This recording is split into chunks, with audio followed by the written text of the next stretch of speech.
CEO 2025, the 15th CEO, and we are here celebrating more than a decade of fighting game action live back in Orlando, Florida. It is a beautiful thing. Ringe and Justin Wong here to bring you Fatal Fury City of the Wolves opening block. Man, so I saw a lot of madness yesterday. We saw like Diphone versus Cloud, the Reynold going through against the Kind, Zhao Hai with the Billy. Yeah, he's been counter picking a lot more lately, and I know obviously with the most recent patch, people have been increasing the Billy stocks lately. You know, I always thought Billy was already an amazing character already, especially just using like his crouch C and everything. But then they, you know, they helped out with his little high dodge attack. Ooh, he is going to be a menace, I think, going forward, at least towards the EWC season. I couldn't agree more. I think Billy is one of those feast or famine characters historically in SNK games where he's either pretty weak or pretty strong. Yes. And in this game, he seems very strong. Oh, so man. Definitely not surprised to see, especially with Zhao Hai getting a little bit more time under his belt, right? That has been one of his classic strats. Like, the more time he's put in a game, the more options he has available to counter pick. And then, man, once he gets to that level, good luck to everybody else. Yeah, I feel like I haven't seen his Hotaru, like at least on stream. They really just showed his Billy. So I'm curious to see if he's just only rocking Billy this whole tournament, or is he going to bust out the Hotaru when he needs to? Because I feel like it might be just a counter pick matchup and everything that he wants to do. I was wondering, like, do you feel like there's any matchup specifically that you would want Hotaru in significantly over Billy? I feel like if it has to be, it would be against Kind. Right? Just that because, you know, no reversal for Billy except besides Super. And at least with Hotaru, like, even though the DP went from like 4 frames to 5 frames, it's still a DP. Yes, like, exactly. You still need to get away from me, like, get out of me, and like, because you don't want Kind to just do stand C feint, you know, and we saw that yesterday with actually Kizzy K beating Masa, his Billy, and Masa, I think he got 5th place at BAM, the most recent EWC qualifier. He was really close in qualifying, and Kind was just in there. Kizzy made an amazing comeback, just staying in there, keeping the opportunities, and landing some really clutch supers. 100%. It's one of those characters that can completely maul you, right? So the threat of the DP alone is enough to kind of put the brakes on sometimes for these Kinds. So definitely looking forward to seeing if we get an epic clash of those characters later. But of course, we got our first 2 players up to bat right now. It looks like it's going to be Kiwi versus Young Tate. Ooh, Kiwi versus Young Tate. I'm kind of curious to see what characters that they're going to play. Obviously, we know kind of like the popular characters, but you know, there's some few characters that I feel like have gotten some cool changes. Like Salvatore got some cool changes. I think Reynold's like really developing really well lately, right? Because he's one of those characters like everyone thought like he's going to be broken from the start. Yeah, right? But no. But I think he needs time to cook. Absolutely. He's one of those characters that definitely needs time to develop, right? He's just got a little bit more complicated of a game plan than a lot of characters, and with the ball summon and whatnot, there's a lot of ways to utilize that. Like, people are still just experimenting with all the different ways that you could actually hit the ball in the first place, right? So definitely hoping to see some more CR7 fleshed out. Of course, we saw Diphone do work yesterday as he's been pretty much the front runner of that character, creating a lot of the tech, the pioneer, so to speak. But yeah, man, there's a lot of cool characters coming down the pipeline right now. I think Richa just won like a TNS or one of the big online tournaments in NA, right? So yeah, a lot of these characters out here are getting developed. It's funny to me because I know, like, I feel like I'm seeing less and less Marco, and I feel like he's still so good. But I didn't know that we're gonna get Marco. Yeah, they changed the PS5 input, right, to be a little bit lower, so it's a little bit easier to block the overhead. But people ain't gonna do that consistently in tournament, dog. So I'll be honest. I feel like I have, you know, pretty good reactions in terms of blocking. Okay, so I've been fighting Marn lately. We've been like traveling and practicing a lot together, and you know, he's been learning Marco. He actually knows the cast. That's how much he plays the game, right? So he played Marco, and I'm like, all right, I'm not going to wake up DP. I'm going to just try to block everything and see if this mix is truly real. Right? If this is so cheap and hard to fight. I think I blocked 1 out of 10. I knew it didn't go well as soon as you were like, man. I couldn't block. Like, I was trying, like, maybe I could find some random option selects or whatever. Some fuzzy timing. I couldn't find it at all. I got hit by the overhead and the fireball feint into the low. Oh my god, it drives me insane because it looks like the startup of the overhead. Yeah, exactly. Yeah. Like the way he moves his arm, it definitely looks like the elbow's gonna come down, but it's just a fade into the low. But yeah, our mins are getting hand warmed right now. Oh yeah, we're doing combo checks now, right? Yeah, exactly. That's what we're doing. The beyond button checks. Yeah, and you know, I hope he does. I guess he might play Terry, which is really cool because, I mean, Dark Angel just qualified for SWC and EWC with Terry. And, you know, Terry's one of those characters I feel like he's He's like, if you're gonna get into the game, this is the character you play. Yeah, right. Yeah, he has it all. He does really good damage, and it's really quick damage as well too, and good normals, good pokes. And the best part about it is the EX Fireball. It's just like you literally could just neutral skip with the EX Fireball, just EX Fireball and just run. Exactly, right? Yeah. He has a little bit of that juice behind him where he's just able to kind of approach safely with a Fireball there. So yeah, especially we're gonna maybe see that at the beginning of the rounds, right? While his heat is pretty low, start utilizing that to get the pop-off going. And that's one of the things that's great about it as well, right? You get the EX Fireball. If you manage to capitalize with a hit afterwards, you can choose to drain some of your heat, right, and not use another EX move, put yourself in real prime position afterwards. Because with that quick damage, he's got good knockdowns, even without spending a lot of heat. Facts. And then with the Burning Knuckle or even the Rekka, oh, could have got the stand C right there. It's an EX right there. Nice, nice. Already using the Rev Guard. I like the fact that, that's one thing also. We're seeing a lot more usage of Rev Guard. Absolutely. That was something that was kind of left behind by a lot of people at the very beginning of the game, right? Now people are really seeing the value in it. Of course, it's got that extra heat that it builds, but the extra space is so valuable that you got to utilize it. Ooh, we actually reached there, but then the follow. That Crouch C is the bane of my existence, though. Dude, Crouch C is amazing. And I like the fact that he did stand D because he knew that the close C would not get a combo, so that's really cool. See, like, for that one, he was a bit closer to get that close standing C, right? Yes, indeed, and then pushing him into the explosion. Oh, actually with the throw, this is going to be a chance for young Tate. Oh, Kiwi couldn't react in time. He actually got counter hit by the neutral hop and the super confirm. Let's go, Tate. Yeah, I wonder what did he try to answer? Maybe it was a late input for high dodge attack, possibly, right? That seems like the only option. But I feel like if you're kind, you always want to hold down back anyway, because it's much harder to go for like a hop jump shimmy because of flash kick existing. 100%. Like, as kind players, you just gotta trust your defense. You know what I mean? You can react so late to that because of the flash kick, and the throw tech window in this game is generous as well. So like, you really gotta be confident and not just commit to something a little early. Yes, nice little frame trap right there. Do we get a follow up? Ooh, that's right. Let me spend some bar though. That's what I want to see. Yeah, especially sitting up 2 right now with Kiwi. My man, you are leaving food on the table, bro. He is. Sometimes, like, the thing is, the good thing about Kind and the reason why he's such a strong character, nice wild punish right there, you could just throw out like a crouch C in the super. Yeah, like, they can't really punish you, even if they hyper defense. Like, the super is just there to help you with all these hits. Yeah, exactly. It's very difficult. It requires a lot of effort on your part to kind of maneuver past something that he can just autopilot into, right? So that's something that really not only is strong as a character, but it'll weigh on your opponent's mental as well. Nice conversion from Kiwi again, taking the red blow into account. A couple of counter hits right now. Let me see some meters. He doesn't want to spend the meter. He could have definitely went to EX dash attack, right? EX flash kick and spend double bar. Bar. Yeah, he's spending any heat. The EX move staying in the pocket. He's like, I'm trying to stay cool in this Florida weather, bro. I know, it's pretty hot out here. That's what he's saying. He's like, I'm overheating in real life. I ain't trying to do it in the game. Oh, big punish. No cancel. I guess he was too scared to rev up. Yeah, perhaps, man. Oh, he faced the flash kick out, but no big punish. That was def, actually. Yeah, most definitely it was. Had enough rev here to get the heat going. The second super would have done it. Yep. Go for the sweep right there. Nice. No JD on that. Now we spend the bar. What are you going to do here? Oh, the run forward. Oh, snap. I wonder if he tried to go under because he thought it was going to go back up. But that was just kind of risky. Yeah, definitely. I think he got lost in the lights a little bit right there, right? Like, ooh, I don't really see people throw this out of the neutral like that. And then he just ended up, running directly into it as it curved down. Okay, nice anti-air with the power dunk. Jump D again. There it is. Get the combo. Oh, just out prioritizing that fireball. But yeah, again, leaving some damage. Good to convert further. That's okay, right? I feel like that could have been much worse, but a back throw is completely fine right there.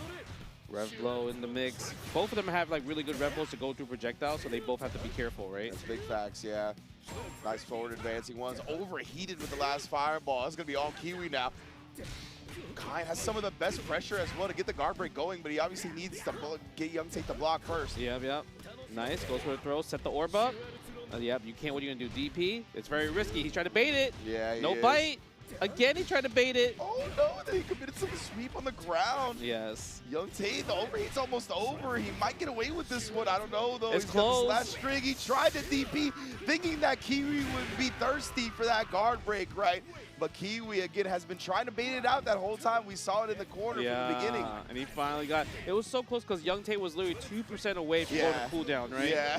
Oh, my God. He thought, like, okay, I feel like you're going to be desperate to break me, right? Yes, 100%. And the thing is, like, I think it was a little bit just panicky in the moment because I don't think he actually would have got guard broken. Like, he would have recovered that 2% before the guard break would have happened. But yeah, it's tough to make those calls in the moment, especially in the chair.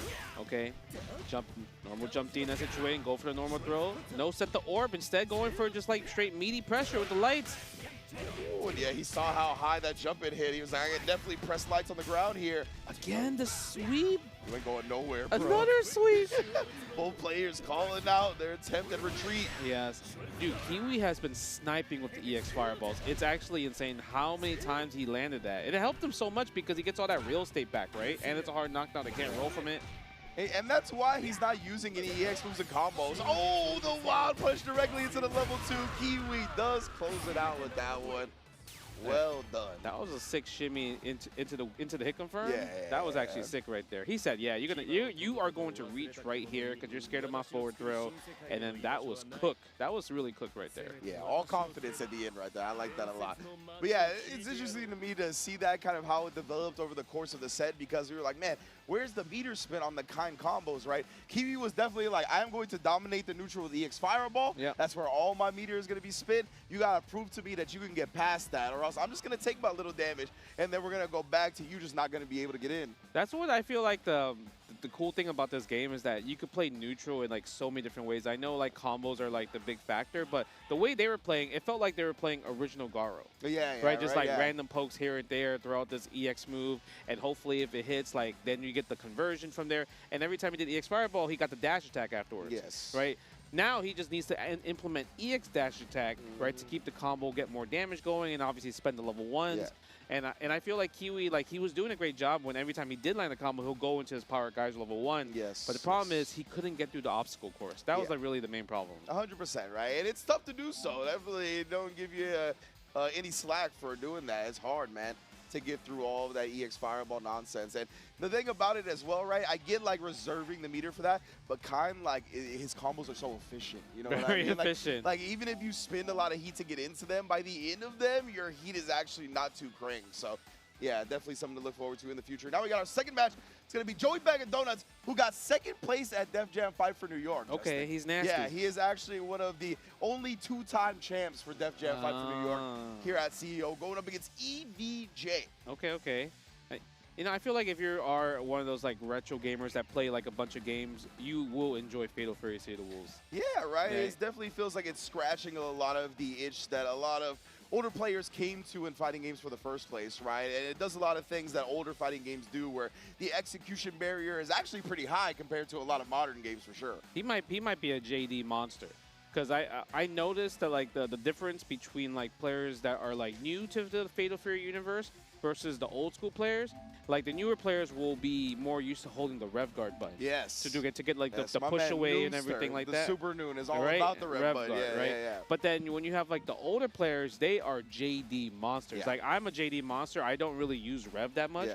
And while I was having a conversation with Diaphone, he is more the rev guard monster versus like him just not JDing as much. So it's actually pretty interesting to see. It's like the clash of like which defensive mechanism do you enjoy more or are you more comfortable with? Yeah, 100%. And I think what's cool about this game too is that like because your rev meter gets cranked a little bit more when you rev guard, and especially also with like guard cancels costing rev meter as well, right? A lot of different factors can come into defensively once that rev guard gets cranked to where you might get into overheat depending on the defensive choice you make, right? It won't even just because of the offensive choice you make. So yeah, something to keep in mind going forward. And yeah, we talked about this very early on with this game, right? Where you're like, the JDs matter, not even if you're just going to guard cancel or something like that, just to protect your rev meter, right? Just to keep it from getting cranked. Yeah, 100%. That's why I do it, because obviously if you're using rev guard, yeah, you get the push away, but the thing is that rev meter is going to crank up much higher compared to a JD. Exactly. And, you know, we come from, we like our Marvel games. And when it happens with that push out from the rev guard, right, when people start getting used to that, they're going to start basically taking that into account and nullifying that pushback, right? They'll kind of commit to something like a dash cancel early, get back in your face, kind of nullify that, and now your rev guard is cranked even more. So it's kind of like push block nullification when players are going to get used to it more and more, and they can really recognize when somebody's going to rely on the rev guard a lot, right? That's something that they can call out with. Look, we got a Marco. I told you, man. Yeah, He's there, bro. I actually was thinking about learning Marco before this, but I didn't have enough time. But it just feels like, man, I just need to guess. I just need to just knock you down once and then make you guess. It feels good. It really feels like that, right? Like I knock you down, might throw out an EX kick, so with the rev blow follow up, and now you just gotta hold my mix, man. And it makes sense because he actually doesn't really have great neutral. Yeah. Like obviously, like see right there, that's his neutral, right? EX Tatsu into rev blow. Look at this, now you gotta guess. Blow again. Oh my goodness, bro. Oh. Yes, nice little combo right there. Rev blow, get the hard knockdown state. Oh, but he didn't really go for the setup though. Yeah, I'm a little surprised by that. Yeah. He's kind of just going in actually. Yeah. Joey is 100% just trying to maul right now. EVJ in the corner. Oh no, they pulled through at the same time, but we're out of range. I'm telling you, man, that's all unique. That's EX Tatsu is a dream. And the crazy part is, like, obviously EX Tatsu, like, let's say you don't have, like, rev blow available to make it safe. You can cancel the second hit, right? You can just feint it and make it safe. So it's one of those things like, yeah, okay, it's an all-purpose move at this point. Yeah. All combos from lights as well, too. Yeah, absolutely. Like, that's the thing. Oh, wow, that was kind of cool. Got a low profile, the rev blow follow-up, but... That was actually kind of crazy. Yeah. I might have to remember that. I was going to say, that was a little bit of tech. That was actually, it might have been accidental tech, but you know what? I'm about to take it, though. Definitely accidental tech that will turn intentional from other players. Okay, no, misses the DP. I thought he tried to, it looked like he tried to input a DP right there. Oh, headbutt. Yeah, just defend there as well, but nothing doing afterwards. Damn, flexing the gi off is hard, I won't lie. But yeah, Marco, I feel like his main neutral tool is obviously using the EX Tatsu, but like his normals are actually not that far. Like stand C, stand D, they're like kind of like, it just stays in place. Stand B is definitely his best poke, but you don't really get much from stand B besides if you're a really god at hit confirming one button to super. Yeah, pretty much, right? You're going to have to rely on that. Have that super as a resource in the first place to really convert from that. Okay, go for the fireball, nice DP, but using just kind of just like regular like light punch DP, but not CDP break. Yeah, that's the crazy part, right? Because you get a full combo from there. Exactly. I think maybe some newer players like get kind of like they tunnel vision the invincibility part of the light DPs, right? When in the anti-air versions, like the CDPs are as good, and then they are even more rewarding because of the break. They're playing this neutral game right now. I wonder if Joey's going to see the fireball and maybe use his level 1 super, fireball super, to go through it, because it pretty much clears the whole screen when it comes to projectile classes. And yeah, that's what a lot of EVJ is doing in this match, right? Like, he got the early life lead, and he realized, oh my goodness, like you said, Marco's neutral's not that great, so he's been playing defensively against the sweep. But man, yeah, it can get real scary against Marco real quick. Bro, both of these characters. That's fair, Yeah, it's just that Marco, it definitely is a much harder just because, like, you have to block and you have to kind of risk the DP. We kind of saw Goichi, like, take advantage of that in Calm Breaker. And the coolest part is, like, he'll even do the other version of feint to make you think he's going to go for a mix-up and then actually block, right? And then you let it rip, and then guess what? You get a wild punish stand D into another stand D into a full combo that does, like, half-life. It's pretty dangerous. 100%, man. Hopefully we get to see some of that right now. But EVJ once again using even the EX DP here, He's got to use the heavy DP break now. Yeah. Oh, that's one. Overhead. Do we go low? Oh, misses the low though. Yeah. It looks like Joey's not as comfortable with the timing outside of the rev blow conversion, right? Just like off the EX. Yep. Okay. I like the stand B though going on. No. Maybe I thought he got when he got the crossover, unless he thought he wasn't gonna get in the crossover range. Yeah, I think that's what ended up happening. Thought he would stay in front, but again, EVJ letting the EXs rip, making sure Joey can't get the free jump-ins on him. That's what we saw, right? In that first game, Joey was all about the mauling. He was trying to overwhelm his opponent. And this is classic how we see tournament pool set play out all the time, right? Where one's really hyper-aggressive, they take the first game, the other player gets kind of used to it. Now we're going to get the final match. Overhead, brother. Another one, rev blow. Look at the damage. Add it. Stack it on. Oh. Just do it again. Do it again. Yeah, I was going to say, please do overhead Keep again. going overhead. Oh, go for the throw. Yeah, the empty jump throw. Overheat. Overheated yourself. That's unfortunate. He's not going to be able to use rev blow because of that now as well. Even trying reversals and they're just getting stuffed. Yeah, but I think he's going to play this neutral, go fireball, wait for a fireball, maybe go for a super afterwards. That's what I want to see. Yeah, somebody kind of snipe with their level 1 here. Oh, okay. Far anti-air, stand B, air to air. Air to air is like so common in this game because jump is so popular and because air JD is a factor for everybody. Yep. Oh, tried to press something. I don't know if it was the Dodgers tried to press counter hit. Joey Bag of Donuts got caught a little bit off guard there, but still getting the pressure in. Long distance overhead. DP let it fly. Nobody getting hit. No, the Tots are flying too. Oh my God. Okay, counter hit. Okay, nice combo. Level 1. Look at the damage. Looks like a good 40%. 3 hit. That's it. Indeed. Joey Bag of Donuts runs away with it on a perfect game in Game 3 with the Marco. Man, you know it's pretty. I feel like Joey, all he needs to do is just add a bit like more feints. Yeah. Right, feint low, then he's good. Yeah, because he already got the overhead. He knows what he needs to do with the overhead and the crouching light into the EX Tatsu. Like that's already like amazing by itself. Yeah. That, 100%. I feel so bad every time I get hit by it because I'm like, man, it looks like I could block it, but exactly right. I can't block it. It's one of those. Fast. It feels like it's on the threshold of being able to be reacted to, right? Yes. And those type of moves are the worst of feeling to get hit by. Because you're like, I feel like if I'm just a little bit better, I could be consistent with blocking it. But it's not realistic, honestly. This is when you know it was like really hard to block, right? So I'm playing Martin and I'm just like this, like casual, like. Yeah. All right, I got hit by it like a few times, and I just like... Oh, the gamer lean, bro! I was like, let me really concentrate, right? Look at the screen, and I couldn't do it. I was like, man. lean back after you get hit by the next mix-up. That's it.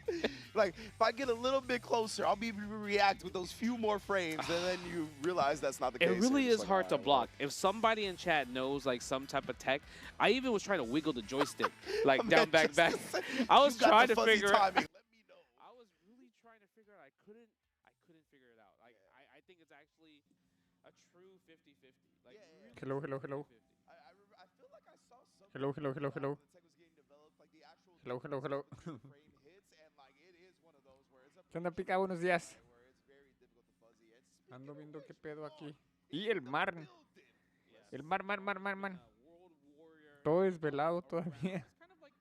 Pero aquí andamos al 300,000%, ándolo todo por el Garú, por SNK y por todo el desmadre que nos gusta. Sí, cuando empieza el juego le subo al sonido del stream. Ahorita nada más quería saludar, hacer acto de presencia y decirles que hoy vamos a disfrutar de mucho Fatal Fury City of the Wolves. See you guys soon. Let's go to the match and put the volume in a good way. Because we gotta work later today, so we're gonna do pulls. We're gonna cut and then continue to see the action on the squad, and give him the opportunity to fly out to all these events. 100%. He's been putting in the work, like you said, right? Knowing a majority of the cast, and even beyond that, he has been at every single tournament for this game since like the tour started, right? Saw him at Evo Japan, and he has not stopped. Like you said, he was a head stopper, has gone to pretty much everything under the sun when it comes to this game. And it looks like he is going with the Hokutomaru right now. Going up against Salvatore Ganache. He might not know this matchup, though. Oh, man. I feel like not a lot of people are familiar. Oh, okay, never mind. He got it. High dodge attack all day. Take that jump D out of the way. Gonna say, as soon as he sees him in the air, I'll just high dodge attack. That is a smart way to do it. Okay, goes for the rush down. That stand D. Oh, yes, the Rev blow. Always got to worry about the Rev blow. But speaking of Rev blow, I mean, you have Hokutomaru, who has like probably one of the best Rev blows in the game. Yeah, and they got buffed accidentally, right? Yeah, that's one of the things right now. Hokutomaru making people even suffer more after the ult. Buffs to the Rev blow, as you can see here, knocked down. Ooh. Oh my goodness, he tried. Tried to get close. Throw these ninja stars, high dodge attack. You can't defend against that because you're overheated at that point, right? Nothing doing at that point. That's the thing about this game, man. You got to be so careful with your heat gauge, especially defensively, and how quick it can get cranked. Yeah. Throwing the A shuriken, goes for the forward throw. It's really hard to kind of like stop his like mobility.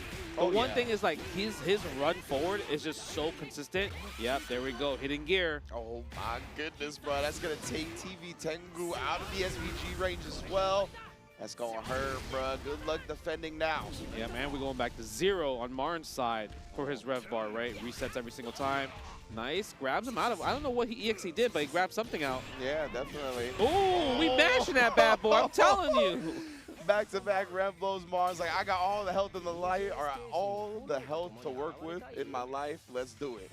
Yeah, I mean, that's the one thing. Like, even though they made rev blow -5 across the board, but like, I wish it was still the previous version, because I actually learned how to counter and everything. Yeah, and you get big damage, actually. Super big damage from the old one. The universal old change definitely helping out Hokutomaru. Oh my God, man, was trying to wake up with him. Lamar has been sticking with the meaties, brother. Look at the damage on the double rev blow right there. It feels like it doesn't scale. Yeah, right? Like, it's just the same chunk of damage both times. Oh, I think Martin just pressed the button. It said counter hit. It didn't even say punish. Okay, we're flying. Get the knockdown. Salvatore. Yeah, that was a cool little setup right there. Give him strong Oki, but Martin was ready with the tech throw. And now back to the neutral. Yep. Go for the sweep right there. Go for the crouching B. Crouching B just goes from a mile away. But, you know, this is free. I feel like when you're throwing, like, C Ninja Stars, like, this, I think I call that as free life. Yeah, right? Because even though it's 3 hits, you don't have to tap back 3 times. You just have to tap it once. Precisely. And, you know, you just to put the fireballs in this game do give you a little bit back. Okay, let's see right here. Tengu, you got to make something happen. Martin's is running over you right now. I was going to say, this really is the establishment of Martin's great range with the Hokutomaru. He got caught a little bit, trying to get a little bit frisky at the end there. He's trying to bait something. I don't know what Martin is. I think Martin's scared. Maybe he's like, oh, is he going to try to do a counter super or something? Okay, level 1.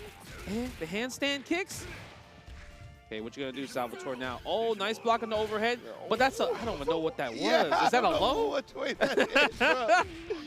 Hit him with the head. He's got an overhead and low variation, apparently. Now, Martin, I was going to say, use 1 super here. Got 1 more locked and loaded in the back pocket. You thought your safe jumps are safe, not against counters. Yeah, Salvatore oh my God. Gets the EX slide. Wakes up with the super. Mar's like, nah, bro, I know you thirsty for the kill right now. You got my back against the wall. You're not going to let this opportunity pass you by. And Mar's like, you trying to wake up super? I could do wake up super too. I don't mind waking up super. Come on now. Yeah, most definitely. Most definitely willing to take that risk. Well done from Mar. Going to be moving on in winner's side of things, bro. Yeah, Hokutomaru's looking strong. Yeah. Do you feel like there's going to be any other characters? Or is he really just going to stick with that for the most part? He really was practicing a lot of Kind, like the week before coming here. You know, I think a lot of people have started like putting time into that character, like obviously as like a counter pick or like maybe a main. I know Goichi was like posted an image of just Kind, right? Yeah. He's like switching over because, you know, he's up to him. He's like, oh, Marco, you can react, which is nonsense. Don't listen to him. I'm like, John, just because you can do it doesn't mean anybody else I don't even think he can do it. I don't think so I just don't think nobody can do it currently at his level. Yeah, exactly. You know what I mean? There's no 100%. other Marco player that's like on Goichi's level right now, right? Yeah. So I think that's a factor, but I think the one we'll see a lot today is going to be Billy, because obviously we saw Xiaohai playing Billy. I've been spending the week with Diaphone, and he's actually also doing Billy now. Sí, banda, estoy tratando de corregir el volumen, pero viene así desde donde viene la señal. Sorry for the sound. It's kind of low, but it's out of my hands. This is coming from the original source.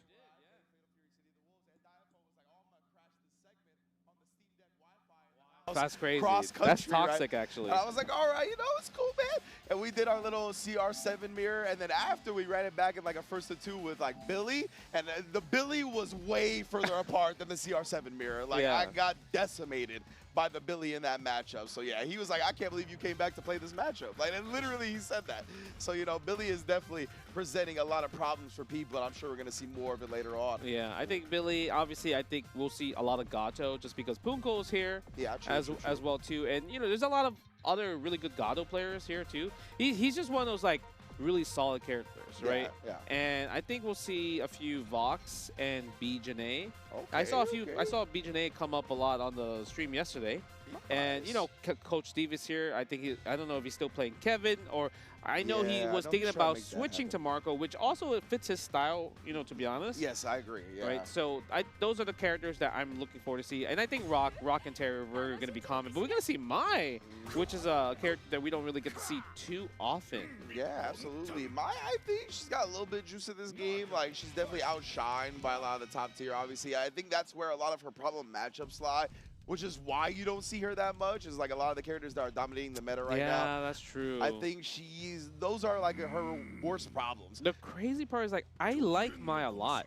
I feel like I might have to push the narrative. Yeah. Because her I pokes like are really good. Like Stan B exactly. is amazing. Stan D is ridiculous as a whiff punish. Like she has the pokes. She obviously has a DP. Her fireball is actually amazing. And I think the air, like when it comes to air versus air, she wins most of the time with that word like jump A, jump C. You know, so, and obviously, like, the EX fans are kind of, like, obnoxious to too. Yep. So, I don't know. I might have to push the Maya narrative, you know? Yeah, like I said, I definitely think she's got good stuff, right? I think, like, you know, they released the stat usages and, like, the character matchups and all that. Yeah. It felt like, if I recall correctly, a lot of her, like, big losses were against the top tiers, right? But everybody else, she does really good against. Yeah. So, yeah, I think she's a character that I think is a little bit underexplored right now, underrated. But that's what you got to have when you're the Marco, right? I'm telling you. The fade into the low, that's nasty. Oh, he blocked it. He blocked the overhead that time. He bet on it. Okay. Oh, my God. Look at that. Yeah. Let's see. Go over the pokes. High dodge attack. Ooh. Yeah, that's what I'm talking about. Mai got the really good pokes, good air. And you're going to have to force Marco to do, like, kind of like DP and everything like that. And because, like, even though Marco probably is, like, has the more cheaper stuff, Mai doesn't need to let Marco get in to do that, unless he does that. That's the thing, right? Obviously, the EX is always going to be there, but no, she doesn't get the combo fall off the overhead hitting. Yeah, he missed the meaty time. Just probably maybe like 1 frame right at that situation. Most likely. Yeah, in terms of the neutral, I definitely like favor Mai in the matchup. Yeah, for sure. Like, I don't think it's even close. And right now, Shakugan capitalizing on that neutral all the way into another kill. Game 1 in the books. See, I'm telling you, man, Mai not low tier, man. She got juice. Yeah, man. she do got juice. People sleeping on her. 100%. Yeah, people really sleeping on her. And she got a 2-hit, like hit confirm from the stand D. Like, you know. Yeah, that's privilege, honestly. That is privilege. Oh, my man. Can we break it out the Khan? He pulled a Goichi? He said, Marco the Khan, I know where my bread is buttered. Goichi is my savior. Yeah. But you know what the thing is, even though he has kind, like Mai, I feel like can weather the storm because she has a DP. Like you can't just do like stand C, feint, dash up, stand C. Like you have to respect Mai as well too. So, that's a great answer. Yeah, exactly. The Khan rep blow. Blowing through a whole lot of the projectiles from long distance. It's going to be a thing to watch out for going forward in this set. And right now, Andre Robocop looking right at home on this character. He should have picked this from this jump. Yeah. That's what it looks like right now. Oh, with the jump, goes with the throw, sets an orb. Yeah, there it is. Nice. He's a little bit more willing to stay disciplined up against the Mai, and of course, just punishing outright with the flash kick. Man, what a change of pace, huh? Now this is a bit tough because, like, obviously your Kachosens, you can't really throw anymore. I think even if you throw, like, EX, he's just going to just react with Rev Blow, right? So that's going to definitely keep Shakugan a little bit holstered here. He's going to have to try to get him out of SPG range first, but oh no. Rev Guard did not save you in that situation. Overhead came through with the perfect bomb timing. Look at that. Another one. He tried to bait a DP. I think that was a DP input. Just misinputted pretty much, right? Yeah, 100%. Missed the flash kick right there, but still in a great position. Andre Robocop just needs one more hit, but lets it rip. My goodness, Andre, you really wanted to get this set tied up hard body, huh? Willing to take such a big risk, and then even waking up with a super after. He's like, I'm waking up with stuff, bro. We going to the last game. He's like, I can afford it. Yeah, pretty much. I can afford 3 more wake-ups. That's what he's saying, huh? You're going to have to bait me every time, dog. All right, let's see. 1-1. What a turnaround just from a character switch. Legitimately, bro. Like, he's looking so much more comfortable. He actually found the sweet spot up against the flash kick. Yep. Nice. Go for the stand C right there. No cancel, though. Like the jump A. Yeah, there it is. Got to be careful with the rev blow, though. Yeah, he still has it lingering in the back. Oh, my. Oh, okay. That's still a punish. Yeah, even if you eat the fireball on the way down. Nice. Now we can throw some fireballs consistently. There we go. Yeah, you see that? Automatic. Immediately, I'm getting back, bro. These fans are coming your way, but no, getting a little too jump happy. The cross cut blocks the frame. Yeah, there it is. Revlo, get off of me. Okay. Go for the 6-piece combo. Regular special move. Ender. We're not really seeing too many rolls yet, though. Maybe they're scared of kind of like the chase down from the roll. Throws out the ball, and he's overhit. What? I didn't even realize that he was going to get overheated from that block. Me neither. I was not taking notice of the heat gauge. Good stuff from Andre Robocop recognizing that. Even though he did drop the round, I do like that he recognized that he was able to put Shakugan in overheat. Yeah, it was a good attempt, right, to kind of like start the comeback. Exactly. Oh, nice.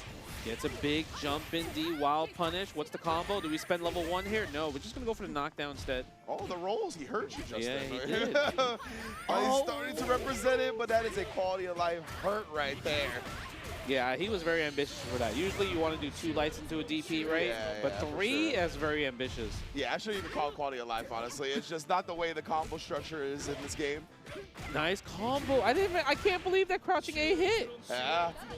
Okay. Oh, trying to use that rev guard to push away, but it's still opening you up. I think Mai, if she gets like a good hit, she can kill here. Yeah. Man, oh my goodness, that close C reach into the heavens with the rectal examinations. I hate that. Okay, let's see. Baited. No, yes, use the rev guard to reduce the chip damage, but doesn't get the punish. You had the right idea, Shakugan, but then you didn't get the crouching C. At least we get our final round on now. But yeah, and again, of course, we know that EX Fireball is so good at dominating the neutral. 4 Kai, there's the close C, fake close C. Nice. Throws the ball out there. That's going to hit. Big combo, but drops it. Yeah, full lift on the table here. Looked like Shakugan tried to bait something out after that jump in. We've seen Andre let those flash kicks rip.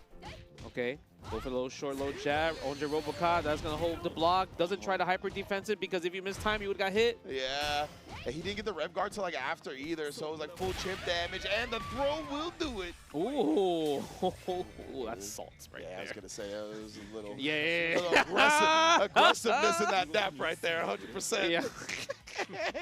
He said, bro, you pick Marco lost and you gonna go to Kind? I mean, you did have the winning combo. Like, that's for sure. You dropped the game-winning combo, and you chose the right decision. You're like, okay, you know, he did the wake-up super. If I actually regular block this, I might die from chip damage. Rev guard, but didn't get the crouching C. You know why? Because I feel like a lot of times, I also have this issue where it's like if I block a super, sometimes I don't know when it ends because the last hit doesn't come through. Yes. You know what I mean? I think 100%. Terry also does that when he does Buster Wolf. It's actually only 1 hit. Yeah. It's not 2 hits. So I get confused a little bit. I'm like, oh, that's what I'm supposed to punish now. Yeah, the game.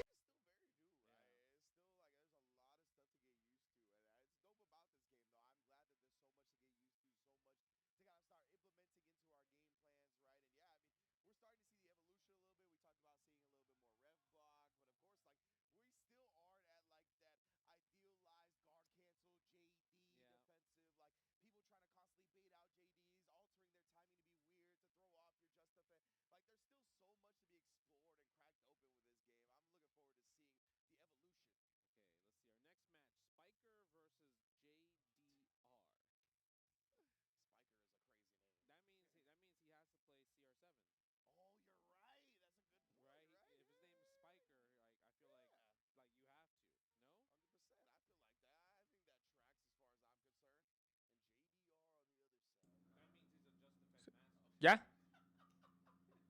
¿Aló, aló, aló, aló? No, es que está muy difícil, güey. Está muy difícil. Ah, ok. Es muy competido, güey. Está muy competido porque está Xiao Hai, güey. Está Punko. Está Xian. Es por un... No, son demasiados, güey. It's too hard. It's too hard to actually make top in this game. It's too many good players. Asia, China, Korea, Japan. Mucha banda, güey. Es mucha banda. ¿Aló? ¿Me escucho? Bueno, ahora me voy a mutear yo. Según yo sí me escuchaba, déjenme saber. Déjenme saber si no me escuchaba. Ya. Ah, ahora voy a poner el juego. Y ahorita seguimos con el pinche chismechole. So when she came out here, like I was a little bit worried, like okay, like she doesn't have a DP, and I feel like DPs are so strong to have, right? Yeah. She has a counter move, which is amazing because the counter actually just can counter the rev blow, and there's not many tools that can really beat rev blow. Yeah, that's a great point. So yeah, so we can see that once these characters actually get into SBG range, it's both picking the second ratio. Go for the Rekka, using the crouching C right there. Oh, the counter hits. Wow. Nice chase down. No whiff punish? I like seeing the just defense represented though, even just on the wake up. Okay, one more follow up. No, doesn't get it. Surprising, and then we just rip it.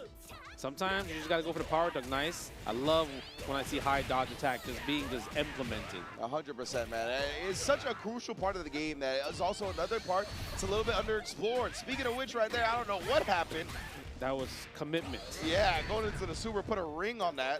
Okay. Oh, no cancel into the EX powered. The power bird knuckle. Yes, indeed. Oh my goodness, the bird knuckle a little close that time, but still not punishing out. Overheated in the process. Using the super after the minus frames. Fireball? Puts him on a pixel. Fireball was mistimed. He's using the rev guard, but not enough to escape. Yeah, that's a tough one right there, because especially when she does the break for like the D version of that move, like she is actually plus one. Yeah. So it's like you can't press button. You have to go for power dunk in that situation, right? Or JD. Yeah, 100%.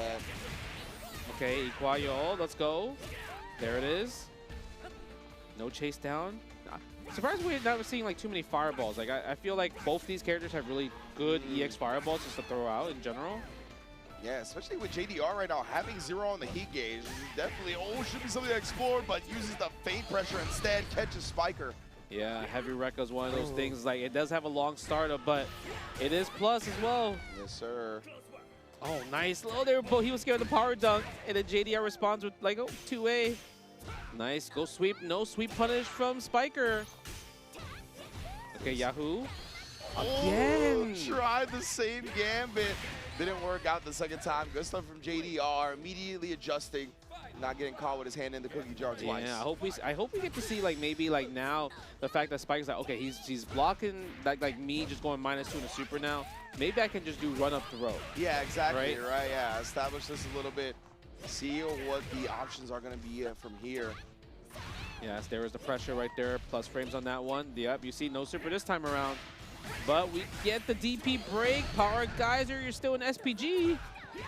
Spiker, shooting the crack shoot. Tried to bring a page out of JDR's book, or excuse me, Spiker's book, using the minus frames and Level invincibility. 1. Okay, what's the setup? Meaty fireball or jump? Oh my God, that could have been your life, bruh. It could have, because when it comes to Janae Wild Punish, she actually does so much damage. Beautiful right there. I love the dash under the 2B anti-air. A classic SNK strat right there. You gotta have your 2B anti-airs on deck. Yes, you do. Nice. Again, I like the little backdash right there. I think the super would actually caught the backdash, actually. Yeah, I could have. Plus frames on the C's. Super? No super this time around. Maybe next time, opportunity, but we might not even get to see it. Big chunk on that last bit of Rekka right there. JDR taking the first game. Man, that feels kind of dangerous. The one thing I do want to see Spiker do is obviously kind of utilizing the back C a lot more with Janae, because it's two hits and you can really easily hiccup from it. And the crazy part about her C pressure, it's really hard to rev guard out. You actually can't really push her out in a lot of such scenarios. So she kind of can abuse like stand C, dash up, stand C as well too. Want to see some of that. Any way that you can kind of nullify rev guard, whether it be not getting pushed out a lot or having these specials that move you forward a little bit and make up for that advancement. But right now, again, JDR, this pressure with Terry's been working out. Yeah. Nice stand D. That's plus as well. Oh, man. Spiker knew that we got to use the rev flow sometimes. Okay, level 1 again. There it is. Nice chunk of damage on the combo. Yeah, and remember, JDR didn't have his SBG or his Red Blow, I should say, at the start of that combo, so that's why he couldn't respond to the Red Blow in his own. Yes. Oh my God, double feint? Bro, literally rocking back in my chair right now, trying to stay out of range. Another beautiful high dodge attack. Spiker is on it. When it comes to high dodge attack as an anti and defensive, like he actually is really good at doing that. Nice, go for the fireball. Another, keep stringing it up. Crouching C into C fireball as well. EX fireball this time around. 10 seconds left. Indeed, JDR, you got 2 bars on deck. Spiker, he overheated the process, and the jump in timing was immaculate. JDR 1 round away. Man, that was huge jumping right there. Yeah, Spiker at that point, I think he didn't need to risk the fireball, honestly, right? I think he could have kind of ran away, held rev guard if he got close. Nice counter hit combo. See, that's going to be something that is going to be fun to explore when people find these counter hit conversions and then get the juggle from a counter hit conversion. Yeah. Nice Power Geyser. And that was a great combo to take her out in SPG just because she don't have to deal with her rev blow. She has one of like the best rev blows as well too. So hard to like counter actually in general. That should be it. Beautiful starter right there with the counter hit, and he closes the door on him. JDR, we moving on 2-0. But yeah, I still love to see the high dodge attacks out of Janae, you know, for the anti-airs. And that's another thing that I feel like is a bit underutilized and underexplored in this game is not only high dodge attack for anti-airs, but just in general, like on the ground. Yeah. Like it's great at countering a lot of buttons that people like to poke with. Yeah, I mean, like it's kind of like the 6P. It is, yeah. It's of very the game, 6P-ish for right? sure. Because I like to use it, especially like if I'm playing Hotaru and I throw a fireball and I do feint fireball against like characters that have like the rev blows that go like forward. I'll use my high dodge attack to counter those type of rev blow, like Kynes and Terry's, for example. Yeah. So it's like you can really use it, even against like characters that have like dash attacks. Like Vox has like this annoying like plus frame dash attack. Like you can high dodge those, right? So it's one of those things. Like obviously you can't do it at the last second because there's startup animation, but it's really, I think it's not that hard to bait. You know, it's not that hard to bait at all. 100%. And I just love that there's so many things like in this game that we still have to explore and crack open and get used to using, right? That's why we still haven't seen a lot of that where it's like the high dodge attack is being utilized for these red blow counters or these normal ground counters, because there's so much to learn in the game that we haven't quite got to that phase yet, but it's coming, and I can't wait to see how everybody puts everything together. Now we got Oil King in the building going up against Arrow. Okay, Oil King obviously, he's been playing a lot of Hokutomaru, and he actually started with Preacher. Oh, really? Right? I think because obviously the beta was out and everything. Yeah. So now he's playing Hokutomaru, which actually fits his slippery style, just like jumping around the screen, moving it around. I think it's actually a perfect character for Oil King. And he's another player that's actually been trying to he's chasing the EWC dream when it comes to just like, not just only Street Fighter, but also Fatal Fury. Absolutely, yeah. He's trying to get that. Sí, nomás para el comentario de la gente de los mexicanos es que está muy difícil y hoy juegan los demás. Hoy juega Violent Kane, hoy juega Tamago, I think Paco, we have really strong players coming. So, vamos a ver la pelea. Handling business can't get much better than Hokutomaru. Oh man, but this matchup is it's not the best for Hokutomaru. Yeah, right? It's true. You got no wake up reverse besides super, and you can't really throw shurikens because EX Tatu actually just blows it up. Oh man, the delay in the air, striking first blood as it does so much. Look at that combo, take him out of SPG right away. That rev blow damage, it needs to be studied. You know what I mean? How does it just ignore the properties of scaling? Yeah, look! Look at the first hit just does massive chunks of damage. Oh my, yeah, and just like that, Oil King smothering Arrow to start this one off. Yeah, right here. Let's see. Okay, go right there with the dash punch. Oh, counter! Yeah, Oil King gonna be ready for that one 100%. We spend level 1 here though. No, we're gonna go for the hard knockdown setup. See, oh, he tried to go for the meaty overhead. Yeah. Didn't get it, but I mean, eventually I feel like we might see it though. Okay. Double just defend in reaction to the EX legs as well. Oil King is kind of cooking right now. Oh, I think this might be the round. Yeah, spend all the bar. We're going to go into... Oh, but drops. I thought we were going to go and cancel on the hitting gear, but we missed it. And that's definitely what he was looking for. And this is actually opening the door for Arrow right now. Imagine. Well, Oil King used the super. Unfortunately, Arrow still gets the throw, though. Nice. Oil King is not letting it rip right now. Oh, he does it again, but he didn't get the combo. He actually would have won the round if he just did crouching A, stand B, and a super. 100%. It actually would have killed. Yeah. Right. That's the one thing. But Arrow, I mean, he does got the mix. The one thing he is missing is he needs to get the tech of rev dashing. Yeah. If he's able to rev dash and slide across the screen, then he would have gotten to like the situation faster and probably get a better media in that situation too. 100%. Some of that OP gets left on the table and then just dashing through the roll right there, staying on the same side, just defended at the last second, but Oil King is still smothering. Yeah, go for the cartwheel. Nice fireball right there. Good JD, double JD. Oh, dash throw. He got a fast dash throw. Yeah, man. That's okay. Sprinkling that in as well, taking Oil King out of SPG as well, but just a walk under, right? You try to jump at me in the corner, that is a very popular strat. That's great counter right there. Nice. Again with the EX Tatu. Dash back against the throw. Ooh, the challenge. No super. We're going for the cartwheel instead. Doesn't spend the bar. Hopefully it doesn't bite you. The overhead, that was a good block. Nice. No. Oh, I thought he was going to go into the break. I wonder if he mistimed it. Yeah, had to have been, right? Some type of fumble. Or maybe he wanted like a fireball and he ended up using DP, so he wasn't thinking about break, right? Okay. Something like that. Anti-air in that situation right there. Tries to go for low. Oil King blocks it. Not punished, actually. Yeah, I think he's waiting for the red blow follow-up, right? It didn't come, so Old King was a little late on the punish attempt. Oh, yeah, we are going to take out this SPG real fast. Level 1. Hard knockdown. Safe jump. Yeah, look at that nasty safe jump. Oh, my goodness, bro. Not stopping, just continuing the pressure as well. Oil King staying at that sweet spot where Arrow cannot escape this pressure right now. Okay, again, guess for game. Ooh, he tried to bait something out. Wow. Oh my god, the pressure. That was actually slimy, right? The EX Ninja Star into the EX teleport. That was, but the angle. Yeah. It felt like a true block string the way that angle hit. 100%. I felt like a versus game block string, right? Like it did. Definitely like blast into come down in a triangle jump. Oil King looking clean on that one though, man. Yeah. You get, and, you know, we went into this being like, this is a little bit scary for Hokutomaru because he doesn't have that wake up, but man, he looks very well versed in that matchup. Just seeing the double just defend on the EX legs, like when it first came out, I was like, okay, it feels like he plays this matchup a lot. That was really good because Hey, how you doing, Platinum? Lassie is playing the game. Lassie is playing the game. I think he plays Kevin and Tizoc. He's been trying different characters, Pikachu. Él estaba patrocinado por el mismo equipo de E.T., de Shadow y de ellos, pero dropeó porque pues tiene que estar saliendo mucho y viniendo. Y así tiene que trabajar. Pero ya he plays.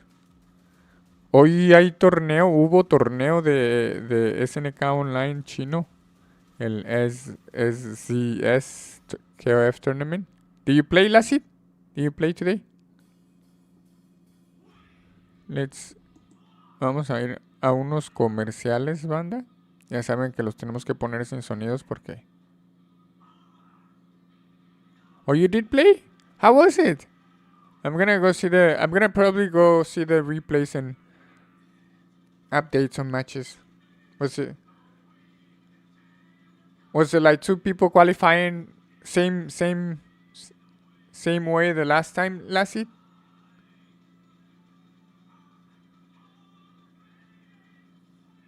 Thank you to all the people on YouTube for watch Fatal Fury. ¿Dónde está el bracket? Ah, ahí debería salir con el comando. A ver si está el comando bracket.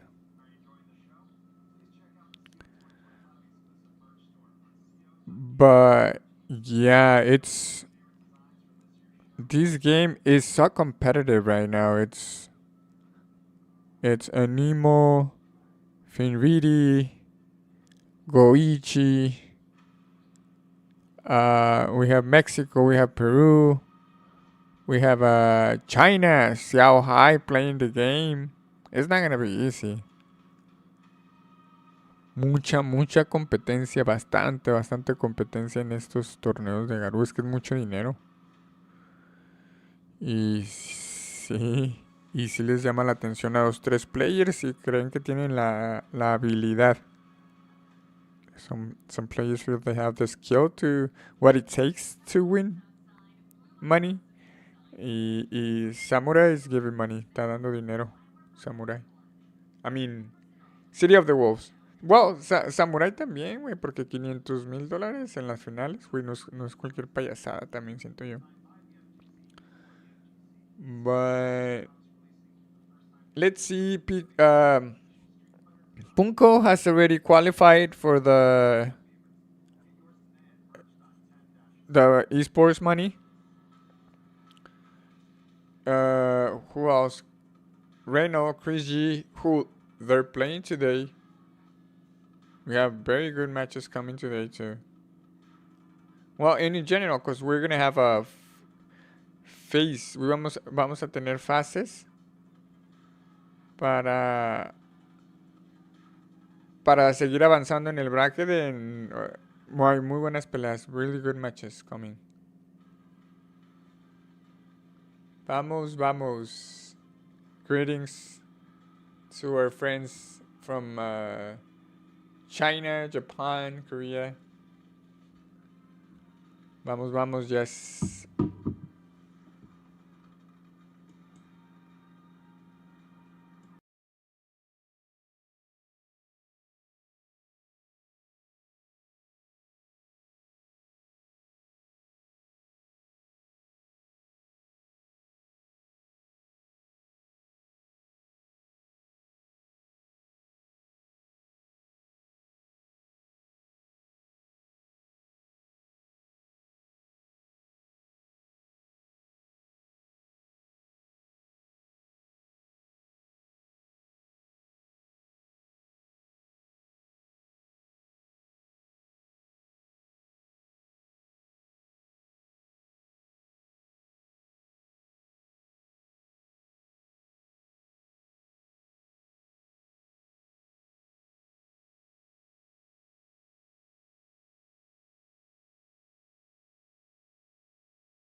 You have to be scared of everybody, especially in this game. It's a really fast game. Damage is super high, and there have been so many people I play, like let's say on ranked match. Like I probably don't know, like if it's like 2 different names, but they're sweaty players online, man. Super sweaty players. Perspiration, bro. Look at that. Look at him. He's like, okay, this is what I need to do. Yeah. I need to get into my flow.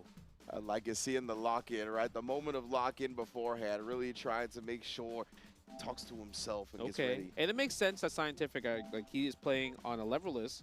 I believe that's a Mavercade. I have one on my own. Mavercades are pretty nice. And I was talking to a lot of people, and they think that leverless kind is too good. Yeah, right? I agree. Right, it's actually too good because when it comes to just like JD guard cancel flash kick, it's like so high. Yeah. It happens very, very often. But we might get a, your character, CR7 right here. Oh, no. CR7 is kind. That's why I said, oh, no, because I think this You went from, oh, no. I think the matchup was a little bit of a struggle for CR7, but obviously we saw Diaphone take down Cloud, right? So it's not undoable or anything like that. Definitely something that can be done. But yeah, man, just in general, before we move on from that point, I mean, I talked to Cloud early on. Like, a lot of these players that play on leverless, they're just like, the JD guard cancel flash kick, it is so much easier execution-wise on leverless than it is on stick. And for a lot of other characters, right, that JD guard cancel invincible move is just kind of hard to get out, and it takes practice. While with Kind, it's a little bit automatic on that leverless, so we might see that on display here. CR7 in this matchup, you gotta, I think, try to bait out a lot of Kind's buttons. I think trying to slug it out with them, a lot of the time it doesn't go your way. Like, even if trying to use that far C that we talked about with Diaphone earlier, you gotta really utilize it outside. And that's why Scientific starts with the SVG on here as well, right? It's really good because it nullifies a lot of the ball summons you want to do to start the game, and you kind of just are on the back foot immediately. Yo, look how fast he's playing, though. What happened? Oh, counter. GG's this round. That was, he tried to like do a ball summon setup into his own rev blow, and I haven't experimented with those setups. I'm not sure what juice there is there. But Scientific, of course, is going to open the door for him. I thought I was going to be a win punish, bro. I was about to be like, pack this matchup. Let's get out of here. Look at this. Look at the knockdown. Look at the speed that he's playing at. Oh, that's going to be a combo. Nice into a safe from a safe jump. Yeah, I just wonder if Menzo messed up his JD attempt right there or what, but Jesus, look at this. Oh my God, with the stand B flash kick? When did you have time to do that? Exactly right. Scientific, he got all of those stuff. He got all the sweaty strings and combos with Kind, where it's going to be stand normals into the flash kick. All of that is ready. That might have been a record-breaking first game match. In terms of speed, I think so. In terms of speed, that was really, really fast. For this man in the Guinness Book of Records for that one. Okay, counter hit confirmed, missed the flash kick timing. So kind of the setup just mistimed in that situation, but Scientific was able to realize that and put an orb out. But now Menzo, he gets a chance to play using the EX soccer ball here. Yeah, exactly. Something to just try to establish it. It's just scary to use it up against Scientific when he has the rev blow. He actually catches the landing with the close C, but he's been cranked on the heat so much that the combo follow-up puts him in overheat. Scientific closes it out. Look how fast he's playing. Yeah, man. And he's getting all the conversions too, right? He knows what he needs to do with this character. Yep, throws that. That's the round start neutral. Okay, big combo right here. Yep, into the DP, level 1. Let's do it. Let's get the damage out here. Yeah, I like that a lot. He can have a couple of little setups here as well. Oh, just ends up trying to ball summon. And look at Scientific just waking up dashing at him. Like showing no fear in this matchup. The dash under as well to not only get the landing punish, but also the corner. Okay, the rev blow is active, but the 3-hit low, that's the crouch B, crouch A, crouch B. That was slimy, actually. Yeah, and he double tried super? to rev blow to push him out of that, right? And then crouch B still connected. Double super, as you talked about. Done. Wow. Done. Yeah. That was just domination. Yeah. In extreme speed domination. That was fast. Yeah, man. Like, just immediately, he knew what the game plan was. I'm going to look to overwhelm this character.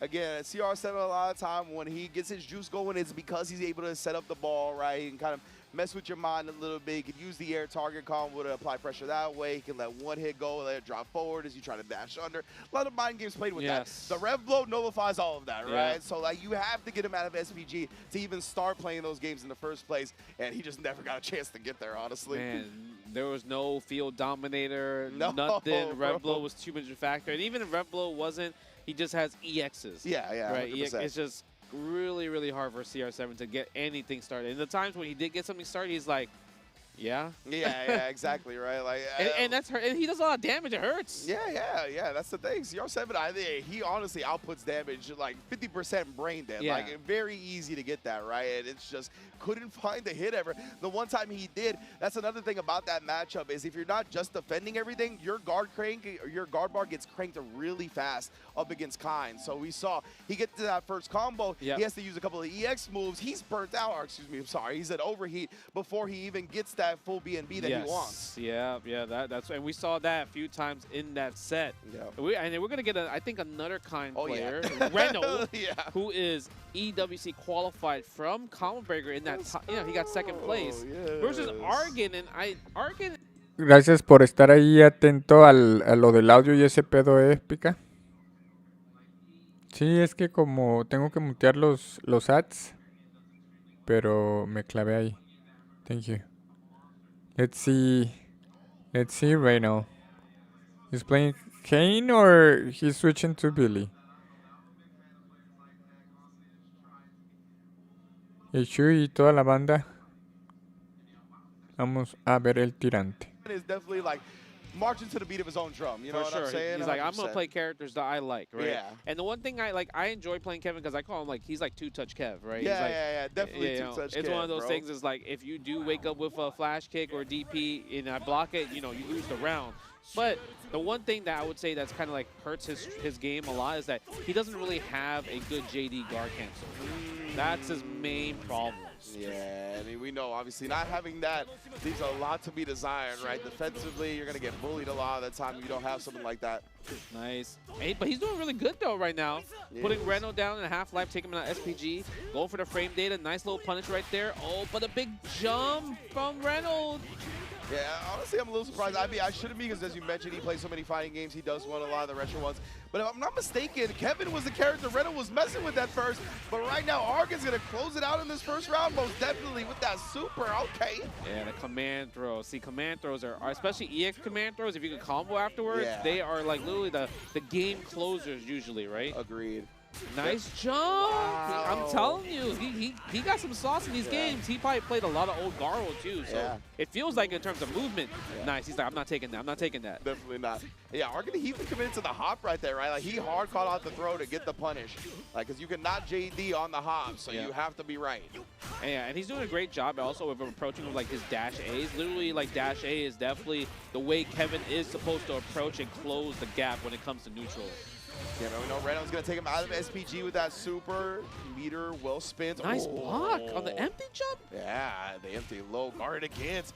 We got some nice timings until that moment, of course. Close C blowing up your attempt at a button. Yeah, that was really scary. Even though Reynold was like in control, Argon was one away from hitting it because he could have done double super if he actually got like a high dodge attack, for example. Nice, again for the dash throw. Ooh, yeah, I love that. Using the rev guard to get away from that close D. High dodge, nice feint just in time. Yeah, Reynold finally found the whiff on one of the big buttons that Argon committed to, but I'm loving the way Argon's playing 100%. Yeah. Red Bull even out right there. Oh, he tried the dash. That was even a good idea, honestly. Okay, goes for the JD, has to block it all. That was smart, that was smart. Nice adjustment from Reynold right there. Argon had definitely been trying to press out with that 2B a lot, right? We saw a lot of scrambles and trays just to relieve some of the pressure from Reynold. So love that dodge attack. Okay, using the hidden gear right there. Okay, Reynold going up 1-0, but like I said, this ain't free. This is definitely not free. Argon can definitely cook. I want to see a lot, maybe if Argon can do it, like using 2C as the wild punish tool against like Reynold's 2C, that would help a lot. See, like he's trying to go for it. But the problem is, anytime you do like a big heavy button, you're in the risk of a hop jump. Yeah, that's the thing, right? That's what we've seen Reynold kind of open him up with a couple of times, him going for one of these big commitment buttons just at the wrong time.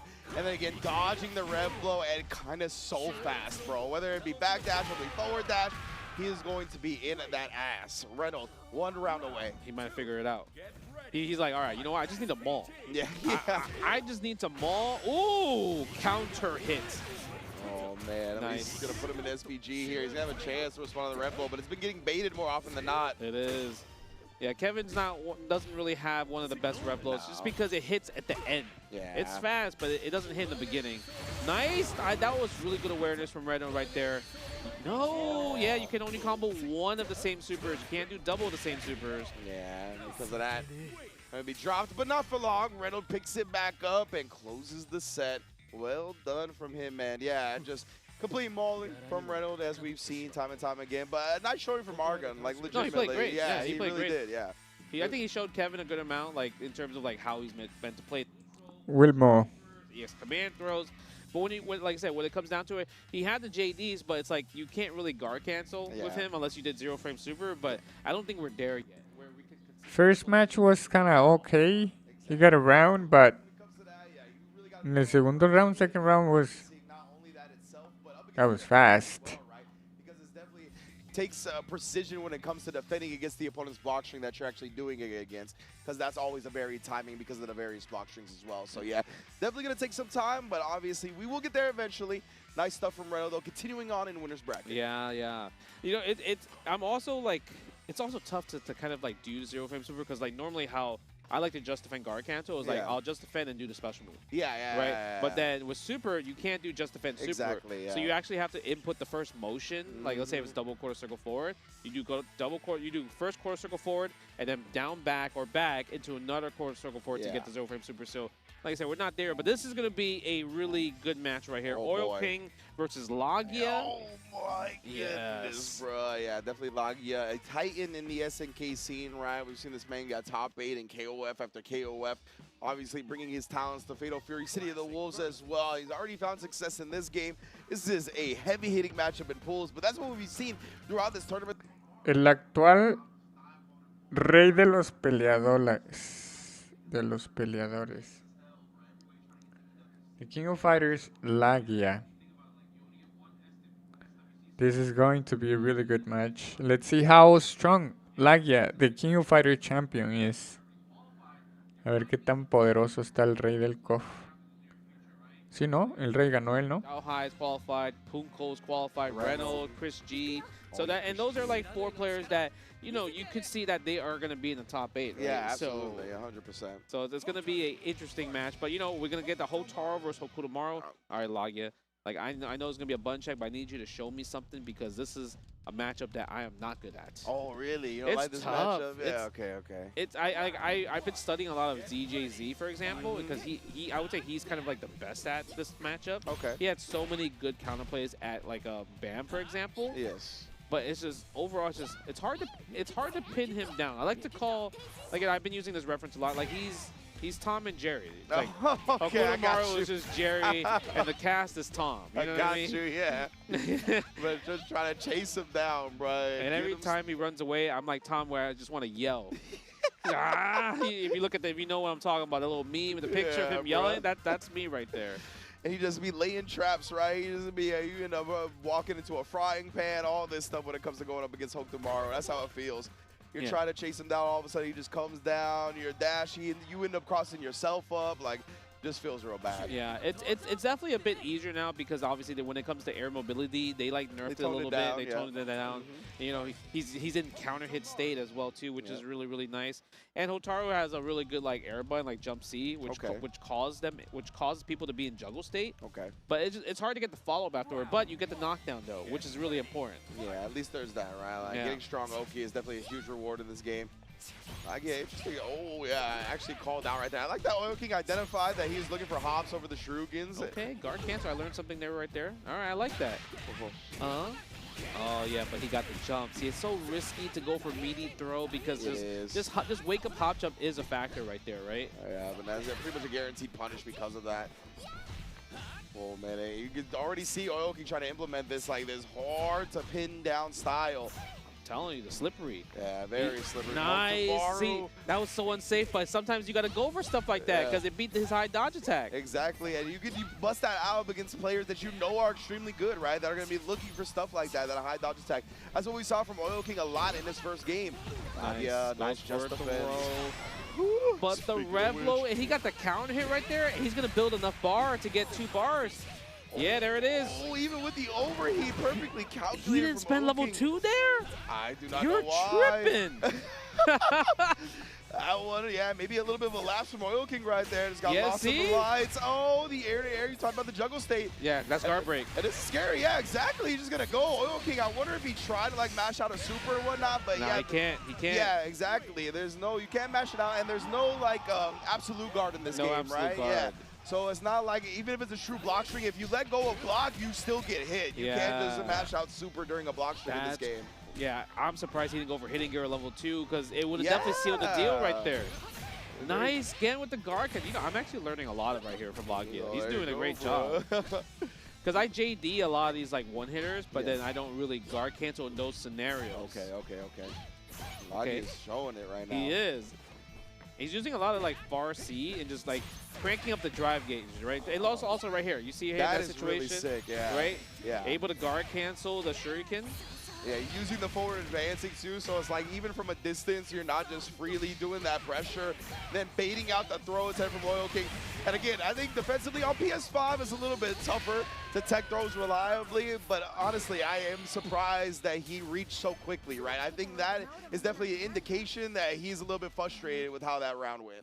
Man, yeah, I feel like he might not have been getting guard cancel this much. Yeah, exactly. Yeah, because now he's like, okay, I lost my stand B shuriken. I can't do crouch C into cartwheel. Yep. So like now, how do I like oppose my offense now? Right? That's what he's probably thinking. And this is what we talk about when we talk about the evolution of this game and how it's going to be almost impossible to autopilot or flow chart sequences in this game because of stuff like this, right? Yeah. Oh, missed the command throw right there for the EX.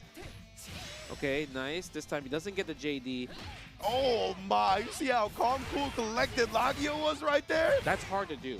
Triple C just waiting for him to come down. Yeah, extremely difficult to do. Yeah, it's actually, that's one thing that I was thinking about. Like, okay, you can't block on the way down on their landing frame. There's actually like a few frames, I don't know the number. Yeah. But you actually get hit by a standing punish. Yep. And he literally did it just 2 times in a row right there. Like he has that timing sniped. Yeah, like he understands it perfectly.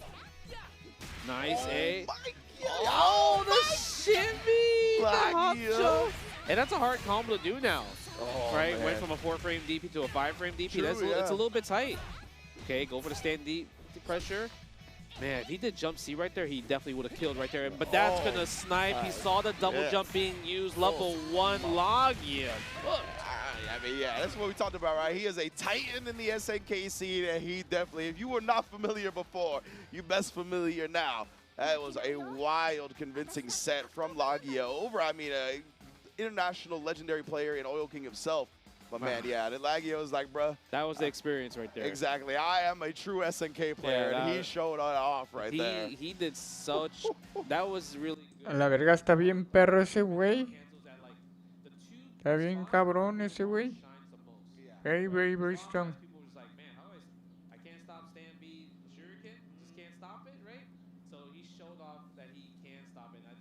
Wow, Lagia looking pretty strong. It's gonna be nice to see him. He wants more money, more SNK money. Always so freely utilizing stand B and a shuriken and like never thinking about it twice. You come up against a guy that you can't do it against anymore, bro. Like that's definitely gonna get you shook 100%. Like that's definitely completely throwing off the game plan. So yeah. Very impressive stuff from Lagia. He definitely gave us a nice little look into what the future of the meta is going to look like for a lot of the top players. But right now, he seems quite advanced for where we are. No, yeah, I was super impressed with that. Like, like I said, I learned those 2 things in particular. Were like, oh, okay, I think I need to lab that for my future Hokutomaru matches when I got to fight them. And I think the really good thing is, like, I was surprised on, like, you know, Oil King playing, like, other games. Like, he knows not to tech. Yeah.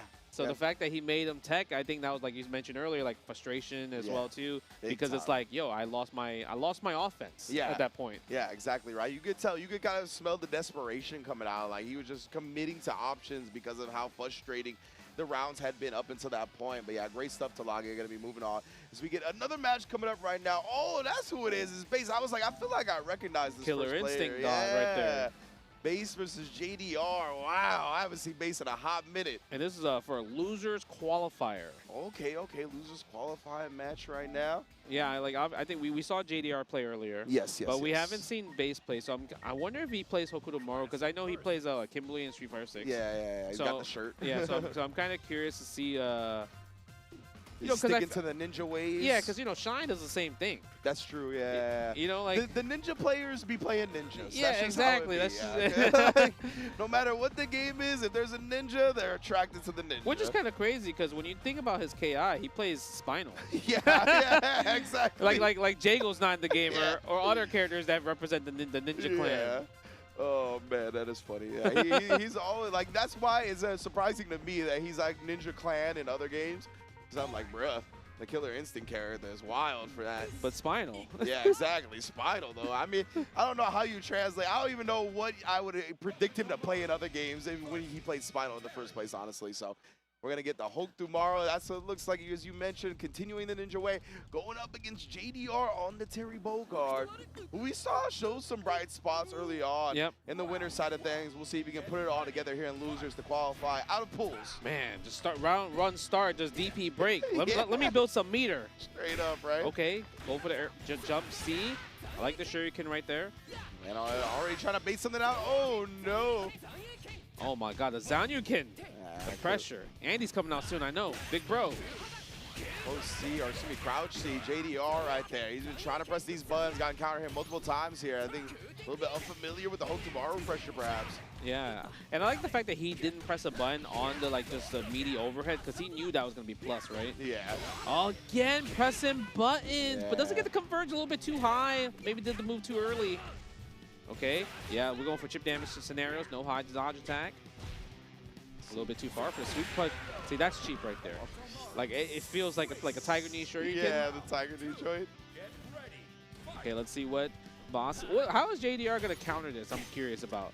That's the thing, right? He's really trying to slug it out right now. He's just trying to stay in there, beat him to the punch, but that's the thing you got to do, right? If you see that your opponent, whoa, he definitely accidentally hyper defense right there. Yeah, that definitely was an accident. Sometimes people are like, yeah, man. People would tell me, hey, man, nice hyper defense. I'm like, nah, that's accident. Yeah, exactly. I don't mean that. I was just trying to move forward, dog. Nice. Double JD right there. I like the little pressure. Again, that's the spot, man. Yeah, man. You got to represent that. Like, JDR needs to know that, okay, I'm pressing buttons where I should be pressing. Like, at least, I'm wondering what button is he pressing to get that counter hit, too. I think it's the crouch C. Like, we saw him do it again right there, and I think he just kind of has a fuzzy timing that he likes to commit to it on. Okay. And, yeah, that's going to be blown up by the string and the flip kick. Go for the power dunk, gets hit by the counter hit. Boss, what button were you pressing? Oh, man, yeah, that was rough, bro. It looked so good for him for a while, and then all of a sudden JDR got his chance and didn't let it go. Nice. Okay, goes for the throw for the shuriken. I like the little meaty right there. Oh, misses the throw. Oh. That's the hard part. Yeah. You should never DP break before you see the second jump, right? Yep. Never DP break the first one. Nice. Go for the reversal there. Go for the 5A pressure. Yeah, it was a nice little spacing trap right there, but he wasn't ready to capitalize. He's kind of happened a couple of times to JDR, honestly. Yep.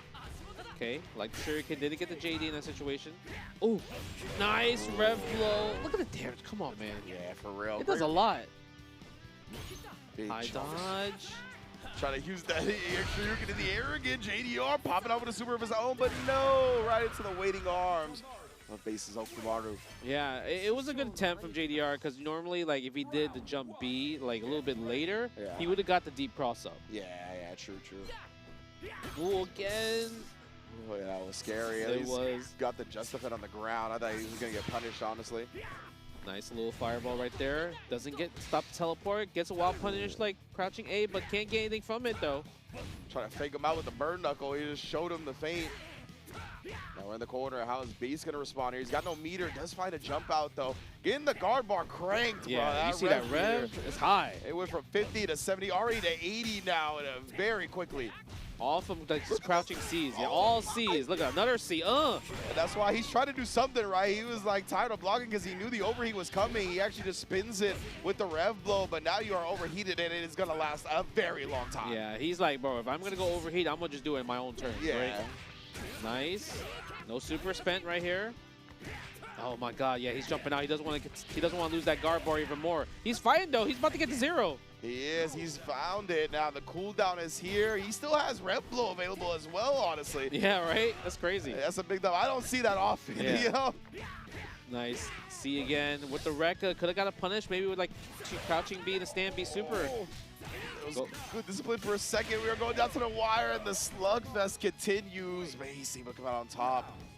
Man, that was a slugfest. I want to see like crouch B, stand B super, because that's like kind of like Hokutomaru's like thing, right? That's the one thing where he's like, I could just drain life from just like easy pokes. Yeah, exactly. 2 lights and a super, so consistent, gives him such a great reward.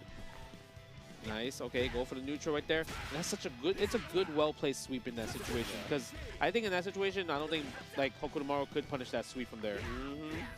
Okay, break down. Go for the plus frames on the Rekka. Oh my God, punish? No, I think that was a little bit too far for the 5-frame punish, actually. Yeah. Oh, and then again, just using the delay in the air to stuff the anti-air attempt. No hidden gear?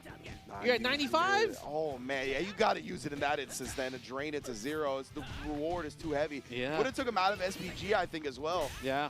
I mean, he still puts him out of SPG. Oh, caught the jump back with the power geyser. No super again. Oh, man, yeah, he got the 2 lights off of the mistime meaty from JDR. Oh, my God. Yo, they are jumping. Jump, jump, they're jumping. Oh, air games. What in the world? How did that connect? He actually overheated himself, though. Got 2 bars on deck. The empty jump throw. The scrambly finish. But Mace will be happy with it, considering comes away with a dub. Man, definitely scary, though. I mean, qualifies from losers, right? Yeah, so that's actually pretty impressive going to round 2. Yes, indeed. Yeah, it felt like JDR, it was like not ready to take advantage of like the unfamiliarity that Base had with these strings, right? There was a lot of strings that Base was immediately pressing buttons against, and they were whiffing right outside that range, right? Like perfect wild punish setups, but he just kind of wasn't ready for that. And that's like something that I think people need to be ready for in these games, especially when your opponent's not using a lot of rev gauge, right? Having those manipulations on spacing to where once your string is going to end, whatever their reversal crouch C is or whatever they try to go with, have that button ready to counter that and know when it's going to whiff. Yeah, and also just, I would say pressing buttons, right, at the wrong times. Obviously, you were mentioning, like, it feels like he was just pressing crouching C after, like, Hokutomaru's crouching C into the cartwheel cancel, and then you got, like, counter hit so many times right there. So that also, like, kind of, like, hurt his game a bit because it gave Boss a good amount of time to just, like, take advantage of that extra damage, also space. Now you're in a corner. Now you got to guess for my offense and trying to like anti me when I'm jumping around. I mean, sometimes that's the character, right? Hokutomaru, he did a great job at doing that. And I'm kind of curious to see what's going to happen next. Yeah, absolutely. Yeah, that's I like your point about like the overwhelming mental stack aspect of Hokutomaru, though, right? Like that's one of the things that once he gets going, it's very easy to get overwhelmed by that character because he can show you so many things. But yeah, man, we're still going to be moving on. It's going to be more losers losers qualifiers, I was going to say, not losers quarters. But yeah, man, it's going to be good. Thank you all for joining us here at CEO. Again, the 15th edition of CEO. We are back in Orlando. The venue is ridiculous. It's actually top tier. This is by far the tournament that I've heard the most where it's like, it feels like Evo vibes, like old school Evo, like Mandalay vibes, when we were all at the same place. Like, definitely it feels like that. And man, big ups to Jabali and the whole crew for CEO. Really bringing it to a new level, honestly. It's pretty. I think though the best part is how convenient everything is. Yeah, right. Ridiculous. Like obviously you have like this big hall, but there's another hall like Jabali World. Where you have all the arcade cabinets, all the side game streams and everything like that. That hall is equally as big. Yeah, I was gonna say it went from Jabali Land in Daytona to Jabali World now because of the expansive nature of it, and of course because we're in Orlando. We are in Orlando. Yeah, but yeah, man. Obviously we have that right, which the Jabali World is also 24/7, so that's also super sick. Wait, he's on a keyboard? Oh my goodness! What's he on? Excuse me?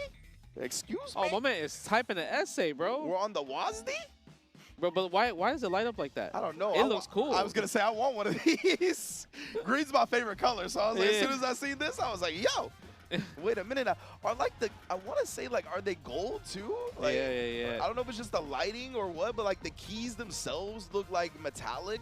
Yeah, it's kind of, I just want to know, like, how, is he, do you WASD or do you arrow keys as directions? Yeah, I want to know. Are you WASD? Are you Kylera? Like, what's going on, bro? Yeah, it's actually kind of crazy. Keyboard, all right. I always call the arrows, if you use our arrows, Kylera. Like super old school type joint. Okay, obviously, I think we saw Arrow play earlier. We haven't seen Silent Ninja play, actually. We have not seen Silent Ninja. Yeah, we've seen the Marco from Arrow. Okay, now we got to pin him down. Pin Hokutomaru down. Can he do it, though? That's the real question. This isn't the Marco that switched to Kind, though, right? No, somebody else. Yeah. Okay. Actually, no. Actually, it is. I think it is. I think it might be. Okay. It's close. We'll see. Yeah. But I remember that one. Yeah. By the way, I gotta say that being able to change the color of Marco's chest hair is diabolical. For the custom color? Yeah, like, that is the thing that I think makes me the most uncomfortable when I see change is his chest hair. Yo, sometimes, why not? Gotta represent, gotta get real spicy with it. It needs to match every other part of the hair. Oh no, what the hell? Gets the overhead and just ended up DPing him to death. Rev blow. Got a guess. Oh, tries to go for a shimmy right there. There it is. Crouching light again. Hold on. Silent Ninja got some setups. I actually like it. Oh, he's trying to make something now. He just ended up catching him. Looked like maybe he's trying to jump or move forward. Either way. Yeah, gets a combo right here. Super. Nice. That was optimal right there. For real, though. Oh, nice block, though. That was a good block on the empty low. Nice. Goes for the forward throw in the situation. Overhead. Oh, mistimed it. I think he would have got it, though. Yeah, definitely. Because Silent Ninja was holding up for his life. It might be enough. No, he didn't build enough super here. Oh, yeah. Barely. And then jump it out to avoid the DP. Well done. Immediately got the punish on the other side as well. The DP break is very fast for Marco, right? So you got to be on point. Yeah. Yeah, Silent Ninja kind of playing some sauce. Oh, but a little bit too far to combo into the cartwheel right there from the high dodge attack. There it is. Okay. Nice break on the DP in that situation. And they're constantly moving, though. Like, oh, even just walking around. Unfortunately, there, got caught trying to reach. Ooh, and then hitting gear is going to be a hard lesson to learn. I agree. He was already at 86% when he activated this, right? So if he did another EX, he wouldn't have an opportunity to because he would have been just rev out, right? Overheating the situation. Yeah. Nice. We're back to 0. Oh, my God. Yeah, that was violent, bro. Nice. Nah, that's privilege. Yeah, okay. All right. Okay. Nice. Let's go for the stand B pressure in there. Another. Look at his meter. Look at the rev gauge. Yeah. That's a great opportunity because even if he blocked that, it would have put him in overheat for Hokutomaru. Yeah, it would have been nice chip as well, right? Silent Ninja wouldn't have been able, even if he uses the rev guard there, yeah, you're in overheat after. You're not going to be able to avoid chip after that.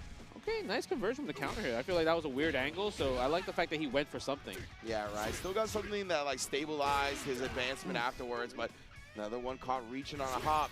Yo, these Tatus are coming. He sees the power. Oh, I thought that would have been a punish, but it wasn't. Yeah, catch him off guard. Nice, I like that. Go again. Nice tech on the forward throw. Sweep, maybe a normal jump. I think he's trying to bait out the super possibly. Yeah, it's looking like it.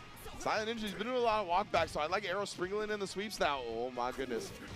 Okay, goes for the fireball. More fireball. Little dash here. Yeah.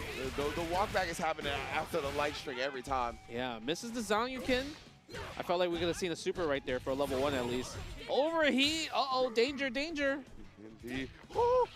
I think that was a tough place to DP there. Yeah, it definitely was. And now we see the Midas frames into the super. Classic strat here. Silent Ninja, he's got another super as well. Oh my God. You got to guess. He jumped because he thought the super was coming. Yeah. But if he committed to the over, he might have won. Oh my goodness. The scramble finish. The Hokutomaru comes out on top. But yeah, that was definitely the mind game there, right? Like, I can go up and do the overhead, but of course, even if I block the super, I'm going to die to chip. Exactly. So that's why he had to jump to try to bait it out like that. And the crazy part, he had the early jump, right? Yeah. Because if you late jump, the super actually tags you on the way up. Yeah. So it was so unfortunate. It's a tough guess, right? That's what happens when you come down to 50-50, like just offensive and defensive decisions. Yeah, and like having like something to force out an early commitment like that is so powerful, man. Okay, we got the rev blow for the standing punish. Nice safe jump right there. Oh, but didn't get the dash throw there. Yeah, precisely. We saw no forward movement. That's what he definitely was looking for. Or if it was the slightest bit of forward movement. Nice tech on the throw. I think he recognized that Arrow likes to do dash throw a lot after like especially like button feint. Yes. So he's able to realize the tech window there. Okay, yep. That combo is good. That combo is so good because you only use one EX there in the super. So good. Yeah, the efficiency, right? Like the meter usage, like the amount of damage you get, the rewards you get for the resources spent is so sick, honestly. Yeah. Okay, good jump on the fireball. Solid Ninja match point. Winner of this does qualify. Oh my god, he had that on deck? Oh, and again, we're going back to what we saw in the previous match. The players pressing in between the crouch C and the flip kick, or the cartwheel kick, excuse me. Yeah. Oh my god, the overheat Silent Ninja. I mean, he can go into hitting gear against a fireball, so he has to be careful. It actually goes pretty far. Like, I think he's like, no, he wants it. Yeah, that's exactly what he's looking for, actually. I dare you throw fireball, trust me. Please do it, please do it. I got my WASD, never mind, don't need it. Instead, we get the jump over. I forgot, yeah, that was our keyboard player that took that 2-0. Man, nice. it just took the light off? Okay, so it's the backlight, I see, I think. Look at that, that's sick. That is a sick looking keyboard, bro. Oh, no, it is. And yeah, all the gold? keys are metallic. They are gold. Oh, that's fire. I wanted him to show it off. I wanted him to point it to the camera. You think he uses the same one at home? Yeah. Like not just the play, but the work? Oh, yeah. Yeah, okay. 100%. That's all-purpose? All-purpose keyboard. 24/7, whatever it may be. A man does his online shopping on that joint, plays Fatal Fury, goes to work, everything. Bro. Okay. Everything. All right. I mean, I respect that. Sometimes, you know, you gotta rock with what you use the most. The comfortability factor is at the peak. Oh man, Fatal Fury has been cooking this morning. It's only the first wave of pulls too. Only first wave of pulls, man. Yeah, we're still in pulls, right? And we're getting good ass matches just in pulls alone. So I can't wait to see once we progress past this point. I mean, the competition for this game.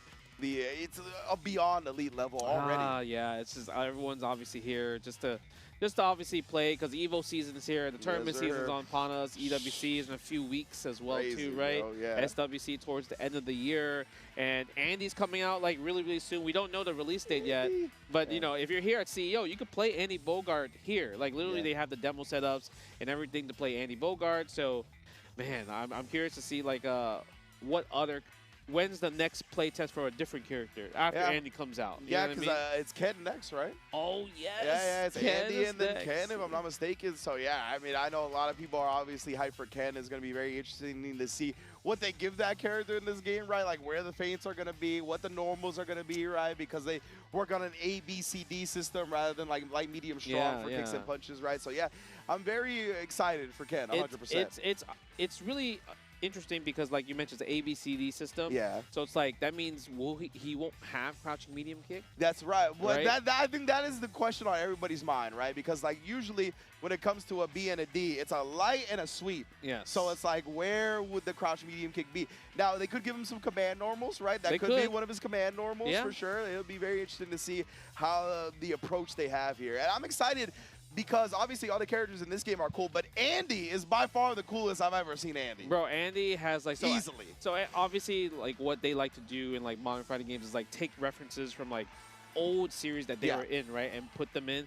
So like his fireball when he does the one hand, that's from King of Fighters 99. It's actually super sick, right? He just does the one hand, it just like disappears a little bit right there. But the one I don't recognize is the air one. So the air one, I don't want to get it wrong, but I was talking to Gibby about it. I believe at Evo Japan about what that move is from. I want to say it's like Art of Fighting. Wow, okay. Yeah, I believe that's what he said, like actually like Art of Fighting Andy Bogart going back to then. Like, yeah, so they really got in their bag with this character, like giving him old references to games that are like long past and just giving him brand new juice that he's never had before. Bro, so. I mean, like some of his combos are really interesting because like he kind of has like some of like what CR7 does with like his EXDP. That's like his combo like afterwards. Yeah. So he has a similar one where you finish your combo to EXDP and then you can do like super or another special move. Gotcha. I think that's like really cool, right? Because not many characters have that type of like EXDP. Usually it's just DP break and then do something else, right? So because they have to make sure that they're like he's like really different from Hokutomaru. Yes. Right? Because Hokutomaru obviously have like the dash elbow, so many Andy the cartwheel. So they got to make sure it's like kind of like okay, how do we sauce up Andy where it's like people won't think like Hokutomaru and Andy are the same character? Yeah, right. Like we got to give them a reason to play Andy over Hokutomaru, right? Like we got to make them unique enough. And to me, they definitely accomplished that. Like this is by far the coolest Andy I've ever seen. I'm very interested in seeing him in the competitive meta as well. I think he's gonna be a sick character. Yeah, he's gonna be a sick character, and you know, I hope to see like maybe if there's like I know SNK like Max he was talking about it is like, well, okay. We're going to get, like, obviously these quality of lives that people have been talking about, you know, because he's really active on social media. And SNK is also really active on social media. They are plugged in. Yeah, 100%. they're like, hey, we want to make sure that you guys enjoy this game. So I'm curious to see what other stuff they are going to add. Because I want, like, separate character ranks. Oh, you know, yeah, you know, 100%. I'm not trying to be like SS5 and playing a character I want to learn. Yeah, you know what exactly, I mean? right. Yeah, it gets demoted all the way back to regular S. Yeah, exactly. Like, I got to sacrifice my rank to learn a new character. That never feels good, right? But, yeah, they've been very receptive of the changes that the community has requested. I believe they have said that that exact thing is in the works. So, hopefully, we get it sooner rather than later, of course. But, yeah, man, definitely big ups to SNK being so receptive and communicative in the process of Fatal Fury being launched. But looks like we got another losers qualifier coming up right now. It's going to be Andre Robocop versus the Leash. Okay. Actually, you were right. It was Andre Robocop, this right? is the guy that went from Marco to Kine. To be fair, they both kind of have like the brownish beards and whatnot, the glasses. So, you know, I'm not too mad. Yo, we got confused. the Tizok though. Oh my goodness. Nah, this might be the first Tizok on stream. Yeah, I mean, yeah, at least in our block, but probably period, honestly. No, it's actually super sick because obviously when you think about Tizok, you think of like Automatic. He's the one that's been pushing the Tizok narrative and showing off like he's been definitely the guard cancel, I would say, master. Oh yeah, because you have to guard cancel with Tizok to get like the go into SPD and everything like that, right? So it's one of those things that it's not easy to do, that's for sure. Yeah, Jimbo was like the zero frame super messiah, right? All of the clips I've seen of zero frame supers have been from his Tizok. So. The best part about it is every time he lands it and puts a clip up, why is he so surprised that he landed and he has to get up and start doing the high knees? My man went through the high knees, you know what I mean? I'm like, this is your 50th one. Yeah, for real. Right? Like, you're not used to it yet, but honestly, it's such a sick feeling. I get it 100%, brother. I like the high knee celebration, too. That's crazy. He keeps himself in shape. I feel like I risk tearing an ACL. I do some high knees nowadays.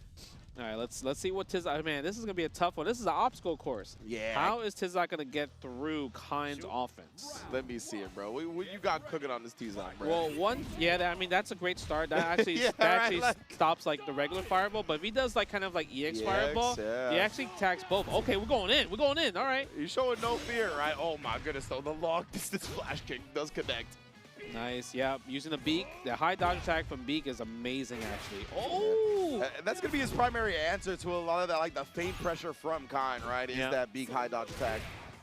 Yeah, he got the stand deep, but he didn't get the feint to get the plus frame in that situation. We're holding the rev though, but he's doing a great job right here. Oh yeah, this time Andre jumping out of the SPD attempt. We saw the Leash has been definitely looking for that a lot. Yep. Nice. Again, the pressure. Oh, no. Rev Blow has lost there. That's unfortunate. Yeah, Rev Blow is gone at this point. Overheated as well. Oh, but he just goes with the reversal grab. The jump scare. Yeah, the jump scare for reals. Oh, I wonder, what was that? Was that flash kick break? Yeah. Okay. Yeah, sure, but the flash kick break, of course, that's not the invincible version, right? So you would, usually expect the invincible version in a situation like that, but hey, Andre got away with one.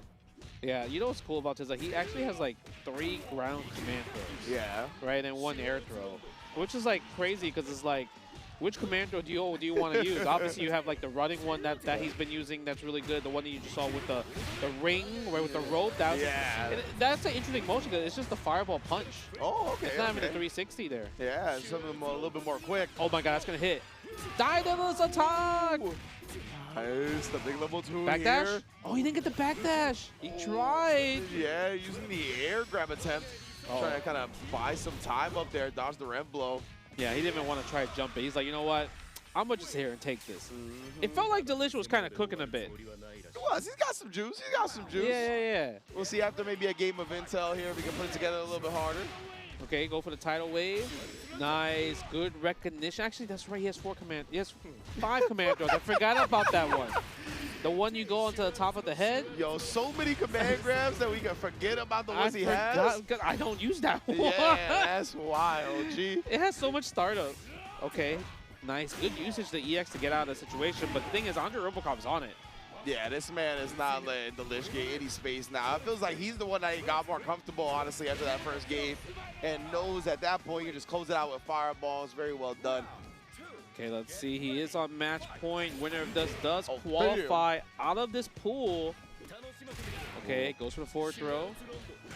Oh, that's going to blow up? No, doesn't get the blow up right there. Oh, good counter. Yeah, and that's the thing, right? When you try to rev blow the close C, it hurts, man, because the double hit stop from the 2 hits gives the opponent so much time to react with their own rev blow. It's one of those things that you really never get away with rev blowing that move. Yeah. I felt like the rush down was kind of crazy from Mr. Andre Robocop. I mean, shout out to Leash, though, for getting this far with Tizlock. Yeah, man, that's impressive, honestly. Yeah. Like, He probably had to go through a lot of, like, Hotaru's, yeah. Hokutomaru's, kinds, and everything like that. So it was really like a nice treat. The first round, I felt like he had a lot of offense. He was getting a lot of the running throw. Yeah. Felt really like good. he had the reads. Felt like he had the reads at first. For yeah. And then unfortunately, Andre Robocop's like, you know what? I'm gonna just hold up. Yeah. And then after that, I'm gonna just punish you for me holding up and you trying to go these command throws all the time. No, and then once Khan gets that punish, I mean, it's all his world at that point, and you're just living in it. So we saw that play out exactly like that. Big ups to Andre, gonna be moving on out of losers. Yes. But yeah, other than that, man, like I said, Fatal Fury City of Wolves is going to be on the whole weekend. We got pools and obviously round 2s and top 24 after this. So stay tuned for more action because me and Ringe are done. Always a pleasure, baby. Always a pleasure, brother. All right. But don't forget, stay tuned because there's going to be more Fatal Fury City of Wolves action coming up soon. So see you guys later. Peace.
¿Qué rollo, qué rollo, qué rollo, qué rollo, qué rollo? ¿Cómo andamos, banda? Saludos, saluditos. Hello, hello. We're coming back pretty soon, pretty soon. Thank you for staying. We're going to see a lot of more good games coming up. So stay there, check it out.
We are here with some more Fatal Fury City of the Wolves pools action. I'm Aru. I am joined by Hellpockets. Hellpockets, how you doing, bro? Dude, it is a beautiful morning right now. I have absolutely got like the best rest I've had in a long time. The beds are nice here. Yeah. But last night was exhausting, so I pretty much hit the sack like a rock. Yeah, dude. Me too. Yeah, they had us up. If you guys missed it, they had us up doing like the Royal Rumble thing with for Fatal Fury last night, and that took a while. That was a little bit of a journey. It was, man. yeah. But it was a lot of fun, right? Yeah, definitely a 3-round experiment. You know, like I was like, man, 3 rounds, and okay, let's see how this goes. Yeah, but you know, we're right back at it again tonight, or today rather. We've got actually a match lined up for you guys already. It's going to be Vasilic versus Foam Robot. Now, Vasilic, that is a name that I am familiar with because I saw it in like one of the Incross's little posts about like upsets in Street Fighter. Oh, okay. I don't recall who exactly Vasilic beat to make it on that list, but regardless, they seem to be a strong competitor. Hey, man, you know, we've got plenty of them here, but not all of them are household names yet. Yeah. So this could be the start of the legend. Yeah, exactly. Start of the Legend is a good way to put it because obviously Fatal Fury is still a very new game. Yes. A lot of people still trying to like make a name for themselves in this game, and a lot of people that maybe haven't been on everybody's radar so far are doing a pretty good job. Yeah, no, most certainly. You know, I talk a lot about how people are going to be approaching this game from different angles, and I think you're going to see that very prevalent within a lot of players who aren't very well known. And you know, we've seen some people drop rounds to these guys in early pools. Yeah. Maybe it's because it's the morning, or maybe because they're just unfamiliar with certain aspects of the matchup. Or maybe those people are just that nice. Maybe they are just that nice. You don't know. This is the beauty of the open bracket. Yep, exactly. So we're going to see what these players have in store for us. It looks like Vasilic is picking the Billy Kane. And it looks like Salvatore on the other side. We're seeing a lot of both this weekend. Yeah. Like, definitely more Salvatore than I expected to see. For sure. Coming out of Combo Breaker, obviously. Yeah, man. But of course, I mean, between Combo Breaker and now, they did have that update, that small update. And Salvatore, actually one of the big winners of that small update, is he got, basically he got the ability to pressure off of Magical Step again, like he used to before. He doesn't have the infinite that he used to as well. That's still gone, but he has much better offense as a result. So we might see some of it here from Foam Robot. Really nice to see that SNK had an idea that they wanted to stick with Salvatore's game design. They took it away for a second just so they could retool it. Yeah. It's back again. It's balanced, but it's still really strong. Yeah, exactly. And we're seeing it a lot more. Again, like we're seeing a lot more Salvatore, basically just because of that change, because he feels so much better to play now. And that's one of those characters like you got to know the matchup, right? Like talk a lot about Whip and KOF 15, and like, and if you don't know the matchup, it kind of feels like it's impossible. Definitely. And this character, like Salvatore, he's got a lot of strange-looking moves, like that Jump D, for example. Jump C, of course. Like so many odd moves that you really just have to laugh at the answers to. Most certainly, and like, and the low hop Jump D has been kind of the best poke he's got. Yeah, honestly, it is. Plus frames. Oh, wow, gets thrown out of his own offense, does Vasilic. Playing a little bit too cautiously, I think. Not pressing the, oh my goodness. The first pool match of the day, you know, sometimes people are just, you know, susceptible to playing not to lose. True, know? Yeah, true. Oh, the overheat though, in effect. Vasilic, his chance to party. All right, gonna almost take him out of SPG here, most likely. Gonna end up with a super? Yes, you are. All right, so Foam Robot does have the wake-up counter option, goes for it, but gets not really punished for it, luckily. I think possibly Vasilic not used to seeing what that looks like on startup, so he was like, I don't know when to actually hit the button here. And Foam Root in cooldown mode after getting overheated early on in the match, it still has SPG available, so Rev Blow still in play for Ganachi. Yes, indeed. Okay. No response there. Ooh, that was a big windup too. Oh, stayed in front with the hop, but doesn't complete the combo. Actually, Foam Root has a big chance to make it back here. 6 seconds remain. Nice response there, hey. That was a great anti-air from Vasilic. And that's one of Billy's like best aspects, is just the ability to anti-air with a multitude of like, not just with a multitude of buttons from different angles and different ranges.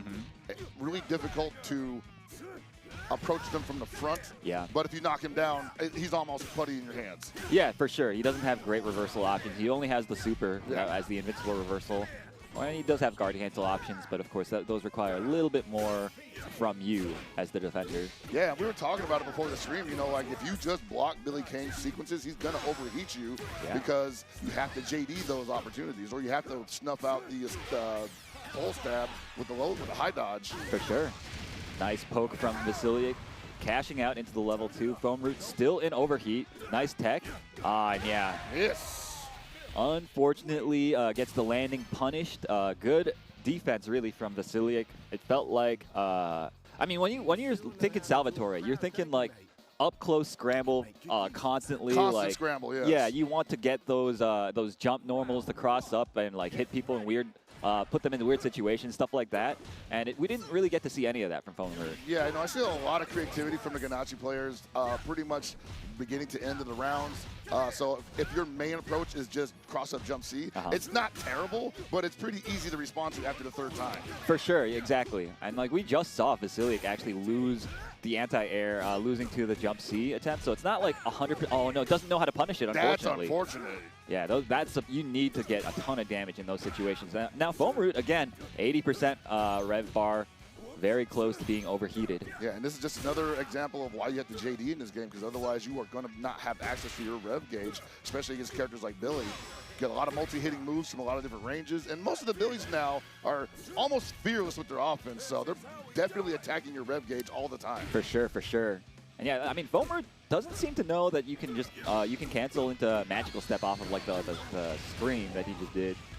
And that's obviously like a huge part of his combo game. And now he's going to lose this round as a result. Vasilic looking at set point right now. Oh, interesting there. Didn't really seem to have anything behind a big wild punish. And right now we're just seeing a massive gap in just understanding between these two players right now. Vasilic clearly much more comfortable with his character than Foam Root. Yeah. Not expecting a big turnaround here anytime soon. Another hard knockdown in the corner. Ganachi does have better defense than Billy, but you got to be able to snuff out. There it is. Nice. The anti-air. Nice block though from oh, that'll do it. Vasilic taking the set over Foam Root and moving on in the winner's side of pool. I don't know which pool this is, but yeah. These leverless players, man. Yeah. Leverless everywhere, bro. I'm pretty sure Leverless actually outnumbers Stick at this point. I think so, too. Like, you didn't see a lot of Leverless in KOF. A lot of people said it was hard to do short hops, which I don't believe. No, I didn't find that difficult. Yeah, I find that kind of hard to believe. Yeah. But at the same time, they seem to have found their rhythm here in Fatal Fury City of the Wolves. I imagine the rev guard button definitely helps out with the short hop in this game. But certainly many other advanced skills available a little bit easier than levered. I heard people talking about how it's easier to do guard cancel Lanze with a Kain on leverless. Oh, yeah, I could see that. So I don't know why that is, but yeah, I wonder. I mean, I guess like, because like on Stick, you're like your muscle memory kind of forces you to go to down back constantly, right? Whereas when you're trying to do a guard cancel Lanze, you need to charge down. Like it has to be just a down charge or down forward. But yeah, they're not letting you cheat that one. It's just, that's fine. Yeah, it's a good thing. Keep you honest. For sure. Okay, so our next match is getting set up. We've got Shin Paulo from New Jersey going up against Beefy Manity. Beefy Manity I am not familiar with, but Shin Paulo is a player that I am very familiar with. Was a KOF player for some time, pretty strong competitor in that. Mostly, I think, known for Tekken, a very strong Tekken competitor at the moment, plays Clive. And in this game as well, he's been doing quite well, plays Gato. In this one. The Gatos have been really exciting this weekend, too. You know, like already the high-octane offense, the high-damage, the 50-50 mix-ups, they're very fun to watch. But I'm also seeing a lot of clutch defense from a lot of Gatos these days. Obviously, the Gato you think of when you think of the character is Punko, right? Yeah. And Punko's definitely been showing like what this character can do in clutch situations. So I'm really excited to see where the Gatos go, not just on offense, because the offense is cool, but I want to see them play defensively competently. Yeah, for sure. I mean, that's the name of the game, right, is your ability to execute on defense. And that's, I think, what makes this game so unique in the current fighting game landscape. And he's going to have a great test here because he's got to go up against Kevin. And the Kevin's offense is just going to be, I think, a better range than the Gato's. Oh, yeah. Maybe not as fast, but I think at the round start, he probably wins the neutral game. Just because of that big far C, the big far D, the rotor. back fist. Yeah. Nice DP from Shin Paulo. And they like mashing that 2A and that 5A as well. Ooh, nice big jump over the 10. Yo, these anti-airs, though, are looking very clean. Yeah, Shin Paulo getting away with that whiff DP break, though. Not looking like a 3D player at all with these anti-airs, bro. And looking like he's back home, huh? Ooh, the overhead as well. Doesn't get the combo a little bit too far for that. There's that big far D. You can't go anywhere just yet, but it's still Red Bull available for the Gato. Oh, no anti-air that time. Oh, could have been a ton of damage, but... So it's interesting. I see a lot of Kevin's probably accidentally get the command grab during strings like that, and they end up whiffing because they're just out of range for it. I wonder if that's like one of those situations where you had to TK the skill that you were trying to use. I think they just pressed the wrong button because like you want the kick there rather than the punch because to get that move the hell trap I think it's called. Okay, well then that's an unfortunate error. Then. Yeah. You know, stream nerves. Uh-oh. It's early. What you got? What you got? Could have gotten a tiny bit more damage with like a close D, faint close D again, but doesn't matter. Nice block though from Shin Paulo. Good JDs. So we know where Beefy Manity is definitely comfortable. He's comfortable where he's punishing, and that's actually really important because you've seen a lot of players not necessarily be super comfortable with their punishes. Nice challenge there. Nice. Yo, instant air JD looking like a Mark of the Wolves player right now. And a great anti-air yet again from Shin Paulo. All right, anti-air with the 5A. It's a little bigger than it looks. No anti-air that time. It could have been a big wild punish for Shin Paulo, but we get the command grab nonetheless. Doesn't go for the revs. Nice bait on the invincible reversal, and this should actually be it. Definitely 2 bars available. I don't even have to spend it. That's right. Well done. I like that though. Shin Paulo kind of recognizing that Beefy Manity's like frustration meter was like getting maxed out. There, right? Yeah. So, you know, just gave him space to hang himself. Yeah, now Beefy Manity clearly living in the punish territory, but he's not forcing the errors very well or taking advantage of the whiffs like we just saw there. Exactly. So he's going to have to get a little more twitchy, I think. Yeah, a little bit. I mean, it feels like because the air approach is being shut down so effectively by Shin Paulo, he's just kind of at a loss. You see that? Look, that was beautiful. Perfectly spaced. Even got the grounded punish as well for the extended combo. And ready for it. Well, going for the low dodge rather there. It's so hot. It's an overhead. It is an overhead when used in the string that way. They looked at each other and like smiled. They're like, what is that, man? Yeah. Shin Paulo, they're looking a lot more comfortable, playing a lot more loose this time around. They probably had a good look in the previous game. Likes what he sees. Going to get a little more, you know, frisky with it. Yeah, a little disrespectful. And it's on Beefy Manity to say, hey, you can't disrespect me that much. Exactly. I'm starting to see what to look for. No punish there. Uh-oh. Oh, no fit. What? All right. Interesting. Finds the hit anyway. I think Beefy Manity thought, hey, he's dropping combos. Maybe it's my time to shine. And Shin Paulo's like, nope, it's a reset. American reset. Shin Paulo, I don't think this is enough. Let's see. Yeah, not quite enough yet. Not quite, but still in firm control of the match. You got to feel like it's anybody's, like, pick your poison there. What am I going to chip you with? Yeah, it could have been a chip, could have been like a man grab, could have been so many different things. Those situations are so difficult, right? Unless you're like, you know, prepared for it, but obviously not quite there yet is Beefy Manity. It was a meaty, so there's definitely prime real estate for a wake-up JD, and I think Shin Paulo just had the perfect idea where he's just like, look, I'm going to stomp, you might JD that, but do you know what's coming after that? Is it going to be dive? Is it going to be the palm? Is it going to be the slide? So definitely designed to throw off the timing there. Agreed, yeah. Okay, so we actually know who the next match is going to be. They're not on the stage yet, but just so you guys know, it's going to be the Geo going up against a player named Art Brawler. I'm not sure who Art Brawler is, but the Geo, of course, is somebody that we are very familiar with. That's one of those household names. That wasn't a household name quite before this, but it's definitely becoming one now. Yeah, true. I mean, he was, obviously, he's been on the KOF players' radar for quite some time now, right? But I think now with the newfound popularity of this game and how well he's doing in this one, I think a lot more people are being exposed to how strong of a player this guy is, Absolutely, man. As big as those TNS brackets, and I know a lot of players also got exposure to his Hokutomaru too, so they know the fear. Oh yeah, actually, I met up with their guys a little bit before this. They gave me this gift.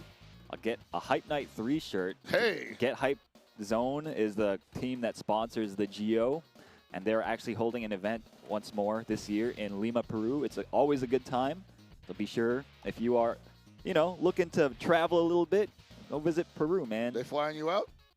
I think so. I honestly think they might be. Hey, man, all right, go get it, dog. I would love to visit Peru, man. It'd be, I want to see Machu Picchu. I want to see, the llama, the alpacas. Let's go, right? man. So, send me a postcard. Yeah. ¿Cuál es latino? Saludos allá a la gente de Perú que ahí anunció el Aru a Hype Night 3. Ahí sigue el Master Gio. Vamos a verlo jugar. Está Gio, hay varios mexicanos, bastantes mexicanos. También vi a chilenos, vi a Rigosan. Está interesante. Vamos a ver la pelea. Saludos, thank you. Make sure to check Hype Night, a tournament in Lima. Some of the strongest will be in town. Check it out. It would be no surprise to see him up there, but he has got a lot of stiff competition to go through to get there. And he was even telling me, he was like, yo, I mean, this tournament's going to be really difficult, but I can do it. And I was like, hell yeah. That's what I love like that to hear, man. Hell yeah. That's tight, man. I mean, he's like a super nice guy, too. Like, he only speaks Spanish, so, like, we have to communicate with my, like, broken, crappy Spanish. But, he's always, like, super chill. That's cool, man. Yeah, man. That's what we got Google for, right? Yeah, basically. Oh, yeah, you can see the players struggling to communicate. Like, which stage do you Button like? Check. This one lags. Like, they all lag, brother.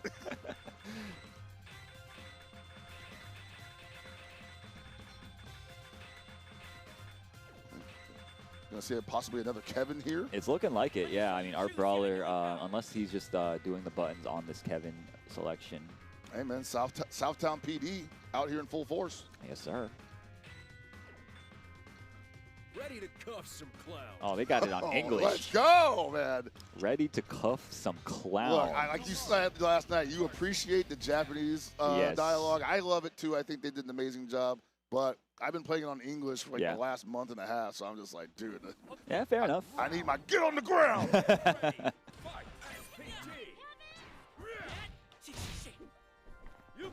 Oh, big jump. No punish, though. Yeah, no, that's definitely one of those leave me hanging moves. Wow, that was like a KOF jump in. Hit in front, land on the other side. You'll love to see it. Yes, sir. And right now, Art Brawler just stuffing everything that Gio is throwing at. Couldn't stuff that. Uh-oh, easy there, big fella. I feel like both players are playing a little bit nervously right now. Again, first pool match, and it's on stream as well, man. Yeah. Like, it is definitely, it happens to everyone. For sure, for sure. Okay, yeah, the Gio just finding the hits in the end. Yeah, a lot of people like, thought Hokutomaru might disappear from the game after the recent patch. Being put in counter hit state after the double jam is definitely a big risk for him. But at the same time, I think at the end of the day, the DNA of the character is still as brutal as it was previously, mostly because the ground game is still so dominant. Yeah, I mean, it's that, and the air game, too. Like, the nerfs aren't that bad to him, honestly. Like, how many times do you actually see somebody, convert off of a counter hit, right? It's really difficult to, especially if it's like one of those wall bounce counter hits. Like, man, not a lot of characters can just automatically go into a pickup from there. Wow. Sure, yeah. Speaking of automatic, pumps the shotgun and puts the cop on his back. The Gio up 1 game. Actually, you should probably change this flag from American to Peruvian. He's only staying here for like, for the duration of his tournament season, and then he's going back home. I think he's the one that probably decided to do that. Right? Oh, did he? Maybe. So it's usually up to the player. Okay, okay. Oof. He said, come on. Wow, yo, he's just getting, that could have been it, honestly. Jesus.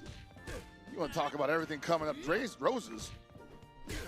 Nice containment from Art Brawler. Looking in prime position to take this round. Any chip will do it at this point. Nice.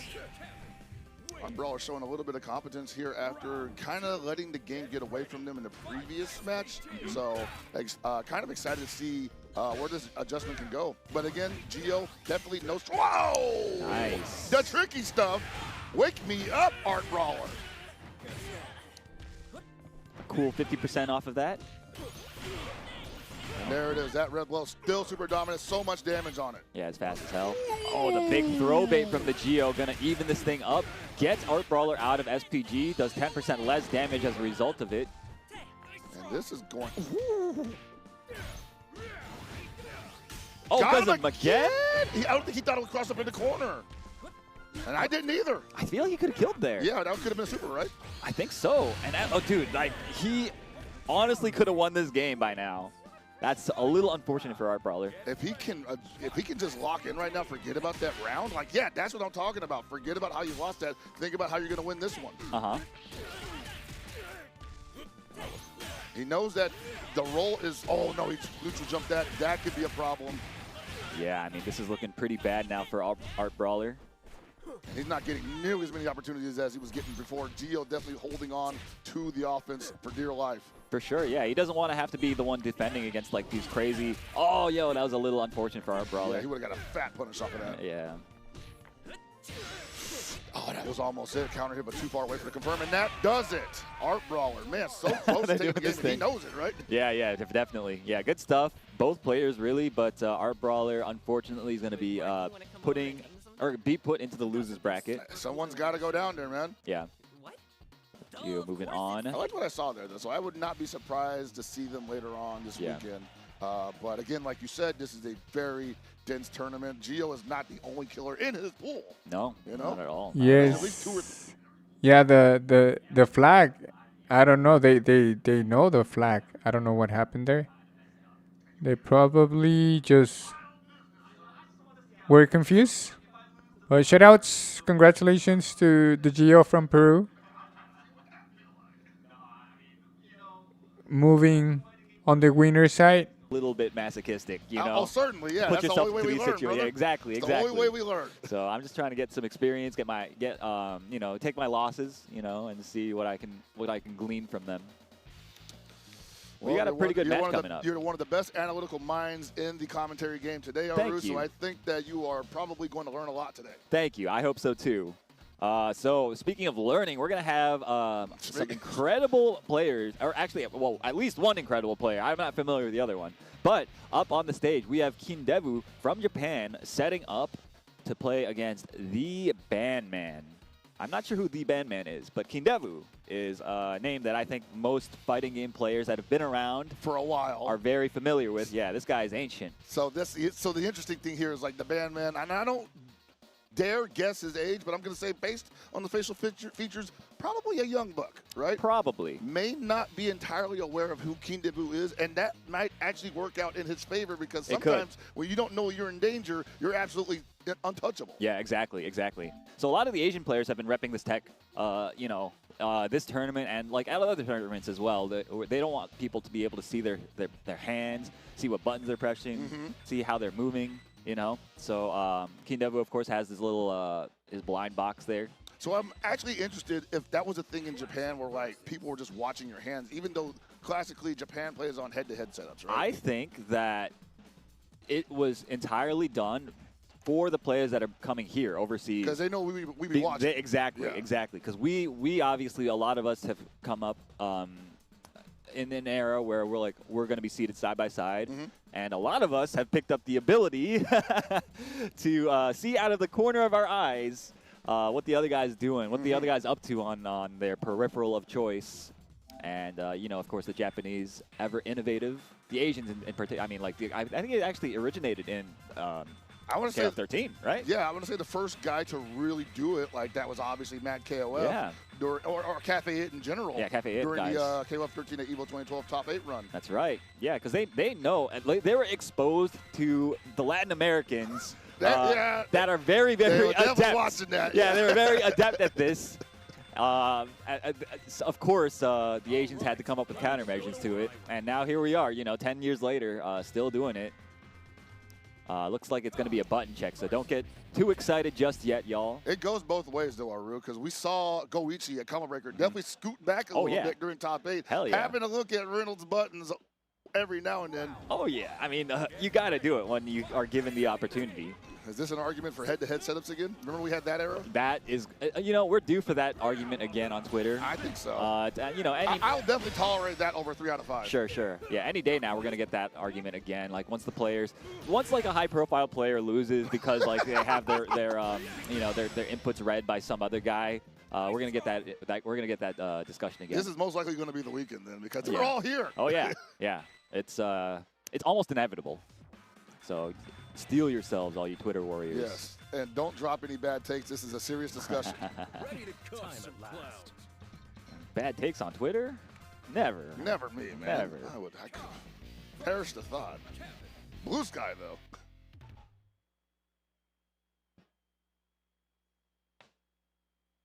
Are you on Blue Sky? I am on Blue Sky. Oh, okay. We follow each other, bro. Oh, true, you're right. I listen, I just go on there to like vomit any stupid thought that comes into my head, and then I'm out. You're out of there. Don't respond to me. Yeah, honestly, it's better for the both of us if you don't respond. All right, Kendevu, I believe, is playing the kind here. That was correct with that. Mid the band man getting turned up right now in terms of losing meter.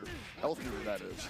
Oh, turning up in terms of the offense, but drops it. Unfortunate, finds a command grab anyway. Well, goes for the overhead. Nice block from Kendevu. The man is old, but he's still got the reactions, but he gets counter hit. What? Oh, big unfortunate drop yet again for the demand. Yo, he's actually could kill here. He's going to cook him. Okay, yo, the Bandman? You know, sometimes, like, you get those errant hits, and you're like, man, how do I convert off of this? You get, like, one hit, you're like, okay, at least it didn't drop completely. The confidence is still up. And now Kendevu's like, we cannot get in that situation ever again.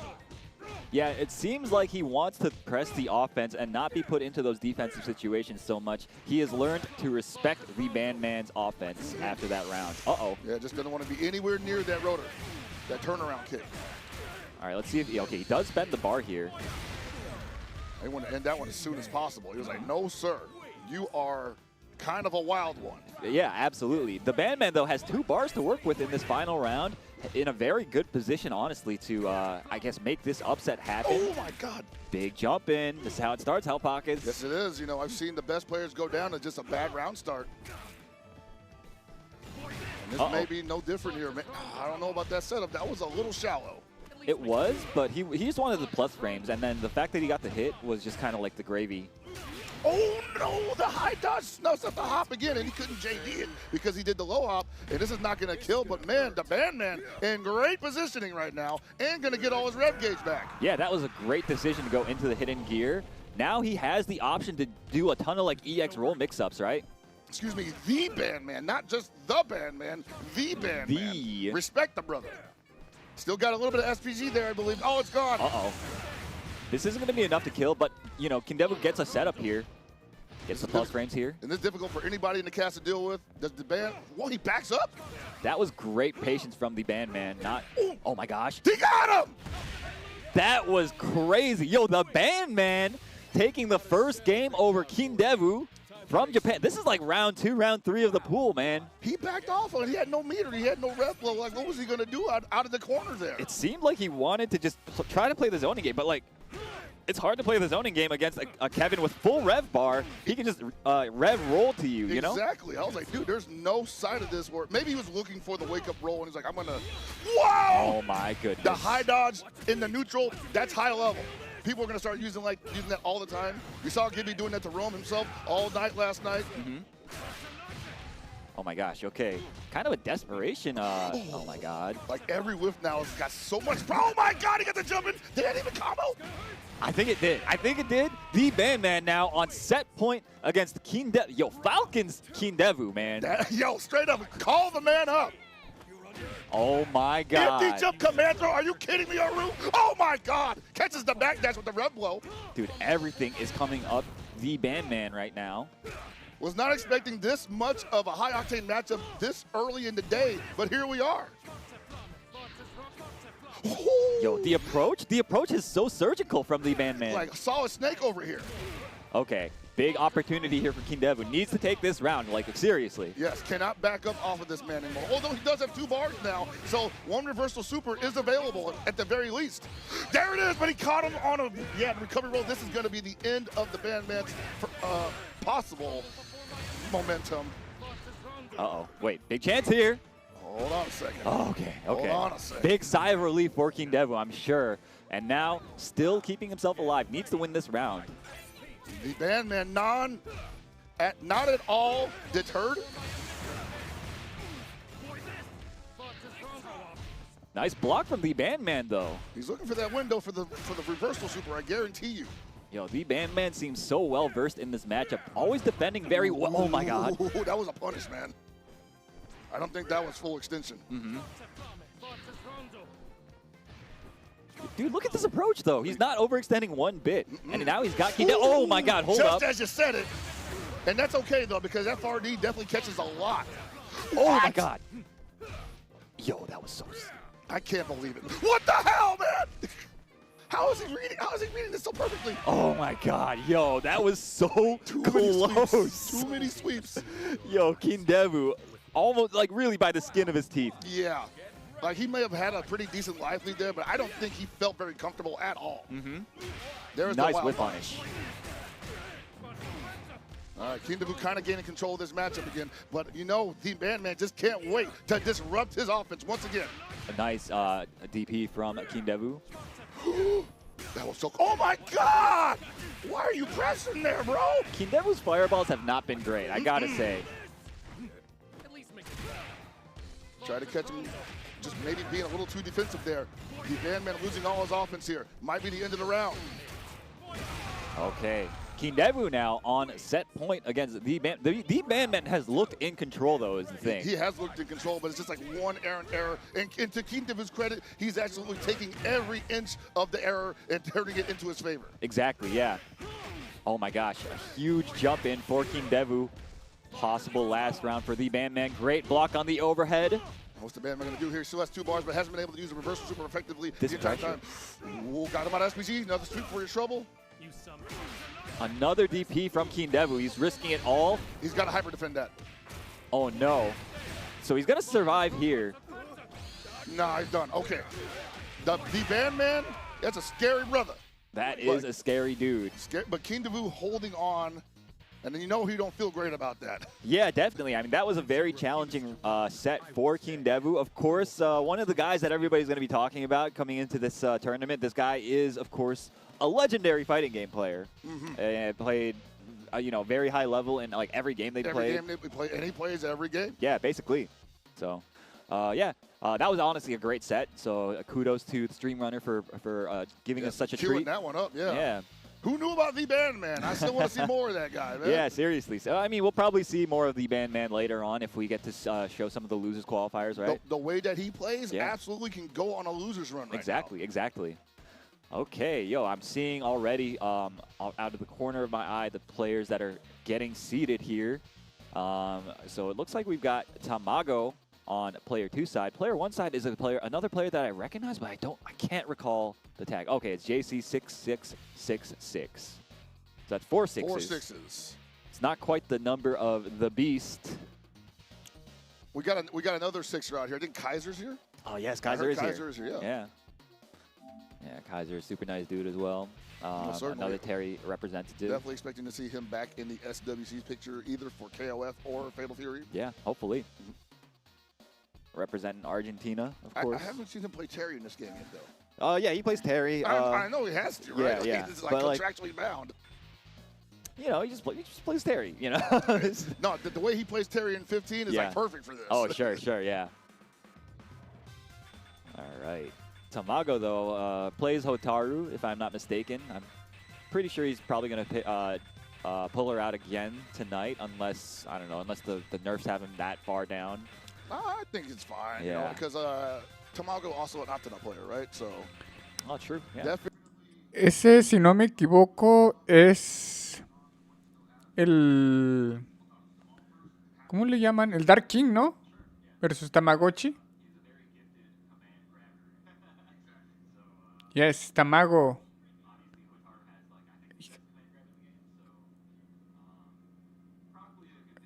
Carlos. Creo que es ya. Dark King. Siempre, él y su hermano muy buena onda cuando hemos estado por allá, banda, muy atentos. But I think this is Dark King.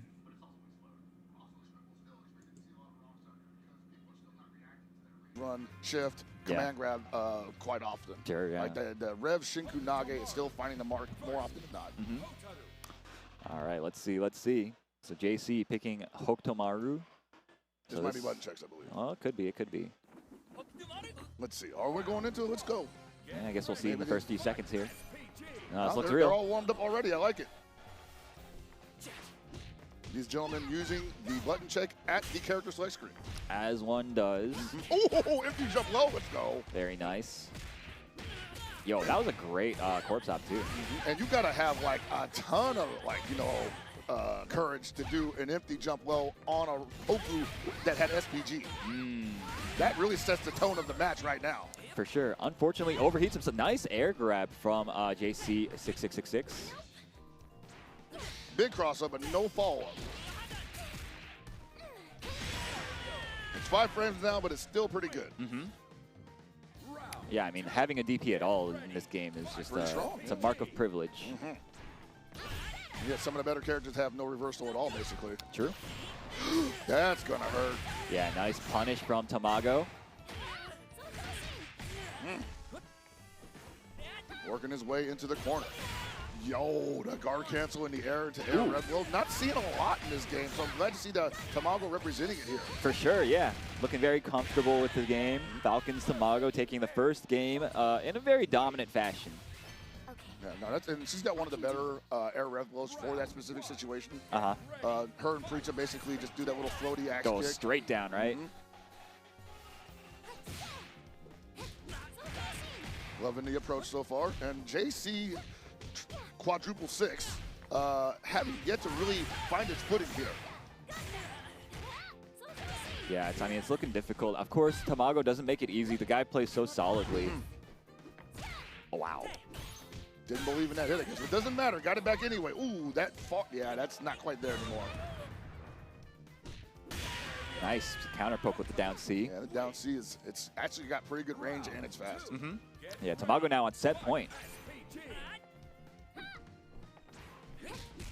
Like to see it. A little bit of KLF Ashibarai Taiku. Tamago's movement on Oki is quite good, I gotta say. It's really difficult to tell which side he's gonna end up on if you do a get-up roll. So again, like you have to use the rev guard as you wake up if you choose to wake up roll. Oh, the jump back in the corner, we couldn't make anything out of it. And once again, find the pay dirt. And yeah, once again, JC just unable to hold on to any momentum here. It's unfortunate. Just a full jump air fade. Oh my goodness. And that was a desperation there from JC, just looking for possibly a DP from Tamago because he was in the corner, and Tamago not biting. Yeah, it's so difficult. Tamago exercised so much control of the entire pace that set. So I mean, it's how do you wrestle control away from such a solid player, you know? And it's really interesting to see because like a lot of these guys coming from the KOF background were coming into this game super aggressive. Yeah. And early on it was kind of working out, but as people got better at controlling the pace of the game, controlling the pace of their own game plans, maybe the hyper... No sé si lo estoy confundiendo, pero creo que él es de allí, Pica. Creo que él es el Dark King. No sé si se cambió el nombre o es alguien que se me afigura. Tamago, very strong. Utaru, that's nice place. There's more Mexicans still coming. We haven't seen Paco, we haven't seen Violent Kane.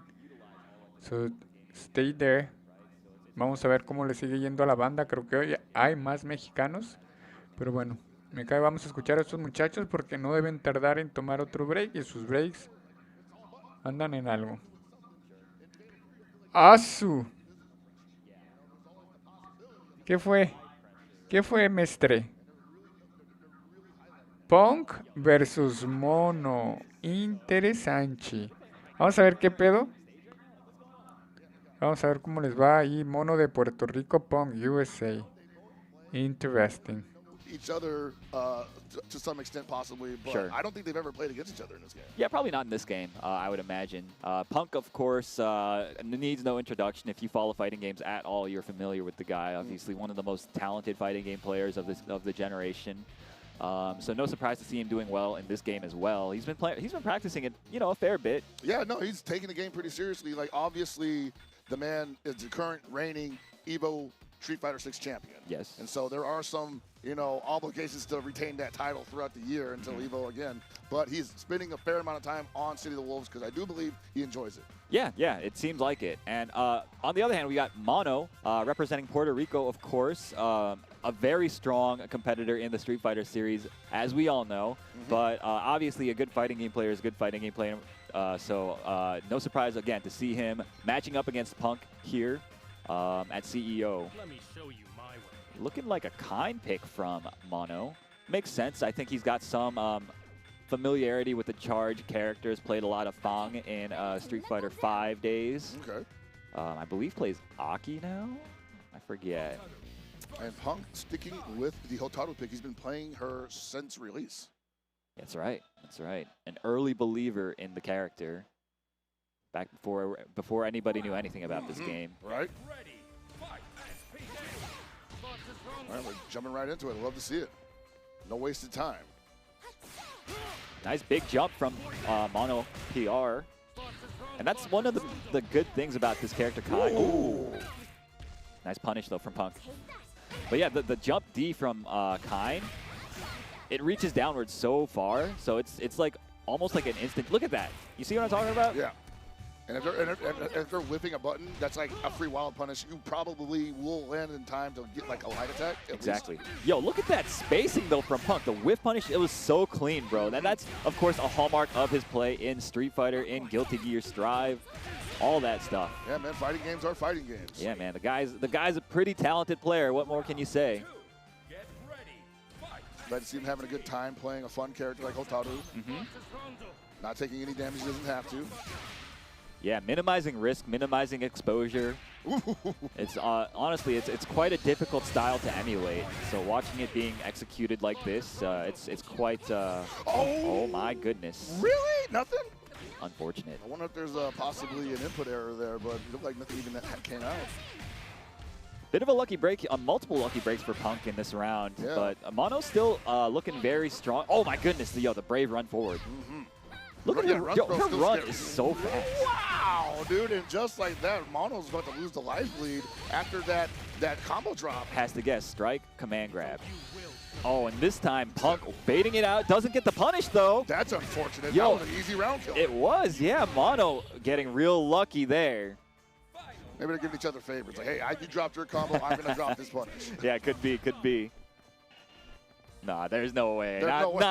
These guys are way too competitive, man. This is not the Royal Rumble, yeah, man. these dudes are way too competitive. I was watching the player cam too after all that happened. They didn't even look at each other. They didn't even twitch, They're bro. just thinking like, man, that's $1 million down the drain. Exactly. All right, Mono at the early life deficit. Oh, he's getting off real lucky here. Like a lot of those several of those could have been confirmed, but Punk just not ready to force the issue. Yeah, I suspect that he's a tiny bit out of practice in this game because he's had to focus more on Street Fighter. Well, of course, Street Fighter has gotten a patch as well very recently, so. Yeah, probably. I know he had just gotten back from traveling as well, right? Yeah. So, and I mean, he was out there. I wonder if him and Shanghai got down, you know? Maybe. They did squash the beef after all. I mean, that's good. Glad to see it. Of course, yeah. Two absolute goats, really, so. Oh, no whiff punish there, but a lot of big buttons out getting thrown around. At least make it Another throw. The Rondo pressure. Oh, he didn't want to take the situation anymore. Uh-oh. Wake up throw. We do that. Yeah, got thrown out of his all-in offense. Very bad feeling. And eats the raw Sososhin. You think it's over? Oh, no! Punk has been really successful at baiting the reversals. He seems to have, mind-reading capabilities. It's the invisible pressure. Like, Mono knows, like, a button could come at any moment there. Doesn't have to deal with it, especially in the corner. So he says, whatever, nuclear decision. Get ready, fight. Punk now on set point against Mono in Fatal Fury. Oh! Too far away. They got to do something about Hotaru's jump D, man. Like, it reaches mad far, bro. I mean, it is pretty privileged, but hey, they've already taken away so much. Sure. You just wanted to break her legs? Yes. All right, Mono with an opportunity here. Nice. Gets the hard knockdown into the corner. Nice. I love the challenge from Mono. Yeah, that's a much better decision than just like wake up Lanze.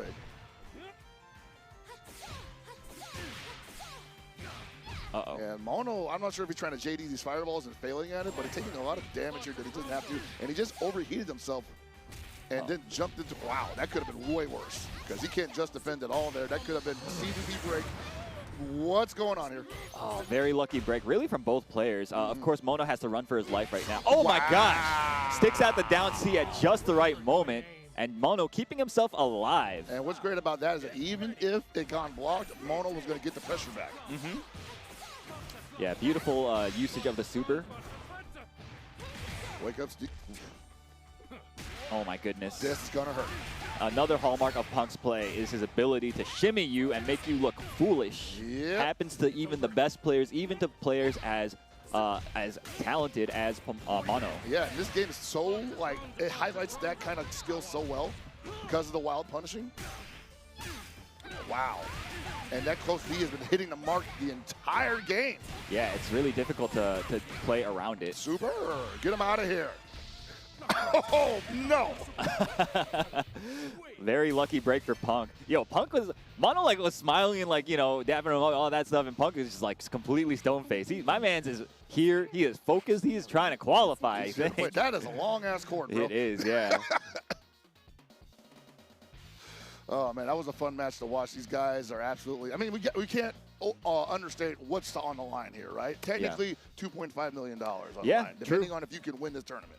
Yeah, of course. We're talking, of course, about the 3 EWC qualifying spots that are up for grabs at this tournament. Of course, the top 3 placers that aren't already qualified will get a ticket to Saudi Arabia and Riyadh to compete for that $1 million. And the winner of the tournament, or the top placing person that hasn't qualified already for the SWC, gets a ticket to wherever that is. Wherever, whenever, man. Yeah. We'll be ready. Sometime at the end of the year is what they're saying. So I'm looking forward to it. You guys should be as well because it's going to be like insane. Like the level of competition at EWC, SWC, it's always a joy to watch SWC. Yeah, we worked it last year and it was probably the best KOF tournament I'd ever worked. Yeah. I know that. And the vibes were great too, dude, right? Yeah, all that KOF in one room. Hell yeah, Loved man. It was great. So if you guys are interested in coming out, meeting all the KOF Fatal Fury players, Sam Show players, then I would definitely recommend visiting the SWC wherever they choose to hold it. Yeah, dude, I wonder what that LCQ will look like. Yeah, that was absolutely bonkers last year. Yeah, all right, well, that's enough of that for now. You guys at home need to help us keep the lights on by watching these advertisements. We'll be right back. Don't go anywhere. All right, Lucas, how long?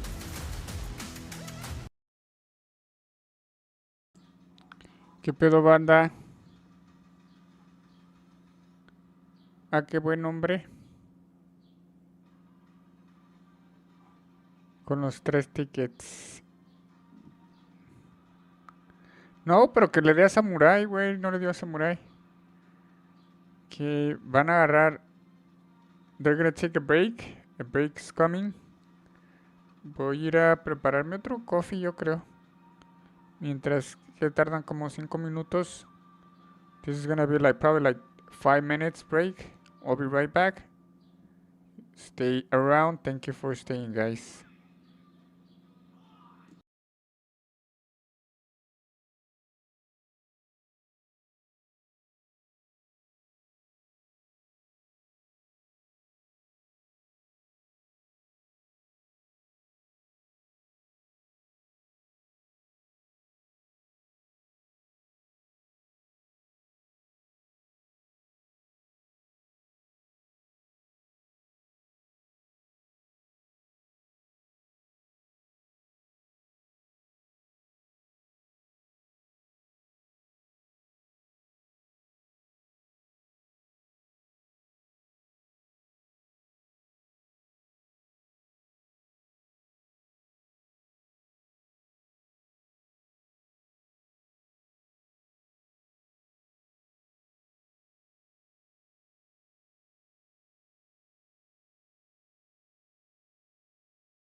having some really squeaker matches too. Yeah, absolutely. The guy, I've played him. I got the privilege to play him in a fairly long set at Combo Breaker, and he just like he made me feel like I didn't know how to play the game, you know? I love that.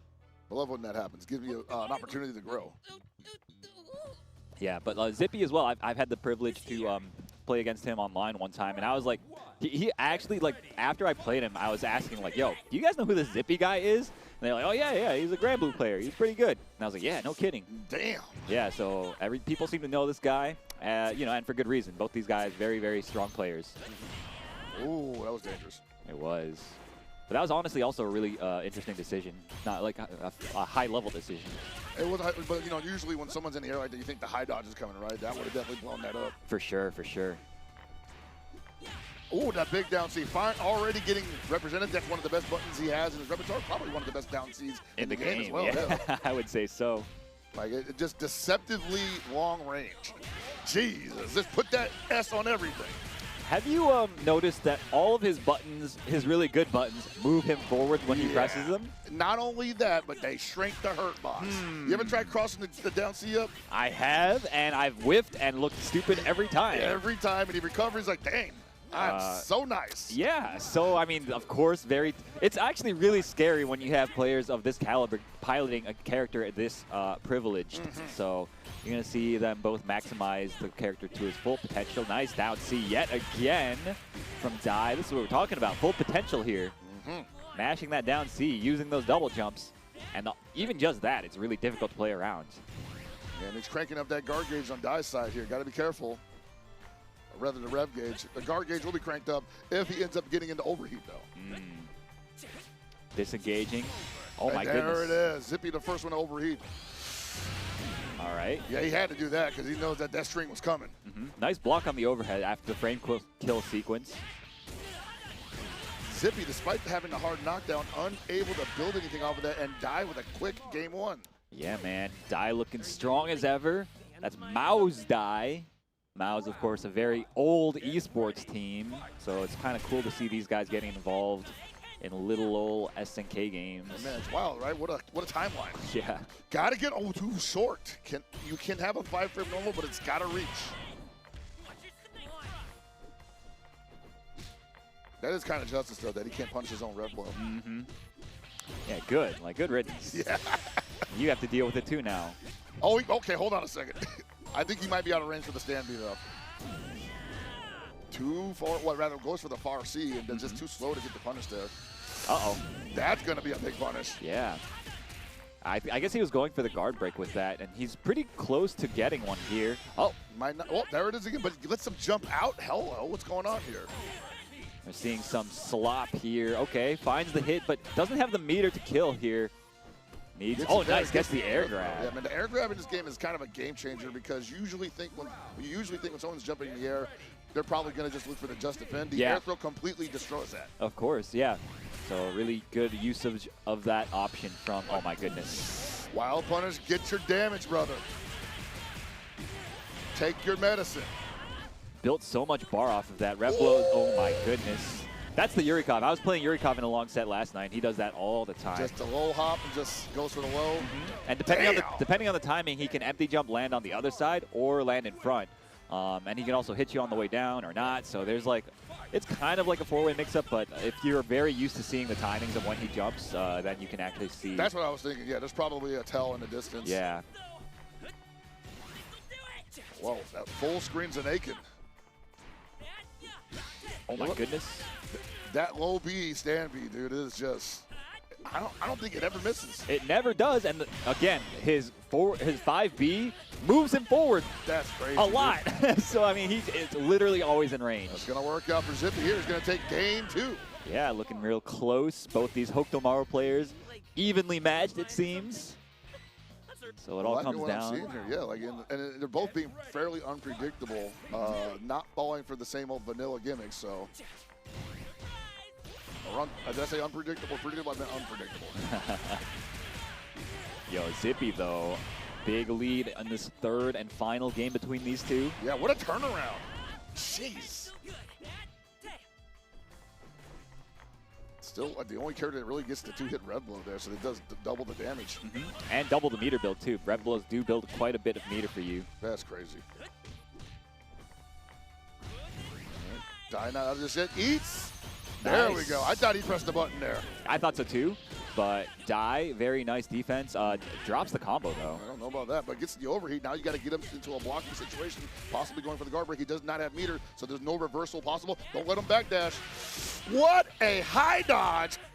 Beautiful reaction from Zippy. Nice air throw from Die. Has another chance to put on the pressure, work that guard gauge maybe. Oh, no, he just gets a combo. That should be it.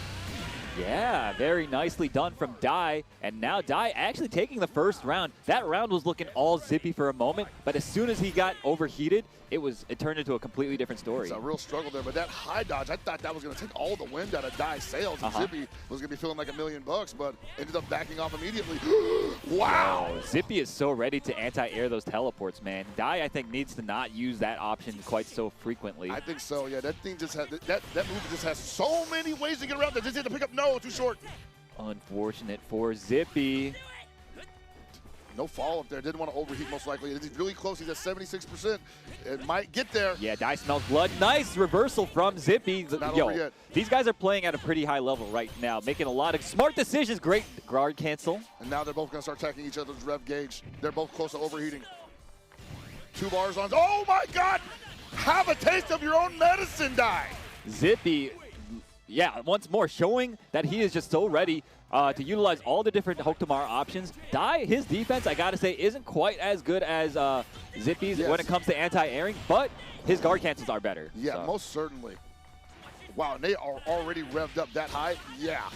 Oh my goodness. Yo, Zippy doesn't have that much bar to work with, already overheated, and doesn't build the last bar. Yeah, he wanted that so bad. He was thinking, like, maybe this will do it, but unfortunately, he did not build meter off of the rev excels. And now it's Die's to, oh my God. What? He didn't press the button, did he? Did he? Did he? No way. Oh, this is gonna hurt. This could be curtains. This could be curtains. This is one of those moments where the momentum shifts dramatically. Yeah, it's happening. Oh, wait, no, punish? No meter, though. No hard knockdown available. Good block from Die. Got the life lead, though. Got to be careful of that. Overheated him, and he thought it was his turn. Did he try to JD that? He couldn't. He was overheated. I know, but I was like, he was blocking that, wasn't it? No, he got guard broken. And Die, in a nail-biter of a set, takes it. That was an insane final round. Those final scrambles were so intense. Jeez, man, that got me my brain twisted, too. I thought he wasn't even overheated for a second there. I totally missed the moment, but Jesus Christ. Yo, Die moving on over Zippy. That was a sick set. Once more, I'm glad that we got to see it. So, you know, like, mirrors can be very entertaining. They can be, but it's also the most stressful thing in the FGC. There's too much writing on it. Are you the best player of your character or not? Yeah, for sure, for sure. And I know people say, like, a mirror match doesn't determine who's the best player. I'm like, nah, it does, man. Like, come on. Yeah, that's cope, right? Whenever people say that. So that's a deeply, intensely personal battle. It is. So, yeah, Zippy, unfortunately, coming out the loser this time around. But there's always next tournament. Of course, both these players sponsored. Zippy by Z10, Die by Mouse. So they'll probably run into each other. There's, I think, like one more chance, right? I mean, I think Zippy's just in losers now, right? Yeah. I'm just talking about next tournament if they run into each other again. Although I guess they could run into each other later on in this tournament, I mean, anything can happen, right? This could be the, I mean, it's like you said, crazy, dense bracket here. Yeah. Still impossible to predict who would be in grand finals. Yeah. You know? And speaking of impossible to predict, we've got GamerB from Taiwan going up against Me Again. So, of course, everybody knows GamerB. The guy is pretty good. But Me Again as well is a name that came up when I was doing some research. And I think Me Again is going to be like a dark horse type player in this bracket. So we'll see what he's got to bring to the table. Going up against Taiwan, one of the legends of the fighting game community. Overall, always such a strong player. Me Again, though, I think maybe a little bit lesser known, at least to me and my ignorant ass. I have no idea who this person is. But I do know that they're pretty good. Well, he has a chance to show it right now on stage. And GamerB, as you said, a very strong competitor. But at Combo Breaker, some might argue, like, man, this guy living by the skin of his teeth, getting in the top 8 after, like, several moments of, like, just being on the brink. Yeah, man, for sure. So clutch factor, of course, is one of the most, like, unsung heroes of, like, FGC. Yeah, for sure. And you can't replicate it. It's you either have it or you don't. You see once again there, the box is out. This is definitely a movement. Yeah, this is an East Asian player thing because they are not trying to get their inputs read by some dirty Westerner. Some filthy... I don't know if he's got it, but I don't want to find out the hard way. Exactly, yeah. Me again though does look a little bit younger, and I feel like the button watching stuff, that's like the... That's an old man. Yeah, that's the grimy old man stuff. Definitely. And I love that kind of stuff, man. I came in around the middle of that era, so like a lot of people weren't button watching. When I found out about it, I was like, oh, that's a pretty good idea. Yeah. No one ever talks about this. Yeah. So as you guys might have realized, that this is a button check. Most certainly. You've never seen anybody play on this stage. True, yeah. There's a reason for that. Is very cool because like you can kind of get a preview of who's potentially going to end up in the game eventually in the background there. Well, they did promise like everybody, right? They did promise everybody. We see 3 of them back there. Yeah. A little bit of Krauser. Geese is technically already in the game in some form. Right. And of course we got the Ducks. Ah, yeah, that's right. Supposedly Eiji Kisaragi's in there somewhere. Oh, How yeah? did they catch that, dude? I don't know. That's crazy. I honestly don't know. I never play on that stage either, even at home, just because I just want to get used to like the tournament stages, right? Mm-hmm.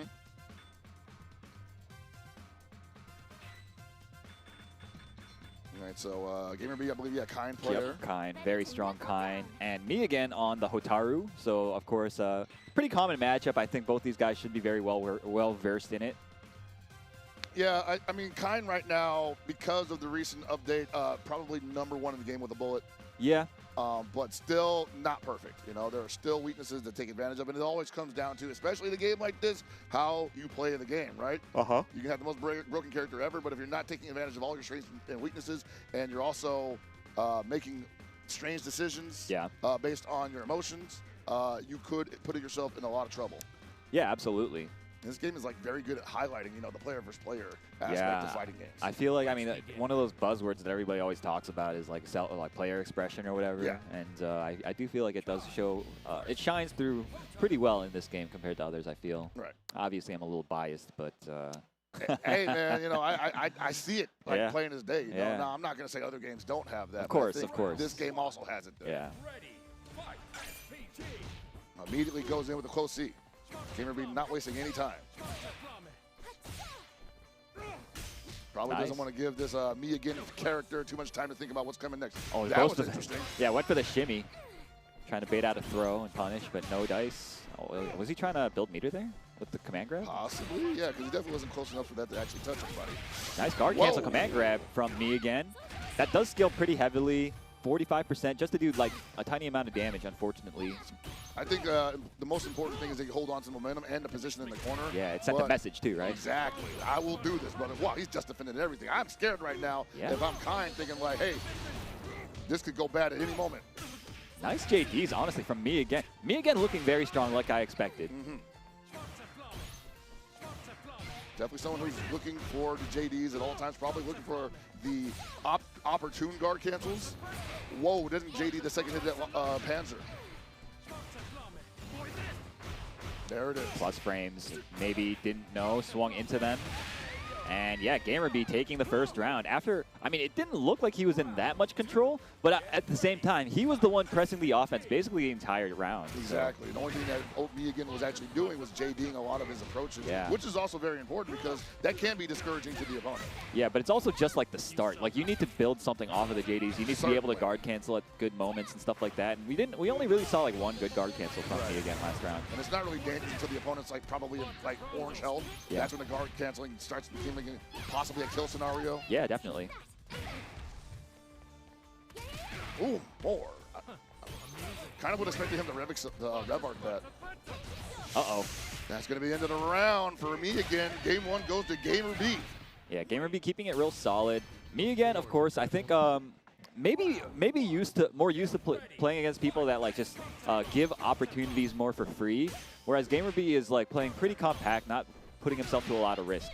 Yeah, you know, like a lot of people play this game like by the numbers. They think I'm on offense at all times. Yeah. So people who like the JD a lot, like me again, just basically just get the JD all the time and wait for their opportunity. But GamerB's pressure has been staggered. It's been well timed. It's definitely hard to defend against that. For sure, for sure. Oh, okay. Could have gotten a lot more, and as a result, GamerB gets a setup here. Yeah, you like that rondo pressure. It's a wheel. It's a Rolodex, man. It's a roulette wheel. It really is. Is it going to be high? Is it going to be low? Yeah, GamerB's offense is so layered with this character, and me again is looking a little bit flummoxed at the moment. Yeah, they look so strong on defense, but I'm starting to realize that maybe the JDs was really all they had, and that one guard cancel didn't really seem to put GamerB off of his offense. And he's not going to go for hyper defense there, so he's getting the guard, or rather the rev gauge jacked up. Finally, some offense on Megan's side. A little lukewarm there. Oh, unfortunately gets anti-aired, and once more it's GamerB's turn. Yeah, he kind of didn't really show him there. He went with the close A, Dude. And then didn't really build anything off of that, and there he goes. Oh my gosh, that looked like GamerB's offense is honestly so terrifying. He did not do the same thing twice. Nope. At all. Like, it was just option after option after option. So if you're not already very familiar with the kind matchup, you're going to be playing at a huge disadvantage when you're playing against GamerB. Right, you know, and we talk about he was so good at JDing, but for some reason he would not JD the projectile super.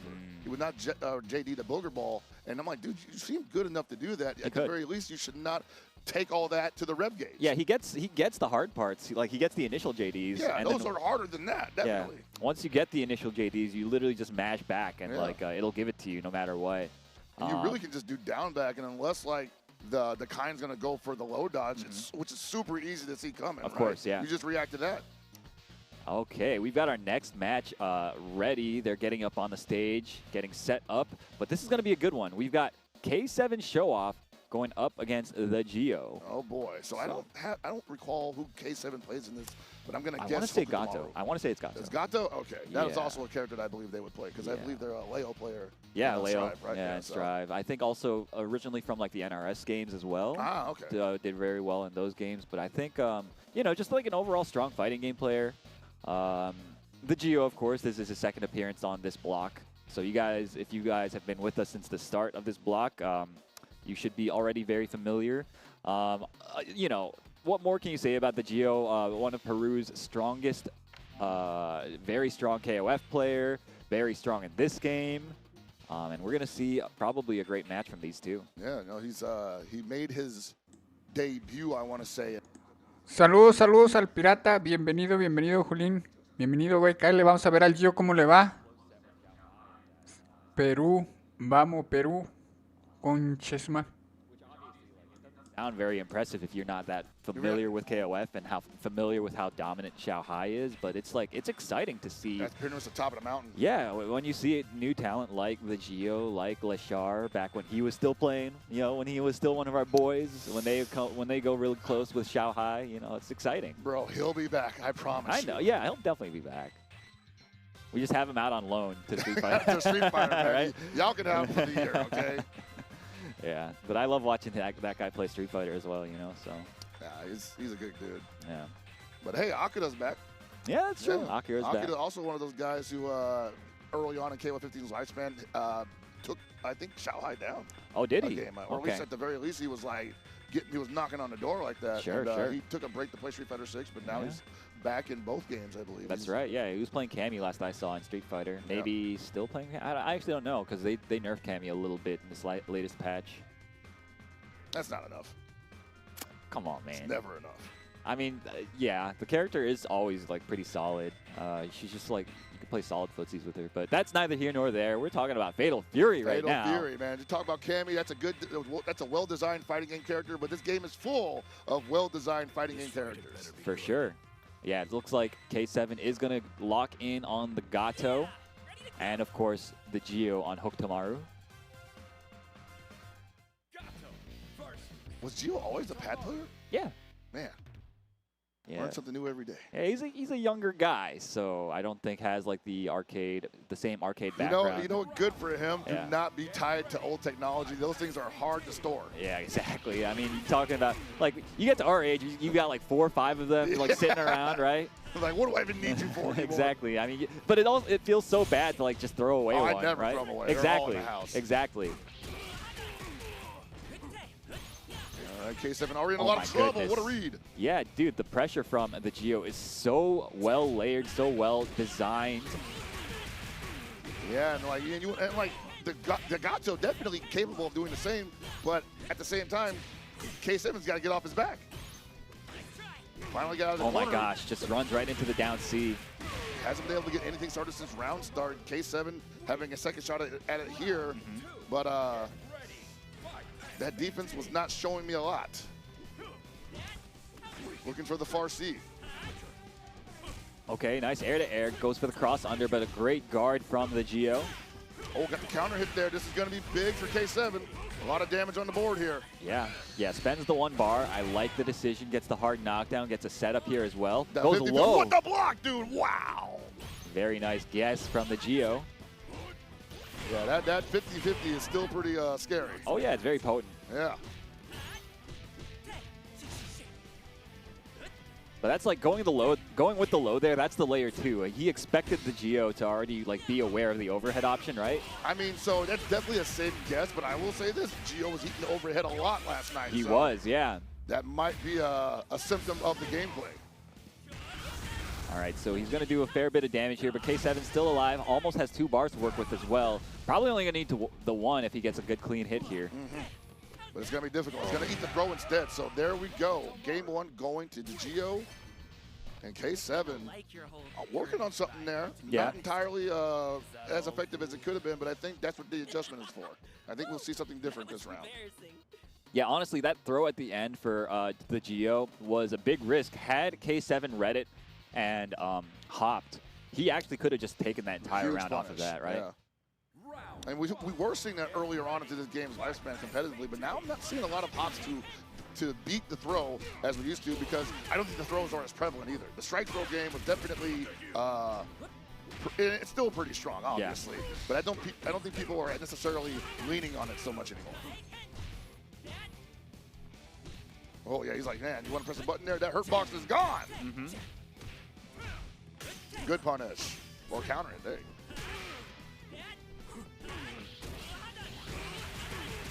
Man, and the Geo just does not need to let go of the forward position on his D-pad. On his D-pad, yeah. I almost went with the old boilerplate there. Right. Yeah. The Geo on set point now against K7. K7, of course, also a strong competitor, but, I mean, he's just looking outclassed by the Geo at the moment. Yeah, definitely. Again, like the Geo, one of the better players here right now. It's a great experience for K7 if he wants to take what he can from it. Big damage on board here, possibly. Oh, no meter. Ow! Well, that's all she wrote, man. What a commanding performance from the Geo. What a perfect. Jeez. Yeah, I mean, this character, Hokutomaru, when he's piloted by a strong player. Dude, oh my God. Like, and it's almost like he didn't get nerfed at all, right? I mean, he basically didn't, in my opinion. I don't think he did either. I think he was just as strong as before. Just maybe some of the stuff that wasn't as represented as much before. You know what they did to him? There anymore. They did one of these to him. You're breaking the rules there, man. We need to calm you down. Yeah. You haven't broken any laws yet. Muy fuerte, Gio, muy rápido. Vince, saludos, Vince, ¿cómo estás? Bienvenido, Vicente. Ahí, Gio looking very strong. Try to see what's going to be his next match. ¿Qué pedo, mijo? Kriskov, ¿cómo estás? Bienvenido, no te había visto en todo el día, Andamos aquí viendo al Gio que se acaba de pasar de lanza. Kuro-chan, saludos. ¿Cómo viste ahí al de Gio? Saludos a todos mis patitas de allá de Perú. ¿Qué fue, mano? El horrible del Gio ahí avanzó, ¿cierto? Representando muy bien a Perú. Shoutouts to all the Peruvian people on the chat.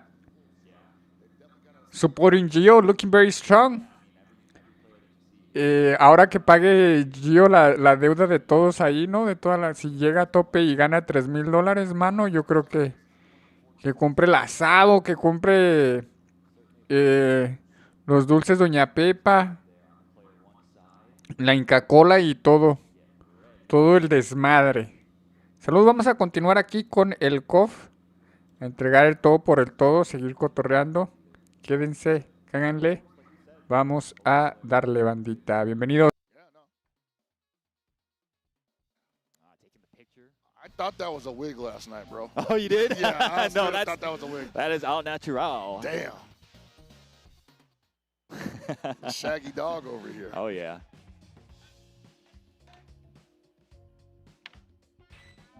Big Shermy. Big Sherm, bro. Big Sherm. All right. So Hyde, of course, going to be repping the Terry, I'm sure. Oh, let's see. They're going to choose. Okay, they're going with the kind stage again. And yeah, again, I always talk about this, but one of Hyde's biggest strengths is the ability to sell you on the fact that they're going to go for a throw and then not doing that and instead hopping in your face. Yeah, Terry definitely very dangerous individual to be able to run that game with as well, because almost every touch can turn into like, what, 40%? Exactly, exactly. So, of course, you really need to have a lot of self-control, a lot of discipline, and only go for the throw tech when you are absolutely certain, and even then, chances are it's the wrong idea. You can just react to it, right? He's got enough time to react to it. If you're young enough. I did not have him anymore. Dude, Justin, last time I was doing Top 24 commentary at Combo Breaker, Justin insisted that he is able to react to the throw, the green flash, and I was like, huh. Okay. I mean, I'm maybe. not going to doubt him. I'm not going to doubt him. You're Justin Wong, so I guess maybe you can, but I'm pretty sure a guy like me, I don't have it. There's ain't no way. Maybe I'm mashing that SOB. I don't know if I can do it, man. All right, full screen Rev Power Wave. Oh man, jump D for RD. You ain't going nowhere. Pressing that D button quite a bit. Nice air to air though from Hyde. Gets some offense going, but just like that, Pleb answers back. There's a big counter hit in the air, in the corner rather. Jeez. Nice, gets the knockdown. And there's that 40% we were talking about. Drops the chase down. And gets hit with the empty low. Luckily for Hyde, Pleb doesn't go into the super. Oh man, that could have been real bad if Pleb had actually got hit by the DP break, especially with a bar on Terry's into. Overheats himself? What's going on here, brother? Nice, nice. Hyde still in it. That wasn't the strongest response there. And Pleb kind of cracked at the end, I gotta say. Kind of was just like already committed to that reversal option. Yeah, a couple of unfortunate decisions there. He got the overheat and then kind of just gave some lukewarm pressure for the guard break. Ended up losing all the momentum there. Yeah. Oh, no, and that's what I'm talking about. Yeah. The ability to just hop on you when you go for the throw attack. Jeez, man. And he already overheated, but hey, did he press the button? No, he did not. Yo, Hyde looking strong as ever. Gets the throw that time. Finally, right? Yep. And that's important, too, to put the fear of the throw in the other person's head still. Right. So that you can kind of prey on that in later rounds. I don't know what he was looking for there, but full screen crawl is definitely asking to get power waves. Oh, yeah. Kissing the ground on a ground fireball. Yeah. I don't know about that one, geez. Yo, Hyde looking so strong, though. Oh, wow. Woo!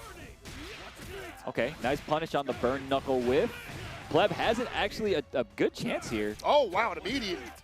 Finally getting some offense here. Oh, but loses him in the roll. Yeah, Hyde just immediately backing off that. Says, nope, we don't need to play that game. Yeah, I know. Hyde's decision-making, their decision-making is just like really strong this set so far. Nice hop. You know, with punish there, that was a big opportunity for Pleb, but did not take it. Oh, I like the attempt. Love it. Nice guard cancel. Ooh. Gets a knockdown. What we got here, Hyde? The empty low. Jump low, but didn't get a significant damage off it. Oh, gotta be careful. You can challenge that crack shoot follow up.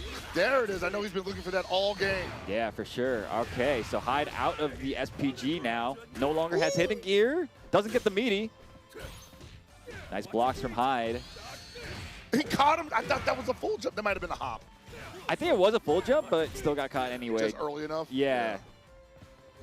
Oh, wow. Yo, nice control from Pleb. Perfect way to play that, saying, hey, you lost the ability to use Rev, to guard, to JD. These buttons are going to matter now. On the ground. Yo, beautiful anti-air from Hyde. The reaction's looking on point. Oh, the JD still. Give me that health back. Okay, great punish on the landing. And I like the usage of the hidden gear there. Had 50% rev already, so using it here, not a bad choice. You're gonna get pretty good damage off of that because the the hidden gears do pretty good damage on her. Wow, just a run up close. See? Just like, oh my god, and just gets hit high. I can't imagine if Pleb just felt like, hey, bro, like, good game, you got it. After that hidden gear, he's like, man, I'm not blocking nothing. Could be, yeah. I mean, I think probably was going for a JD, but, you know, sometimes you're a little bit late and you just get hit crouching. Yeah, the timing on that can be tricky sometimes. You know, you can be like, hey, this should be automatic, but at the same time, maybe he delayed the button, right? So. Yeah. It is what it is. It is what it is, man. So Hyde moving on, presumably on the winner's side of the pool, right? I want to say we're pretty late into these brackets. Oh, that was actually loser's side is what the voice in my head is telling me. So, all right, good to see. I'm looking at the brackets as well, and I'm like, man, I need these to update because I'm trying to see where these homies is at right now. True. Okay, so next match actually is going to be on the winner's side. Wait, there's... Is this on the winner's side? Because we saw JC666 lose, didn't we? So this is the loser's side. Okay. JC6666 is playing against Kless. Kless actually got 9th at Combo Breaker. Yes, he did. So that was a very good showing from Kless. Yeah, this is a friend of mine. He's a very strong Terry player. Oh yeah. Definitely has a lot of experience under his belt against some of the best players in the game currently. Surprised to see him in losers this early, honestly. Like, is he in NorCal as well? Nah, I think he's from out here. Yeah, he's from really? Florida. Okay. Yeah. Cool. How do you know him then? We are in the same Discord. Okay. Understood. Probably a couple of Discords, but sure. He's just friends with like Reynold and everybody. So cool. You often see him hanging around with Cloud, Reynold, Dylan Yan. Yeah. Okay. So gets a lot of great practice with some of the strongest in the States at the moment, right? It's pretty sick though, seeing all like the different pockets of like strong players, everybody practicing with each other. No, it is really cool, and I'm glad that a lot of the circles that exist in SNK are extending because of it. Like people are getting to know folks that they normally would not really interact with unless they played the same game. So now that they do, it's like, hey, you know, so many different ideas are flowing together, and I'm getting to know like people that maybe don't have a background in SNK games. Yeah, exactly. And they're just like, hey, you're pretty good, you know. Yeah, man. It's been great to see kind of the cross pollination, right? Yep. So JC6666, of course, going to be playing the Hokutomaru, going up against Kless's Terry. Kless's Terry was looking pretty strong at Combo Breaker. Yeah. I gotta say, very clutch. Like it felt like got a lot of wins in situations where it felt almost it felt very improbable. It definitely improbable, and he did topple some big names. Yeah. So probably looking to repeat that performance here, but I'm ready for it. Yeah, it's gonna be difficult, man. The field is so stacked here. Round 1. Get ready. He's up against JC666. 6.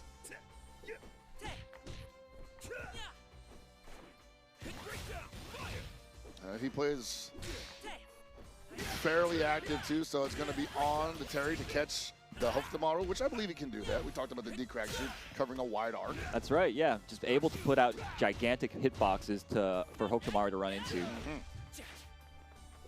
Oh, run up throw again.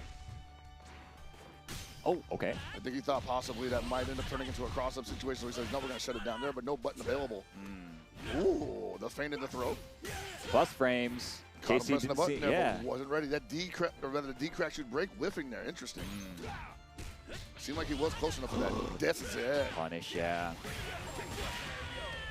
Okay, Kless taking the first round. Kind of like a quiet first round. Both players obviously still trying to feel each other out. And I think that happens a lot in this game because, like we said, this does highlight player versus player, but you need to know what this player plays like. So the first round is usually maybe some big swings here and there, but nothing too telling. Yeah, for sure. Both players. Oh my goodness, big hop. Oh yeah, Kless likes to use the rev blow to get the hard knockdown. I like that too because you spend less rev gauge on the hard, and you still get the hard knockdown, and the damage is definitely respectable. At the same time, he is at 75% rev gauge. Cannot afford to be too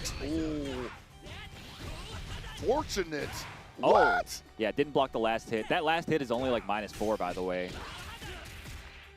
Might have still been able to get a throw possible, but hey, take your turn back. He's also at 80%, so he's not like, hey, don't want to get overheated.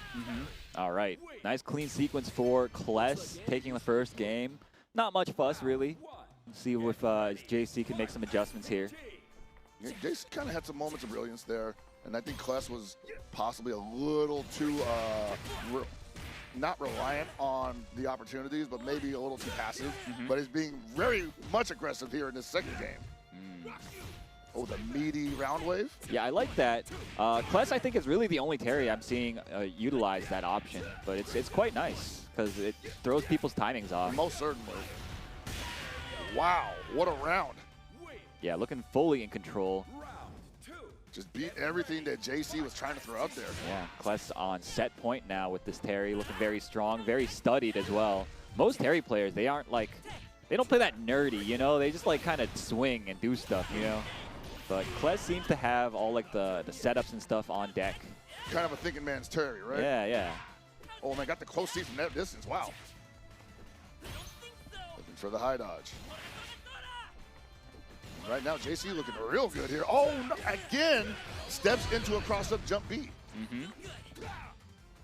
Oh, my goodness. Oh, okay. No, it doesn't complete the combo. That is unfortunate, but he overheated himself in the process of taking advantage. He's going to get guard broken here if he doesn't get out of there.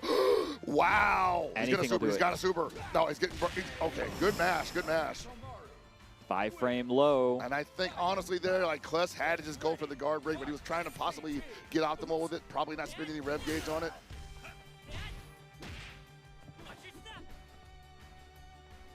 Oh, no touch there? Gets a knockdown here. Nice, I like using the closed B. Terry's closed B is a very strong normal. I think it's kind of slept on by a lot of Terry players. His closed B is also really strong as well. It's hitting twice, and I think it's plus on block. It is plus on block, yeah. Yeesh. That's definitely new to this game. I love it. Challenges, because he was probably looking for the crack shoot, so he was thinking like, hey, high dodge, but that power wave came out and clipped him. Wow, the counter hit, that's it. Good stuff. Great conversion from Kless. Moving on over JC 6666. And JC having a conversation with him, thinking like, hey, I probably had the button there. And Kless telling him like, nah, you never had the button there.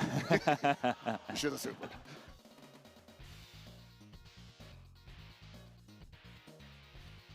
So that, of course, was loser's side. That means Kless is going back home from this tournament. He's gonna be hanging. Oh, he's gonna be moving on, but I'm wondering where it's at because the brackets haven't quite updated yet. Yeah. But he's in the same pool as Tamago, so I imagine that Tamago's probably out by now.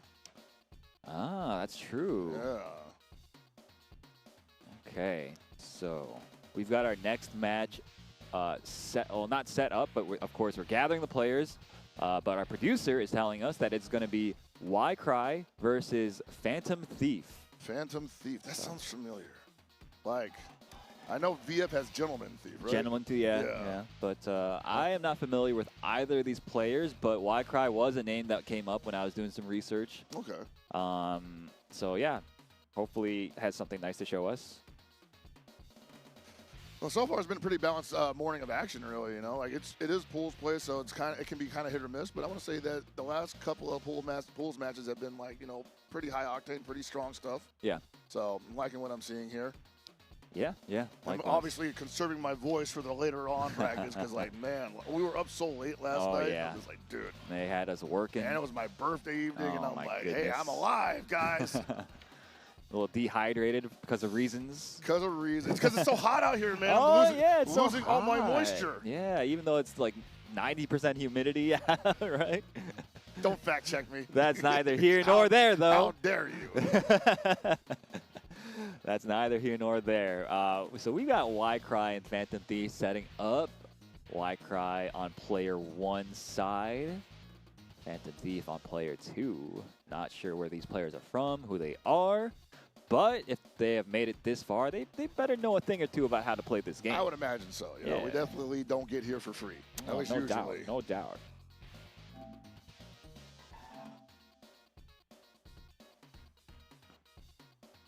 And there, that's a nice looking purple stick there. Yeah, I wonder which one is that. It looks like a like a Street Fighter 6 official stick or something like that. Oh, nice. There's another pad player. Of course. Shoutouts to Controller Chaos. It's the economical choice, honestly. Oh, yes. Yes, indeed. And if you are looking to get yourself a new controller, be sure to check out the booth over there. Yeah, there's a lot of good vendors out here today. We got some guys selling leverless, selling sticks. SNK's here. If you haven't tried them out yet, Andy Bogart is at the demo station. Try out Andy Bogart again. A lot of fun. Yeah, I can't wait to see how he mixes with the crowd, man. Like, I think some of those ideas they're putting forth with him are just going to be really strong, especially in the corner. Yeah, I hope he shakes things up a little bit. I hope he's just like, you know, like a relevant character, right? It's the worst when like a character drops and nobody plays them, right? Yeah, I think, well, we can at least count on Meta Abe to play Andy, right? Yeah, for sure, Meta Abe. There's a lot of Andy diehards, surprisingly, because I think I find the character so dry usually, but this latest iteration, I got to admit, he's looking a little bit better. They sauced him up a little bit, you know? Definitely some ideas that he's never really put forth previously. Yeah. Obviously, the demon flip being like something completely new to his repertoire. Right. It is just very interesting that they gave that to him, and I'm wondering how deep the well goes there. And then I was also thinking, like, man, what if Yuri ends up in this game? Does she also get the demon flip? Yeah, I wonder. They can go a lot of different directions with Yuri, though, is the thing. Because she's always been kind of like put whatever joke moveset on her, right? Right, yeah. So. And then it just has great hitboxes on it. Yeah. I'm in a rotten mood. Okay, we got actually B. Jenny going up against Billy Kane. B. Jenny was someone that we saw a lot of during the pre-release events, but as of release, not so much. And it's strange because she still has a lot of the same pressure. She's almost exactly the same. Yeah. She just lost like one of those like looping combos that she had in the beta, but that wasn't like it's not that relevant. I don't think she lived and died on that, right? No, not at all. And now she's got a great rev blow, so. Yeah. Has probably one of the best rev blows in the game. Has very strong up-close pressure with the close C stuff. Uh-oh. A lot of big swings there and nothing behind it. Yeah, I mean, this round could have been over had Phantom Thief completed do a special move. Yeah. Uh-oh. Y-Cry, though, has a chance. Yeah, most certainly put him in the SPG. Now we're looking at tried it. Uh-oh. That was caught him before the armor could come out. Oh, my gosh. Yo, the empty jump on the other side gets the low. Aru, we literally called. Oh, my God. Not quite enough yet. Spin some meter, please, in this. Bro.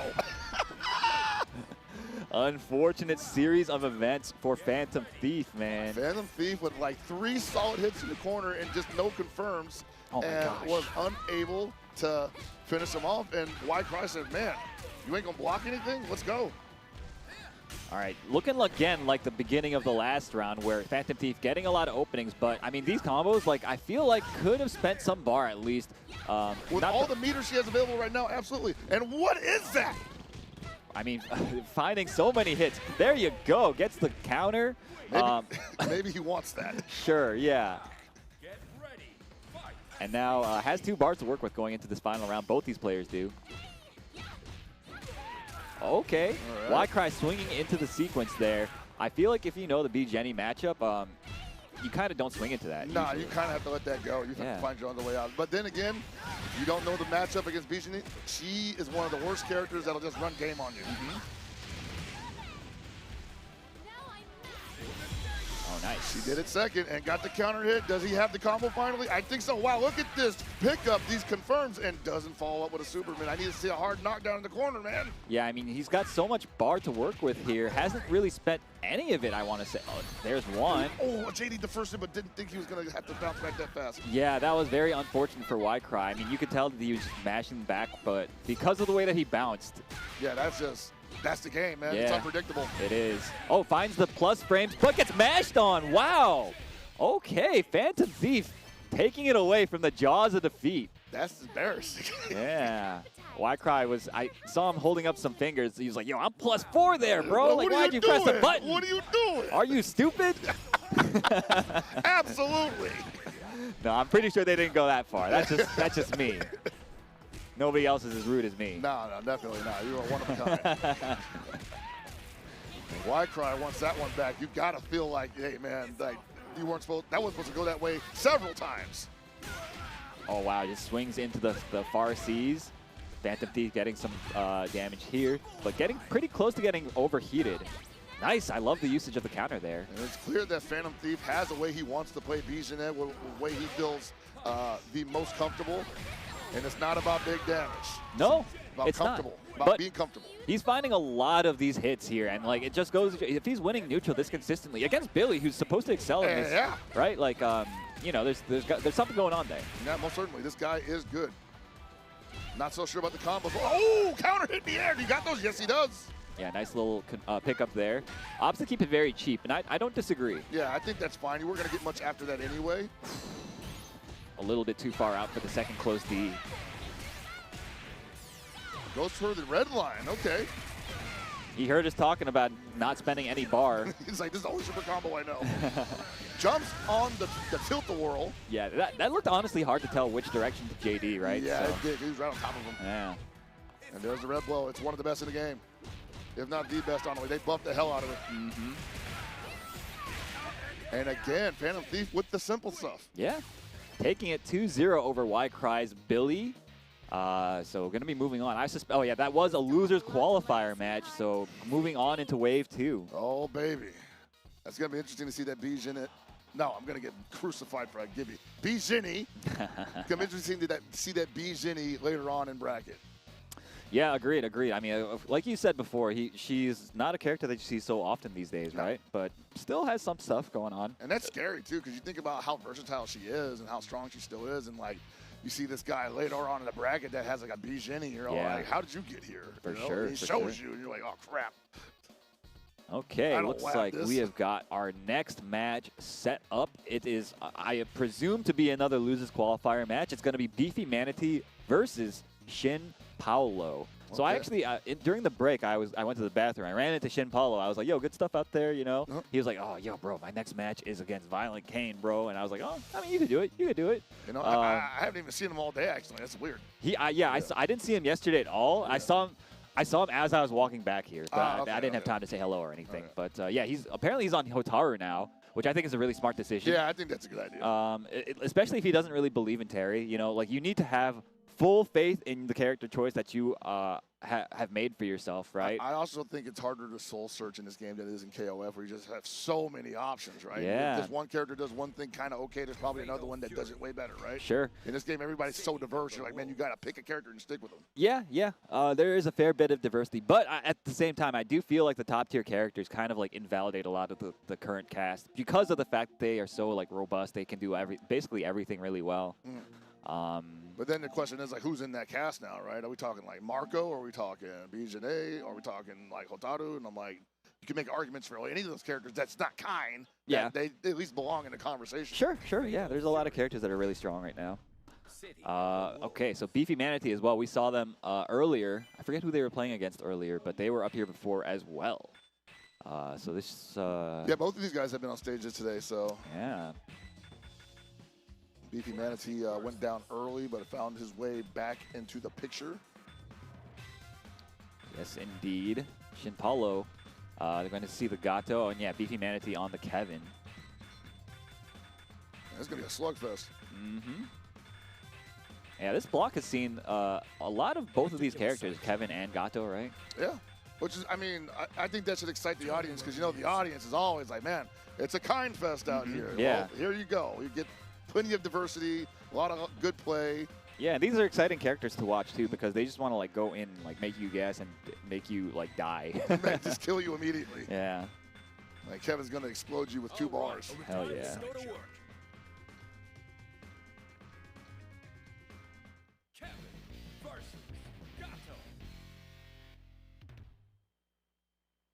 All right.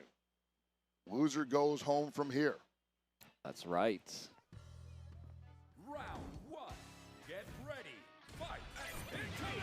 Opens up with the ground pound. Interesting. Possibly thought he was going to dash forward. Could be, yeah. Putting on the pressure here.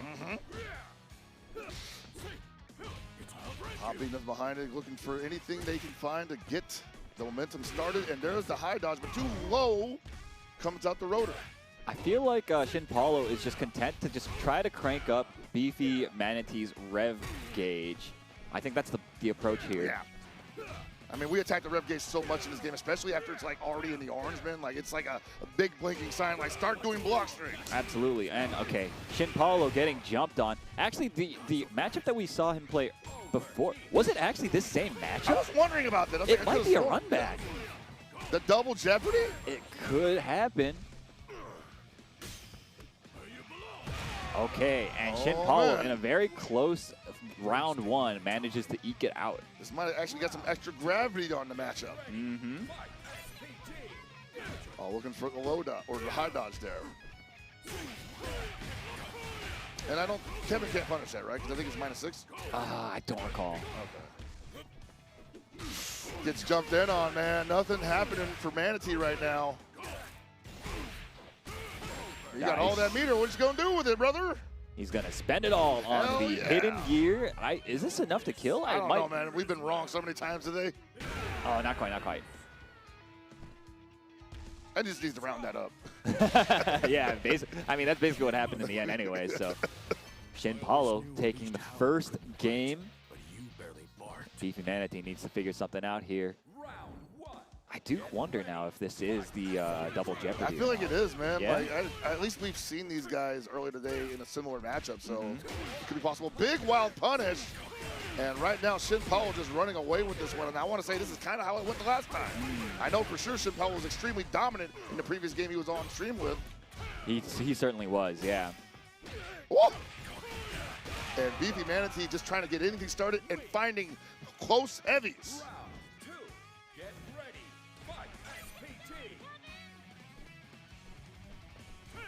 Oh, big whiff punish, but doesn't get much out of it. Still finds a hit anyway. He's going to make the most out of it. I like it. On the ground. Oh, look. Oh, he was like, dude, I don't feel good about this crawl. Mm-hmm. Yeah, he hasn't learned yet. Nice anti-air from Beefy Manity. Got to finish him here. There it is. Beefy Manity coming alive in the second game, but can he keep it up, man? Like, I think Shin Paulo might be outpacing him a little bit there. Uh-oh, okay. Yeah, you see right now Beefy Manity wants to just find a hit in a clean, safe fashion. Has not blocked that overhead yet. No, and that overhead leaves him plus, even on blocks, so most people don't know that yet. It's not a thing that's like really intuitive to lab, like, and to think of. It's also not represented that much. Exactly, yeah. Oh, that's a counter hit. That's going to be a confirm also. And he has so many resources. Yeah, probably he's going to go. Oh, hold up. Oh, hold on. Yep. Uh-oh.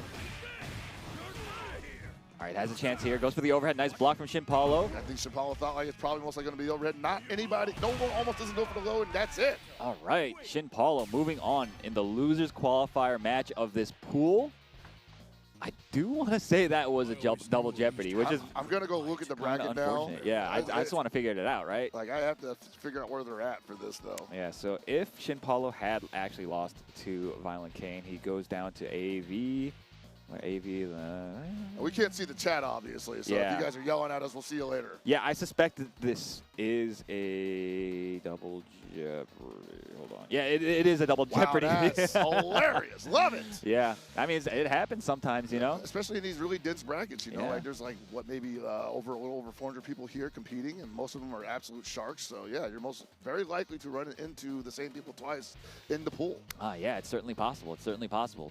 All right, and with that brings our block to a close. Thank you guys for sticking with us this whole time. We've still got, I believe, one more wave of pools. I'm actually going to be playing in that wave of pools, so you might even catch me playing on the stream. Who knows? Good luck, bro. Thank you. I'm going to need it. So, yeah, thank you once more for holding it down for me. Man. Looking forward to the next time, as usual. Yes, absolutely. So don't go anywhere. We'll be back with some more Fail Fury. Thanks.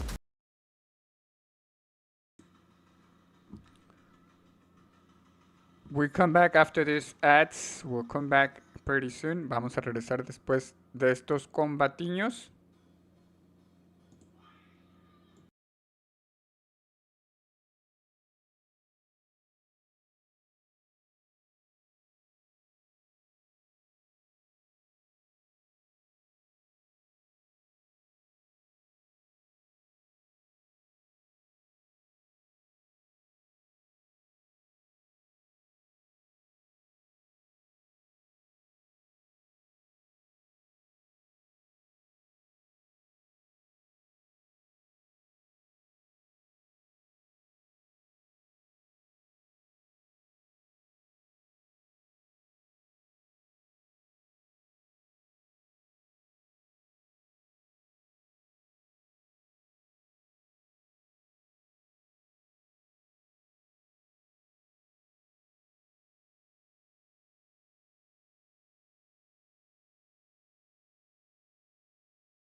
¿Verdad, banda? Pero pues esa es mi opinión. Siento que la consistencia, el flow, la movilidad del juego no me apasiona tanto. Siento que es más impactante un combat, que es más llamativo, que la estrategia es un poco más entendible para el jugador y para el viewer. Parece que una parte, y es solo una opinión, parece que se percibe como que el poco entendimiento hacia la estrategia o la jugabilidad de Fatal Fury, o sea que no es tan fácil de entender para el viewer, lo hace que pierdan interés. Es algo que se platica por acá, no sé, pero pues yo conozco la comunidad, conozco a los jugadores como todos ustedes, somos parte de una comunidad y me gusta ver la competencia, me gusta ver el morbo, me gusta ver ahí a Shadow, Dark, Tamago, Gio, Kaiser, apoyando a mi comunidad y esperando que den lo mejor. Return to the homeland back in Orlando, Florida for the big Fatal Fury event. 464 players are signed up, 3 spots to grab for the Esports World Cup and 1 to grab for the SNK World Championship Finals. King Jobber, first time pairing my bingo card of commentators. He's growing day after day. How are you doing? I am super excited. I am feeling great. There's been some incredible matches already and plenty more to come. We were just taking a look at the pool that we have coming up. Some heavy hitters in here. Even, you know, some commentators in here as well, or I guess I would say pro players turned commentators who have picked back up the stick to try and earn their spot at EWC and SWC. It's going to be a good time. So this is a short list of the players you will see in these pools. We got Supernoon, we got Yurikov, we got Koji Kog, we got Justin Wong. Mena RD is there. I have never seen Mena RD on Fatal Fury. Gran Todakai as well from Panama, a Capcom Cup player on Street Fighter. Never seen him on Fatal Fury as well. We got Chris G, we got Mock, we got Mystic Smash, of course, my goats. You know, I'm looking forward to gas him up a bit. MFCR from Strava, I've never seen him on Fatal Fury either. Nemo from Japan, Barbara 12 is there as well. Zian and Lev Paco, the Mexican player. So these pools are pretty much as stacked as it is. I was like, how is this one singular pool, right? There's so many pools going on. Of course, Phase 2 is going to be later on another stream after this. But, man, just in Phase 1 with these pools, full of killers, going to be full of a lot of exciting matches here, too. Obviously, we got a little bit of a tiny balance patch, right? Kind of adjusted some things with Hotaru. Hokutomaru now gets that counter hit state whenever he does the double jump. Hasn't really changed much. It's slightly normalized these two. Kind of running away. We don't talk about this, you know, like this patch was sent to you from the Heinlein Villa. You know how it goes, but at the moment, it's pretty much still a very similar meta in terms of characters. You will see a couple players have changed. I think the most interesting thing I've seen this weekend is that we talked a lot about Goichi moving away from Marco as he's now playing Kain. But yesterday I was on commentary and we had Pugera, who was on Hotaru and moved to Marco. Yeah, the move to Marco is interesting. Goichi's reason for it was because they lowered the input lag, right, on console, meaning that to Goichi, you can now react to the overhead. So that makes Marco's mix-up not nearly as strong. I would argue it's still very strong. He's still a very strong character, especially with, you know, the feints, cancels, and going for the high-low. But, hey, Kain, that is a $1.5 million character if I've ever seen one, right? Yes, you know, you play what works, you play what you like. And by all means, you know, like, as much as often we dislike characters here and there, Kain is pretty cool, man. He is like, cool. He's kind of destroys your life a bit too much. But, you know, it'd be like that sometimes. We are going for our first match, Sway versus Sleeves. Oh, so Sway, definitely well known in the Guilty Gear Exerd scene. I don't want to butcher, but a jam player. Yes, a jam player is who Sway plays. So I'm curious to see who you would translate to in this game. It's looking like it's going to be Billy, but this game actually shares a lot of mechanics with Guilty Gear, right? Especially Exerd in general. I feel like Exerd players would fit right at home here with things like Just Defend. Yeah. You know, it's definitely really interesting. The movement is not quite anime movement, but I don't know how to explain it. As an Exerd player myself, I feel right at home in this game. Okay, it's good. Familiarity, you know, is there. We'll see who Sway picks. Sway, co-owner of TSB, Team Stickbug. Shout out to the TSB guys over in New York. Plays all the guys. Good team to watch more fighting games against Sleeves, who is a player I am not familiar with, but that's why we're here, to get acquainted. Yeah, he's going to be on the Mai, which is a character that's a little bit down there, you know, when people talk about in the tiers, and going up against Billy, who's incredibly strong. But that's a good start. Almost out of SPG already. Yep. All you want is to get that SPG out as soon as possible. And there we go, really strong start by Sleeves, but the Billy Kane fights back. Billy Kane's kind of the character who everyone agrees is good, but I feel like he's still somehow underrepresented. Yeah, I can see that. Well, Xiaohai has picked up Billy, so yeah, we'll definitely see him perform well. That's when you know he's top 3 minimum. Absolutely. Well, Sleeveless able to get the first round there with the honest Mai. Sway just kind of getting run over. One of Billy's downsides is he only has a reversal when it comes to a super, right? Yep, I was on Street Fighter this morning and you saying honest Mai and it doesn't compute in my brain yet. I need to swap to the other Mai. You know, the one that's actually honest. Because there is daylight robbery out there, my friend, I can tell you that. Sorry, didn't mean to give you PTSD with that one. That's the one. But so far, yes, Leaves doing good. Sway almost out of that SPG. And he is out of SPG. No more Rev Blow accessible from both sides. Wakes up with a super that's going to be blocked into the punish. Should be able to close this round easily. No bar needed, no bar built either. Sway takes the round. Yeah, that's good. Good resource management there. Didn't even go into overheat, but wouldn't have mattered either way. One thing I really like about Billy as well is he has incredible light confirms. One of the only characters in the game who can hit 4 lights into super. Yep. One of the strengths of the character, obviously. Now keeping the opener into the corner. Sleeves with that middle SPG. Sway unable to get more damage with this one. Little Rev Blow gonna be blocked, and now we stay in the corner. How do you escape that? You don't. Yeah, walk you right back in. That's gonna be the knockdown here. Oh, just goes for the super. Still gonna get some decent Oki. Yeah, you want the frame kill into the low. The mix is successful. Sway takes the first game. Yeah, that first round was a rough start there for Sway, but definitely was able to pick it up, figure out the habits that we're seeing here from Mai, and exploit the fact that, you know, she's not really that good at a longer range. She has to work to get in. She has the fans that are pretty strong, but other than that, you know, there's a reason why we're switching to Terry now. Yep, Terry it is. We're moving more characters, short sets as well, you know, changing characters, I respect that. But let's see what the Terry Bogard is saying. Because the Billy Kane looks on point at least. I like the switch to Terry because guard cancel on far C poke into burn knuckle is really good, actually. It's a good way to get in on Billy if they're being a little too obvious with that. Yep. Opens with the DP, simple and efficient. And now it's all about how you get close, how you avoid these long-range normals from Billy until you don't Sway with a strong start. Gets the hard knockdown as well, just missed that one hit to get away from the SPG. Rev Blow still available, but we go for a DP, okay? Yeah, Sway pretty heated up though at about 50%. Gonna get anti-aired. Nice pickup. Are you willing to spend the meter? There it is. I like that. Ah, committed to a button and got caught off guard with the wake up super on this one. Sway just waiting to close the round. More pressure. No, the great challenge there by Sleeves, able to take the round. The change is successful at least. Yeah, I think the burn knuckle is just going to be a really good tool altogether to kind of skip that neutral, right? Just get in on Billy, a really quick, easy way to do it. The jump, I like the JD as well. No anti-air allowed for you, my friends. Sleeves gets thrown and gets thrown straight to the corner. Ooh, thrown out of the Rev Blow as well, but still an SPG, so Sway has to be a little cautious, or else that's going to happen. And now it's a bit of pressure, but not going anywhere. Great challenge again by Sway, slowly but surely getting momentum, okay. We're using fancy moves now, we're trying to surprise the opponent. Sway not trying the anti-air this time, maybe expecting a JD. Oh no, but just eating a far C. Unfortunately here, Sleeveless is overheated. No longer going to have access to those EX moves, and probably not even access to life here if we're not careful.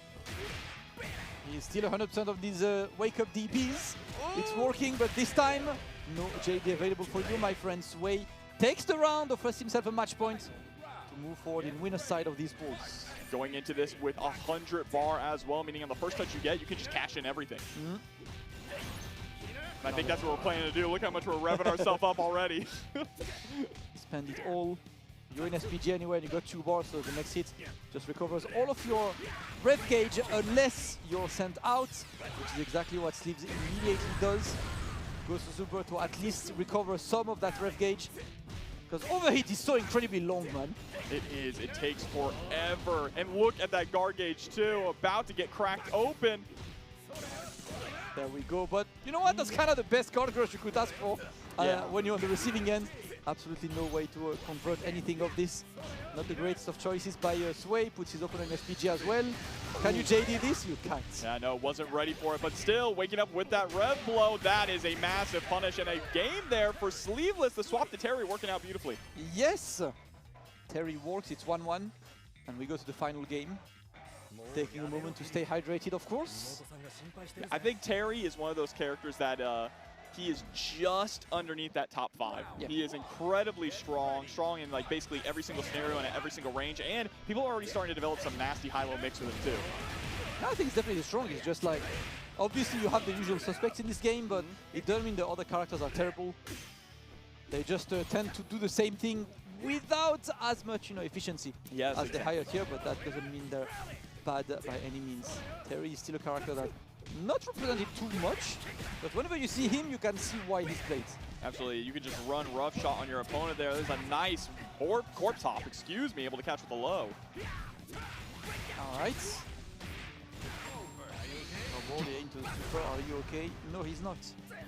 Oh, I think he could have gotten a DP off there at the end, but looked high enough, right? Yeah. Opted just to go for the Oki to be safe. You don't want to whip a DP right in Sway's face.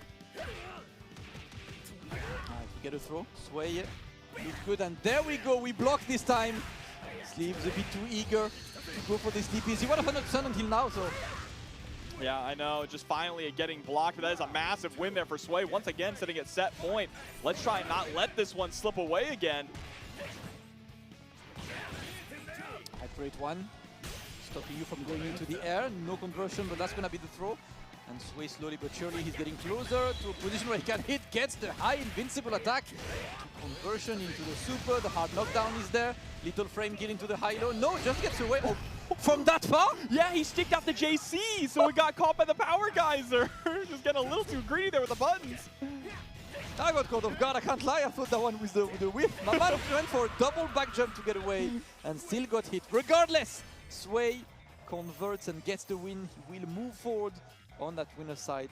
Sleeves will be dropping down into losers, but of course, that means another chance and more opponents. And if you like playing the game, that's more game in losers. So absolutely right. There's always a positive. Two sides to every story. But I mean, hey, we got a picture-perfect reason why Terry is really strong and why Billy is being picked up by so many strong players. I know Diaphone has a Billy as well for certain matchups, I believe specifically for the Hokutomaru matchup, because Billy's anti-air game is fantastic. Yes. But I mean, he can do it all. He can play from any range. He can do damage from far range. He even has Vortex. Like, why did they give a zoner set play? I mean, they gave it to Kind too, but... Because we're in 2025, my friend. Zoner doesn't mean anything anymore. Right now, every character is a zoner, RTSD, grappler, mix, whatever you want. But the true grappler is the worst character in the game, though. And SNK is supposed to be the hello. Company, right? As the captain of the Grappler Hate FC, yes, I am fine with this, my friend. I'm not, all right? I love me some Grappler should be mid at best, like they should be fun. Very strong. There's a few players that there's a few players I want to see that I haven't seen.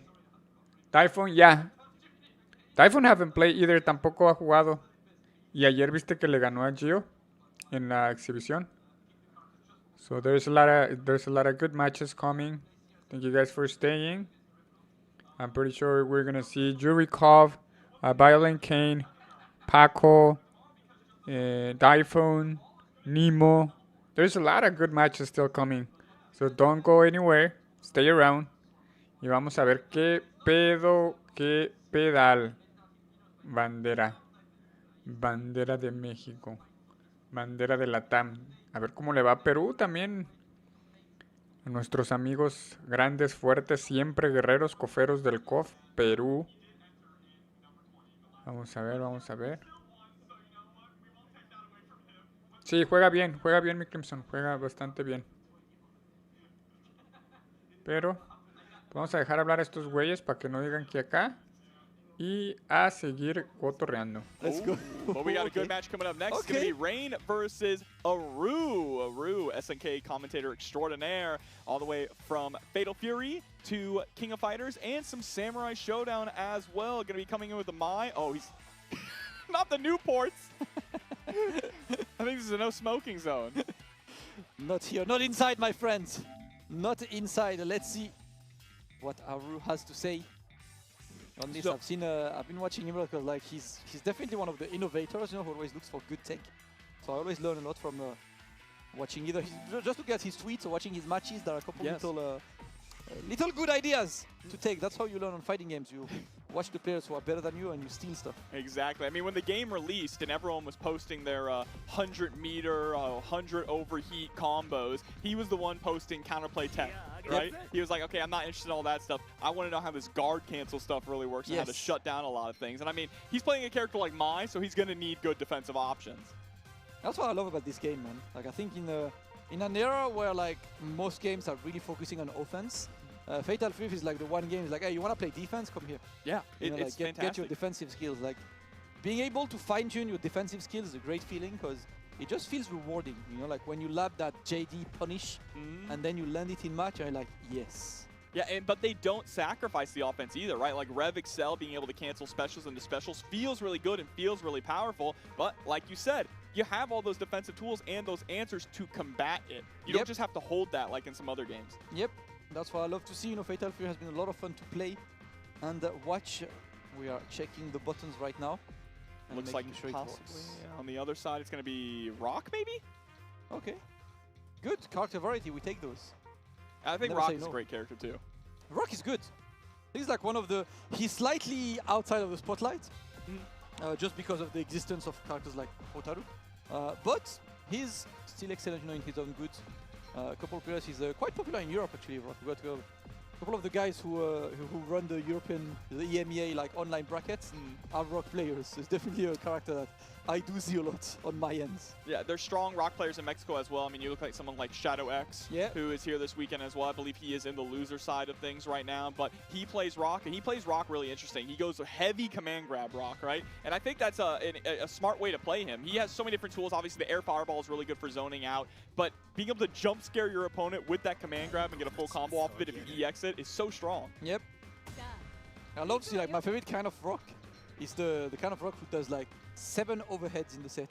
So you start blocking, and then when you block, Kara command grab! Yep.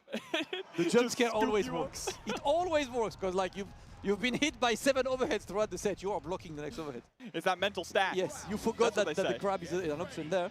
But there we go. Aru versus Rain. We get Mai versus Rock. Let's go. Oh no, an unfortunate rising tackle there. Rain just getting punished big time right at the start of this round. Alright, we get one throw. Moving for more. Nope. Gets away. Conversion's gonna go in Aru's favor. Yep, getting the knockdown there in the DPE. No roll. Just wakes up with another rising tackle. Okay, so Rain already showing they're not afraid to just let the DPs rip here. Aru's gonna have to respect their Oki. And that's EXDP as well. You know, it's like I'm letting it rip and I'm using Gauge for it. Because why not? Unfortunately, not gonna work for Rain. Aru takes a clean and convenient round number 1. See if he can keep going. With a replicant. Oh wow, the double B, 2B into the super. Very nice. Already putting a roll. Yeah, we're definitely getting a misinput here, right? Yeah, I think so as well. And one of the problems as well of that first opening is that sure you get more damage, but you put Aru in SPG. It's quite an interesting approach in this game to try and do lower damage to avoid SPG and then big damage to just completely override it. One thing you try to go for. Aru looking for the pressure, staying there. Yeah, the white punish is going to be there. He's got 2 bars, he's got everything. Let's go. Dumps it, yep. Gonna get the kill here as well. Look, that was not optimal. Should have held on to the meter, but I respect it. He wanted to see the cost. Yeah. Give some more. You rarely ever see it anyway. You don't really have a lot of Mais around, so we enjoy a bit. Aru, calm and composed, gets his first game in a dominant fashion. Yeah, looking good here. Looking good on the Mai. I wonder if we're... Okay, are we going to go into the rematch? I wonder if maybe our buttons were wrong or something because we were just getting those weird misinputs, but it looks like it's not. We're going to just jump right into it. All right, let's go, Rain. Show me what you got. And I like that you mentioned earlier about, you know, the stopping combos before getting into SPG, because that's something, again, with the Beefy. Yeah. But I think that's... Like, is he doing walk forward replicant? I think that has to be it, right? I don't know. But isn't... That's the 3rd time. I don't play Rock, but isn't Rising Tackle on kicks? I'm trying to think. I haven't played Rock in a while. Crap. Yeah. Well, he's trying to go for, like, Rage Run? I'm not entirely sure. How do you get this in neutral? Yeah, just unfortunately, it's causing Rain to just all of this to collapse, right? Because Aru is ready to whiff punish the moment that he lands. Alright, let's go. One bit you can. The jump is there, but no conversion, unfortunately. Rain not getting what he's looking for. And Daru is just cruising through this match, sending the opponent into the corner. And you can see waiting, thinking that the wake-up DP is going to come. There's the just defends into the punish. I like the EXUs, you know. A little oomph to it, It's right? just, yeah, it's like, yes, I don't do, we don't do half measures. In this household, we commit. And Afna trying very unsafe, and of course, we're going to get the punish on this one. Aru is not going to miss this one, has an opportunity to give us more content. Yeah, let's go. Right on in, take the leather off. This is actually a really good super costume aside. Yeah. But we know what everyone watching at home wants. One more hit needed. Oh, gets the jump. DP is going to hit, trying to go for the super, but that was way too ambitious. Aru closes it. Simple and efficient. Rain, unable to really showcase stuff, but you know, that's kind of the reality of being on stream at a major. Yes, you know, like your first time on stream, it's very often not a good time. Bro, even in online tournaments, when they throw me on stream, I'm nervous. I'm like, there's no crowd or anything. I'm just sitting in my room and I'm sweating. It's just you know that they exist. Yeah, I know people are watching. My only thing online is they put me on stream to talk crap about me, so I have to look in. I know the comments like, Damascus is on.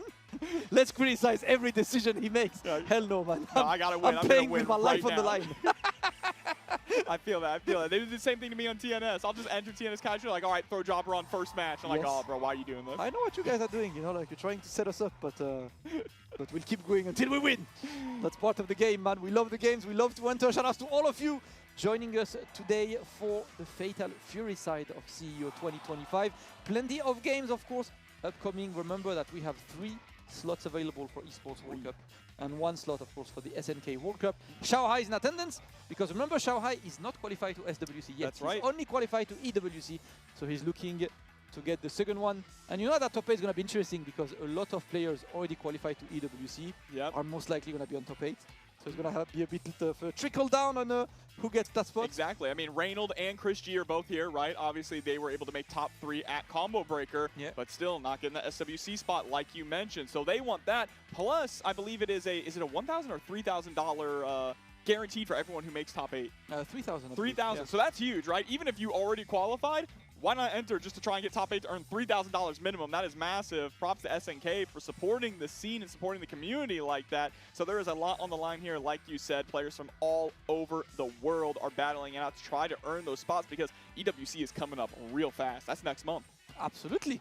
All right, up next, we got Big Bones versus the Acid Bro. That's a name that if you are in the FGC, you have seen for as long as I've been in the FGC, like the 15 plus years I've been in the FGC, it's a name I've seen. And I had a little bit of fun when I was looking at the pools. You know, I usually try to look at Star GG, you know, like record for all of the players. Obviously, if you guys don't know, the Acid Bro is like, has been there forever on every single tournament. Anything, plays absolutely everything. Got 49th at a Combo Breaker for Fatal Fury. Oh, let's go. But more importantly, if there are fighting games of whatever nature, the Acid Bro will play. So if you look at Star GG and look at his recent tournaments, it will include names, calls, and I kid no, these are real game names. Advanced Variable GO2. Bishi Bashi for the Burbs. Ultra Fight Kianta 2. Okay. I do not know what these games are. I've never heard of those. But they exist. And he won them in random tournaments for no reason.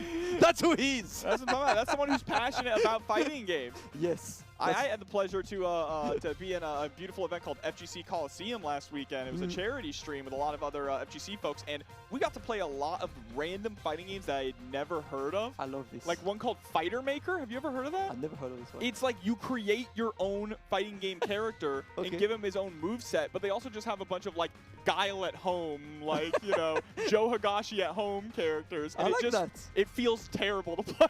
I like that. Listen, random games like we used to run, I haven't run that in a while, man. In France, we used to run a cup where it was, so the concept of the cup is it was a 5v5, where every match you have to draw a random fighting game. Yeah. And each team has 2 jokers. One of them, if they don't like the fighting game drawn, they can ask to draw from the horrible box, which are terrible games that are actually bugged. And the second is each team has a joker being like, this is my terrible game of choice. We are going to play my terrible game of choice. Well, and you have a ton of fun on these, man. We got a good game coming up here, though. Nothing terrible about this one. The Acid Bro on the Gato up against Big Bones with the Preacher. Let's go. More character variety shown on stream. We are enjoying some good variety there. Big Bones representing the Puerto Rican flag. That's it, bro. For the USA. Let's see what that Preacher is saying. The JE is there, but we get grabbed into the conversion. And so far this round is looking all the Acid Bro. I mean, a lot of people are riding high on this Gato character too. I know Punko thinks he is top 3. Top 3 is an interesting statement. It is an interesting statement. I think the top 5 is healthy. Top I think 5, definitely. He's underrated for sure. But when the best player on Earth with the character tells you he's top 3, it might be top 3. I don't know. Definitely one of the things to check. Definitely a solid, all-together character. Has great damage outputs. Yep, straight to the super, gonna put more pressure on here. Unfortunately, Big Bones has not gotten a chance to really run any of Preacher's game plan, which is to knock you down and set up that fireball. Yep, finishes with the EX, gonna get the setup with this overhead. But you don't get much of overhead. That's the one thing with Gato. That's pretty much the most you can get from an overhead. But the Acid Bro is going to get a clean and convincing game number 1. Barely worried by the Preacher, the Gato. He's running his game comfortably. Preacher didn't get to play at all. Like, I mean, we didn't see a single knockdown there from Preacher, and that's where she really thrives, is being able to set up that fireball. Oh no, with throw there means that Acid Bro is immediately going to take charge. Alright, there we go. Fireball game and trying to get something. There was a DP break there, but this led to nothing. No anti-air attempt by Big Bones. Still trying to keep Acid Bro at bay, but that counter hit is going to make a good amount of damage for the Acid Bro. Sends his opponent into the corner. Goes for the EX to get the mix. Probably not an overhead there. Yeah, just goes for a simple one. There we go. Yeah, I think the scariest thing about Gato is not necessarily mix or anything about that. It's when he's on top of you pressing buttons. Yeah. It's so difficult to figure out when it's actually your turn. I agree. The Acid Bro getting too much points. On this, the Gato is looking good. We're trying to go for more sweeps. Oh, Big Bones desperately looking for a way in, but the Acid Bro's movement looks a bit too good. Another conversion. We're out of SPG again. Get pushed to the corner there. Just goes for the jump in one more time. Nice poke out there from Big Bones. Can we finally get something started? For now, blocking the corner. Gets the sweep at least. Another sweep. Do it again. Yes. Watch your toes. Until you watch them, I will catch them. There we go. Yeah, right into the level 2 red line. Boom. Boom. Oh, but a big drop there. Still has a massive life lead, but now Big Bones has the corner with the guard cancel. First big guard cancel that we got to see here so far in these pools, and ended up winning the game. Yep.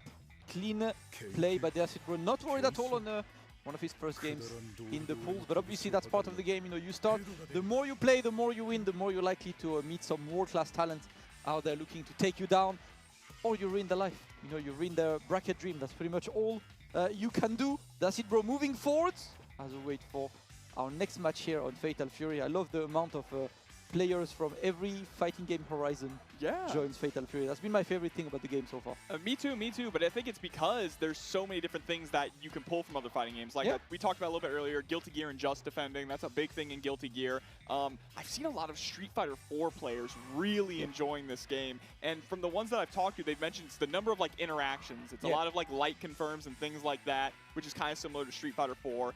And then talking to other people like in Japan, apparently the uni scene in Japan really enjoys this game too. Yeah, but that's what we like, man. Like it's really cool to see people from pretty much any fighting game meet up on a new fighting game, and it creates that little rivalry of like, the guys from my games are are better than the guy from your game.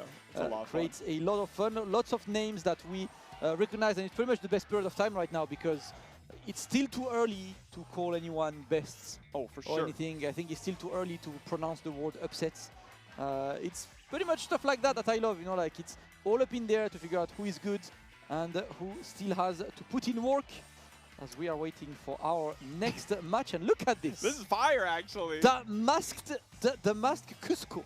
The masked Cusco up against Static Gorilla. Static Gorilla, I apologize. I mean, no disrespect, but the drip game, you're losing it. Yeah, he is losing that. Now, you can win in-game, but the drip game, there is absolutely no match right now.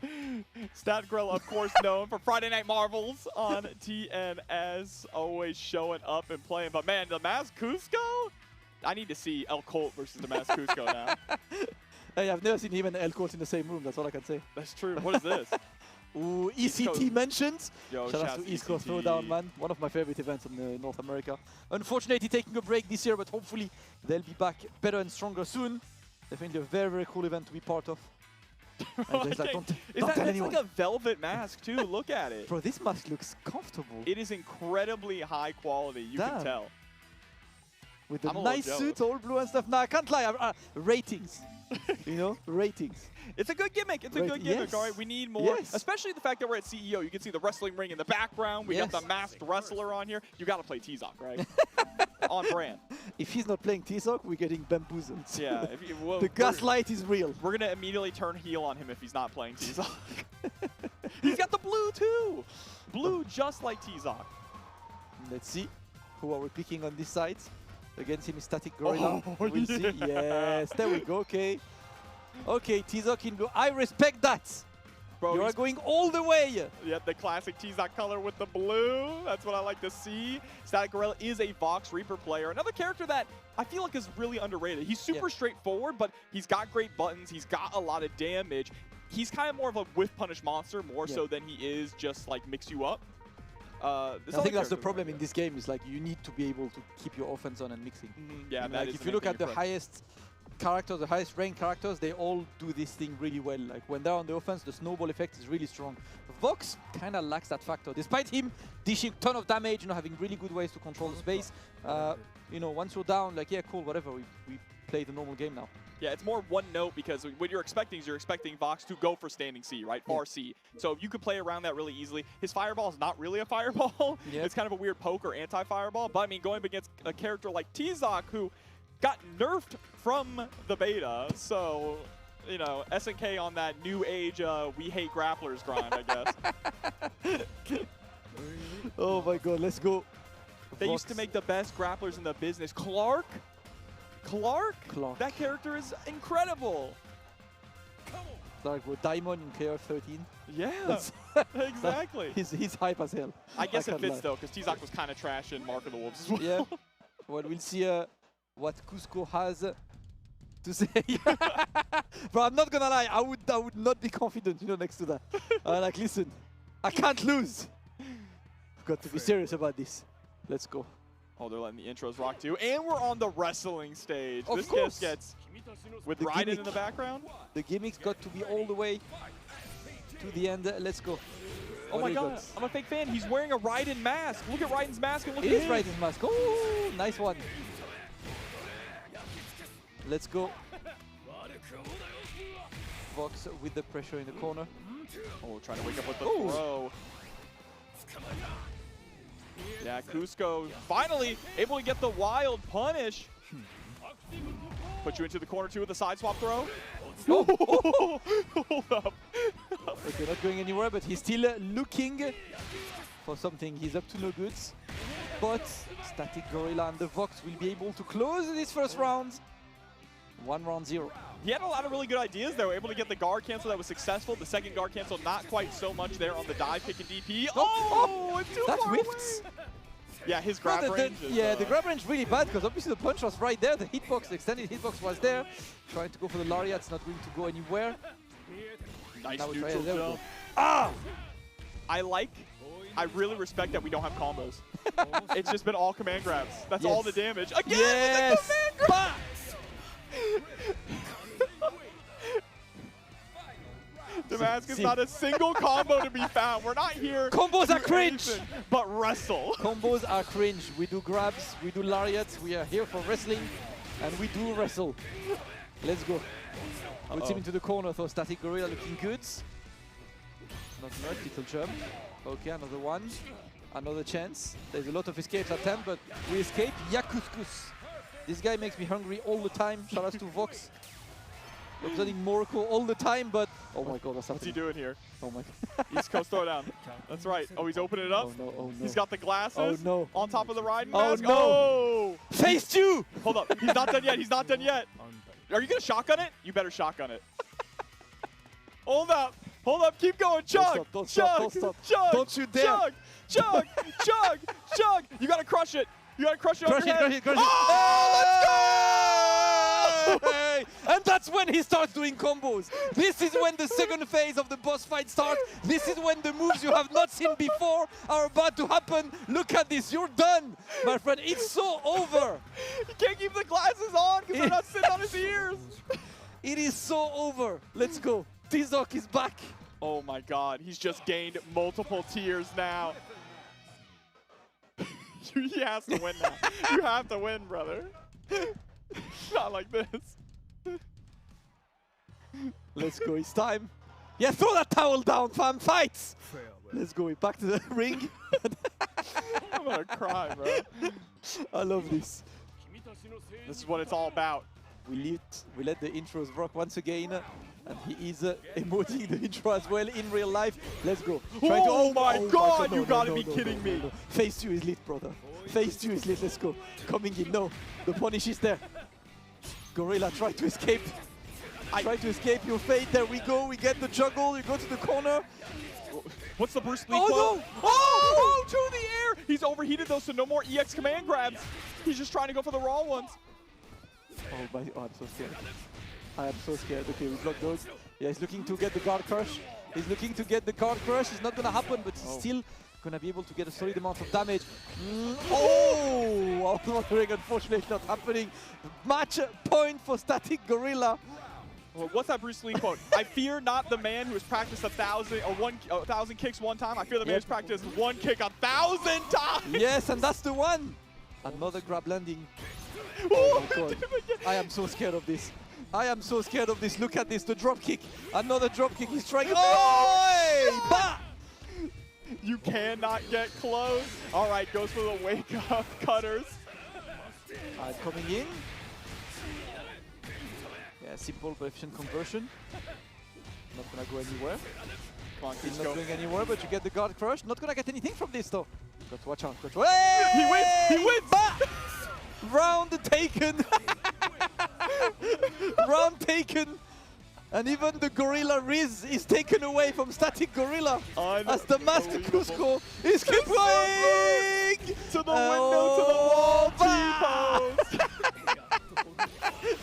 There we go, now we answer this one. No ref flow for you, my friend. Getting tired of this. Yakuskus. Hey. Hey. All right, into the super, nothing personal. But now you put yourself into the corner. Okay. You know what's gonna happen, right? He's gonna command grab. It's gonna happen. I'm waiting for this. I'm waiting for the next group. Oh, great. Guess the anti on this. Oh! Hey, no! Nothing again! No, the anti-air command grab. One more time. Do it again, do it again. Oh my god, oh my god. He's waiting for the corner. He's trying to escape this one. Oh my god, the jump. Oh, he's looking for the final scoop. Damascusco. Look at all of these dashes, but they're not gonna get anywhere. And that's going to be the end of the road in winners for Damascusco. He brought the hype, he brought the fun, but unfortunately, he's not getting the win as he's gonna give it to Static Gorilla. What an entertaining match it was. Shout out to Damascusco, man. He is set down to loser side to terrorize those poor players now. I cannot stress the fact that he did not do a single combo that entire set. Yeah. Was able to take rounds, and you know what? If he would have actually put the running bear grab in, he probably would have won. Yep, I agree. He was unfortunately not able to make this one work, but regardless, no, he might have lost the match, but he won the content match. Because I can tell you that clip, Static Gorilla is not gonna get a clip with as many views. No, yeah, not that's at the all. thing. I'm sure SNK Social is ready to post that right now. They've been posting clips Cloud all Wars, weekend. guys. They're a thing, you know. They're always a thing. The Raiden mask too was really fire. Because I saw him yesterday in a pink mask. Yes. So knowing he was going to be playing today, brought out the mask from the SNK character. That is fantastic. Just that's one of the things I love about fighting games and CEO is just the showmanship of a lot of players, right? You may not be the best player, but when you're on stage, you can have your moment. Exactly, and it was a very fun moment. Might have lost the game, but won a lot of fun. Shout out to Damascusco for the fun of the day as we are getting the next match being set up. And who do I see on this camera? It's the one and only. Eres terrible. Terrible.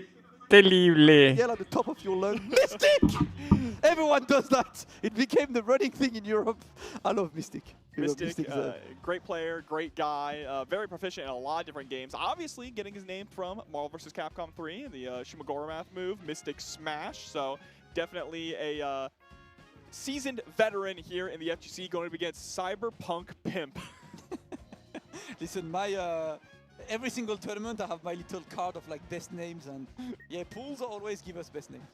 I do like Cyberpunk Pimp. That's going. He's even got the P on the hat. Yeah, I'm trying. This morning I had someone on Street Fighter called "My Dog Ate My Inputs," and I think that's one of the funny one. Yesterday I had on Fatal Fury a guy named Risky Sweep. Risky Sweep. And I kid you not, he opened the game with dash in and sweep. Of course. I respect the hell out of that. Names are out there. We'll see who Cyberpunk Pimp plays. Mystic Smash himself is a CR7 player. Risky Sweep is a bit of a poster on on Twitter. Okay, okay. He's got the interaction farming on point. Oh yeah. Oh yeah. It is a skill. It is a skill to have, and it's another mile against Cristiano Ronaldo. It is time. Mystic, of course, an excellent player. He's been pretty much very good at every game he touched. That started with Marvel. Street Fighter 5 was absolutely excellent. DNF Duel, of course. DNF Duel mentions. Guilty Gear. Everything he plays. Street Fighter 6 as well. Season 1, he was at SFL Europe. Was one of the MVPs of SFL Europe. Let's see what Mystic is saying. CR7 on deck. And another Mai, that's 3 times. Yeah, Mai, very popular. I mean, for obvious reason, but I like to see characters that may not be the greatest still show up a lot because they're popular. Yeah. All right, let's go. Opens with the fans, double JD. Mystic trying to get something, but the ref blow is going to take the better of him until you go for the DP into the conversion. Nice one. Oh, and now you got the mix. Woohoo! Yep, into the ref blow once again, just sliding on in. Yeah, this character's set play is kind of nasty. Hey! Alright, the wake up DP at least works. Oh, and the ref blow, let's go. Gets the chip. Mystic closes this round fairly comfortably. And then we go air to air, looking for some more. Keep the frames plus, but the ref blow is successful once again on the Cyberpunk side. Yeah, can't really juggle in this situation. Oh, I'm surprised that actually didn't beat the recovery. Good answer, though, by Cyberpunk Pimp. Whenever we see the ball come out, we're going for the EX fans, right? Just to try and shut it down, to try to play some normal neutral, not have to deal with the soccer ball. Or football, excuse me. Thank you! Football. Don't do this to me, Chopper! You're right. Not today! If you guys don't know in chat, in my channel, in my Twitch, I actually have a bot that automatically bans you if you write soccer in chat. My bad. And it tells you it's football. And it catches people left, right, and center. Oh! Tried to go for the left, right there, but got blown up by the wake-up super. Alright, we juggle again. But again, right, you said it best. The fans are being used as a great way to stop the juggle from happening. Oh, yep, no fireball. And that's Mystic immediately adapting, right? You're trying to throw the fans. I have an anti-fireball super anytime, and I'm just going to stay full screen right now. Waiting. Oh. No! Got hit. We were probably going for something there, like a backdash. Ended up just getting caught by the fan. Unfortunate, but a good round there for Cyberpunk Pimp, able to slow things down a lot. Yep, another one. Oh, nope. Save to DP. And that's going to be another one from Mystic. Yep, going for this. The juggle, that's going to be the double one, I believe. Yes, but that's going to be level 1. Taking it over. Mystic was looking for a throw there. Wake up DP working for it. Open the dive kick. Able to connect. Overshot the cross, but Tempa still gets the knockdown. All right. JD on the fan. Oh, trying to get the air-to-air, but that's going to be in Cyberpunk's favor. 1 DP, 2 DPs, and the super that's going to be exactly enough to close the rounds. Mystic Smash takes game number 1. And that was an incredibly unfortunate drop there, because if Cyberpunk Pimp was able to actually get that heavy DP break, he could have gone straight into super and won game number 1. So just unfortunate about Mystic Smash, able to just pick it up, and now 1 game away from winning. Trying up, did not get the juggle with the ball. Of course, you juggle it once, you can bounce it off your opponents, and that's why you see the Cristiano Ronaldo just juggling from the full screen. He's not even, look at this, techers! It's so sick. I love this. Oh, good throw. The break, into the throw. Gonna be teched anyway. Looking for the cross up. Mystic gets opened up, and Cyberpunk Pimp getting some more. Him, a double dash not going to work. Yeah, you can't really dive kick when the ball is out for the juggle. And there we go, Mystic knows.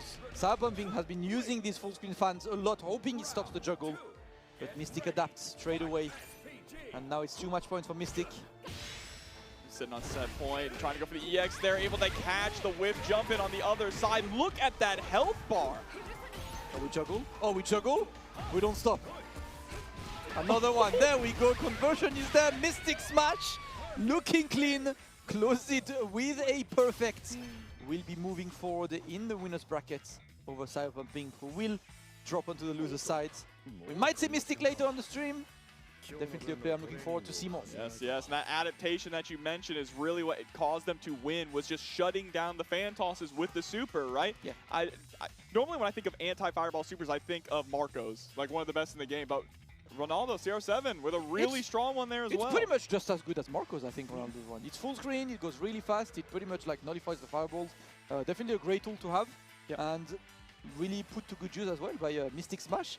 And just a mix-up game too, really, putting into the Vortex. I think Vortex is also incredibly important in this game. Marco has the easier Vortex, but CR7, I think, definitely does way more damage. You saw it was like 2 touches. You got the knockdown, I only have to touch you 2 times and you die. Yeah, the thing is, like, CR7 has access to like a lot of layers, whether you go for the left-right classic, but he's got the couple of, you see Mystic did one of them, the double bounce kind of mixes, and the cool thing about double bounce mixes is if your opponent uses rev guard, which is what you should use against left-right, you move to the double bounce, because if you rev guard the first bounce, it pushes you exactly away for you to go for an empty jump or high. So you get a high-low, or you get a high-low mix after. And that's kind of the thing that as a player you're trying to look for. Mystic was trying to go to that layer, but his opponent didn't really represent that wake-up rev guard, so no real reason to go for the more advanced mixes, but that's what makes the character deep, I think. Even at this point in the game's lifespan, we're seeing kind of a bit of a lack or underexplored on rev guard, right? Yeah. Rev guard is really good for blowing up a lot of options. You look at a character like Kine, who is very, very proficient at the top level, and if you do not rev guard him out, he will just constantly DP break, dash in, DP break, dash in with that 2A over and over. But rev block pushes that out. Marco, rev block pushes him out if he's harassing you with the close D feint into 2C, right? You can force that 2C to whip, but we haven't really seen that explored to its fullest potential yet, because this game has so much to chew on. Yeah, there's a lot, to be honest, to learn, to get used to, and all things considered, we're still pretty early in the game lifespan, so definitely gonna take a while to get used to all of these options. For now, Mystic moving forward, but before the next match, guys, we are going to go for a quick break. So you know what? Get a drink, get a snack. We'll be back in a few minutes to continue the final block of pools of this Fatal Fury tournament before moving to round 2 a bit later today. Back in a few minutes, get your drink and we'll have more Fatal Fury action right here. Ok, van a tomar un pequeñito break, banda. ¿Cómo están? ¿Cómo ven el pedo? El Caín Valente con su recomendación. Le faltan variantes. ¿Sí? ¿Sí pica? Ahí su juego se dejó ver un poco repetitivo. Bueno, vamos por... ¿Qué será? Bueno, un spray, una soda. No podemos decir marcas, ¿verdad? Vamos por una soda. Agarren su chela, agarren su cheve. Falta un bracket. Falta un pool. Debe de ser el de Chris G, el de Violent Kane, por ahí está en el comando, pueden checarlo. There's should be one more pool left. I haven't seen Chris G, I haven't seen Paco, I haven't seen Nemo, I haven't seen a few good players, so I'm assuming some of the next matches should be some of these international players. Stay together, we'll be right back. Small break, don't go anywhere. See you in a bit.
That roll, and now that's going to be pressure from Justin.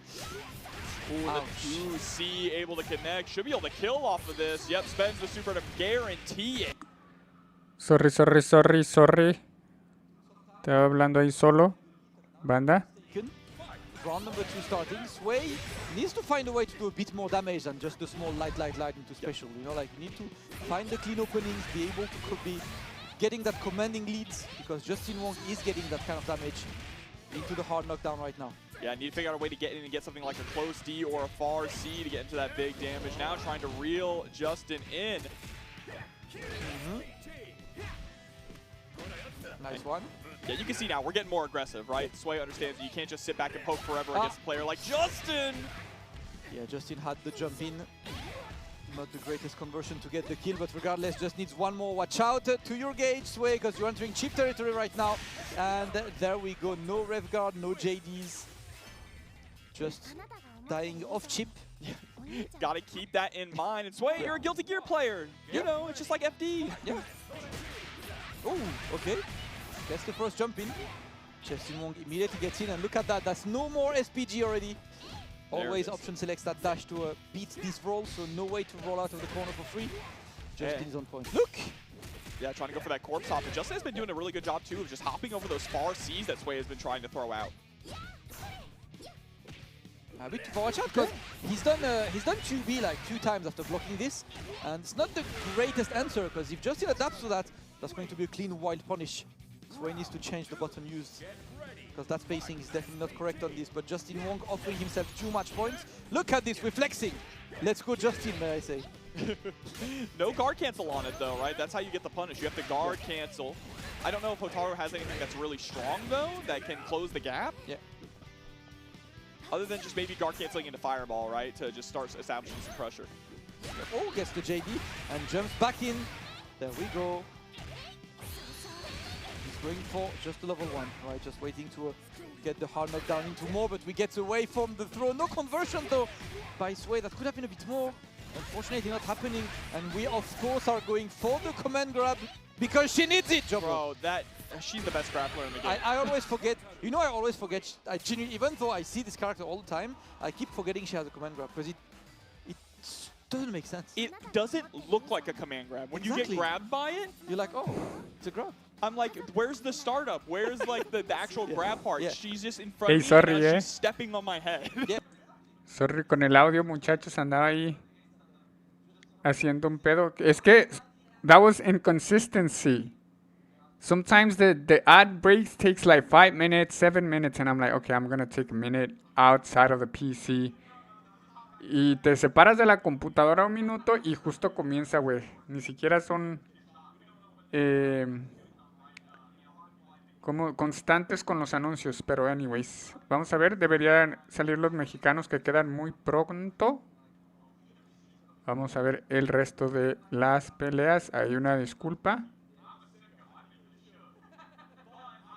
Stan, you know, not wanting to shake up the game in a big way when you have a massive tournament happening, right? So we'll see what they end up doing. Thank you for understanding, mate. Now let's go see. This is an Evo champ. That's Yan, Street Fighter 4. Jen, Street Fighter. Evo champ, also a monster in KOF 13. Very strong player. Let's see. The Lord Floats taking on a big client, Xian. Of course, no need for an introduction for Xian, former Evo champ on SF4. Got a couple good performances, was 7th at Evo Japan, 33rd at Combo Breaker, and 13th at Battle Arena Melbourne. Definitely one of the most well-known, players in the FGC, has been active for years, and now, like, does a lot of work for the community in Singapore. Yes. And my favorite thing, so recently in Singapore with his team versus Vortex, they ran a tournament called, I'm gonna censor the curse word, not to cancel on stream, Beat My Beep Club, where the idea is that if you beat Xian, you get money. So it's a bracket, but if you send him to losers, you get money. There's a bounty on Xian. That's actually kind of fire. And I actually really like this. It's like, if you beat Xian, I think it was like 100 if you send him to losers and 150 if you send him out of the tournament. That's a lot of money too. Yeah, and also a cash prize for the winner of the tournament. Yeah, for the winner of the tournament, of course. I love that idea. It's literally, you know what? We want to take Xian down, so it's his team putting the bounty on him. You know, like that's how they do in Singapore. I love it. That is so fire. We got the Gato mirror match here too. Okay. So Xian on the Gato. You know, we were just talking about it earlier. Street Fighter 4 players. They like this game. Yes. Xian, Justin Wong, Mike Ross has been enjoying this game. Punko coming back, bro. Viscant. Like it's a so bunch of people who were in the Street Fighter 4 era have come back for this game. It's so good to see all of the players back, but let's see Xian versus Lord Float. That is going to be the Gato mirror as said, and Xian opens up with the damage, trying to keep the opponent to the corner. Successfully done. Now just a small opening, not much damage, but Xian keeps the offense until the DP happens. Yeah, get off of me. There's the DP break, just creating a little bit of space, trying to look for that wild punish. Well, instead, gonna get the counter hit, cash in. These Gato combos feel like they go on forever. There's one bar. Is that enough? Yes, it is. Level 1 does chunks. Xian, commanding lead, gets the first round without being worried at all. Interesting to see that Lord Float is playing SPG at the end. Oh, but a nice throw there on the Reblo attempt. Alright, we're trying. Backdash going to go nowhere. Just defend, but no guard cancel. Gets out of SPG at least. Lord Float putting in work. Xian with the right challenge. Gets the counter hit to the conversion. Ooh, but a big drop, unfortunately. And now in SPG here, Lord Float does have access to that Rev blow. Gonna make offense a lot more scary here for Xian. Row overhead, but no conversion at all. Lord Float looking to make this one work. Of course, the end SPG is slightly better than the other SPGs, given the risk. Xian is happy to put himself into overhit because he's got bars. He's looking for that one hit, and as long as you stay on the offense, overhit doesn't really amount to much. But now, no! That is tragic, but it's okay. Footsie's there with the slow overhead, gonna connect. Lord Float able to get around. The way that overhead completely like put him a bit back. Let Xian's solution completely whiff. Xian immediately goes into. Strong start right now with a combo. Goes straight to the super. The hard knockdown is going to be there. Overhead into a 3 damage. Just 3. Like you mentioned, not that much that he gets off that overhead there. Yeah. It's like, you know, it's a similar mix to Marco, but Marco gets something of that overhead. Yes, you know, like Gato, sometimes if you're not sure, you're kind of better off just guessing low. You can do super though at the end there, right? So yeah, if you want to spend the super. Not Gato. Not Gato. No, not Gato. Gato can't. Oh my god. Yeah, that's the thing. Marco can. Gato cannot. Yeah. So it's really like 1, 2, 3. That's all you do with Gato in this situation. So it's like it's kind of the rule of thumb if you play against Gato and you don't really want to guess. Block low, because if you get open high, you're not gonna get hit by that much. Yeah. You know, that's kind of the thing. And also just be careful when you press, because Gato's buttons are so oppressive. We've already seen it time and time again. These counter hits leading to just massive damage and incredible corner carry as well. Yeah. All right. Oh. Okay. Okay. Let's say we're playing Sam Show right now? I don't know. We're looking at each other. What's happening? Oh no, we're making... Okay. I thought we were going to make a character swap real quick. But I think it was SPG was in the wrong spot. SPG. Might have been SPG. So it's okay. A bit on the anchor position. Gentlemen's agreement. We're back in. Xian versus Lord Float. Both of these players looking to continue their journey in winners. But of course, for Lord Float, it's the big test. Do you have what it takes to challenge someone like Xian? So how do you feel about SPG on point for Gato? I feel like a lot of people have been putting SPG on point or on mid. Not a whole lot of anchor from what I've seen. And SPG is quite risky as well, because given the damage in this game, it really happens a lot that you don't even ever see it. You know, the SPG on point makes sense anyway, because you want all of these resources to start your game. Yeah, right. Just you want to assert snowball dominance. your opponent, right? Yeah, especially like the characters who have really good rev flows as well. They just want to get to use that. And for Xian, it's just he wants access to his options from the get-go. I do like middle just for one thing. It's a bit more likely for you to get a hidden gear when you're in middle, because you will build the meter by then than when you have it at the beginning. That's kind of depends on like what your approach of the game is. So it makes sense to see like point on middle being regular and anchor only in like specific situations. Makes sense if you are playing a character like Gato here that normally goes for that level 1 super almost all the time in combos, that you would want it on point because you don't really care about hidden gear too much, right? Exactly. Oh, but Lord Float now starting to put the pressure on. There's the DP preventing the jump out from the corner. Oh, what a roll! Alright, comes on point, and there we go. We go for level 1. And nice the mix. Oh! No confirm though, unfortunately. Still has Lord Float in the corner. trying to escape, but for now it's just movements being whiffed. Tap into the super. Break your neck. And there we go. The Gato mirror is done. Xian is your victor. Yeah, very comfortable as well from Xian. You will see him a bit later, of course, with that one. You know what I would really like to see in this tournament? I want to see Xian against Mystic, because they played on Street Fighter 6 yesterday. And essentially what happened is last round, Mystic stuns Xian and drops the killing combo. And then Xian wins. Heartbreaking. So I would like to see the run back, but on Fatal Fury. That would be really fun. That would be really fun. I mean, considering that they're in the same pool, they're not in the same pool. Oh no. Xian is H3 and Mystic is H2. But I think it means they can probably meet like in round 2, I believe.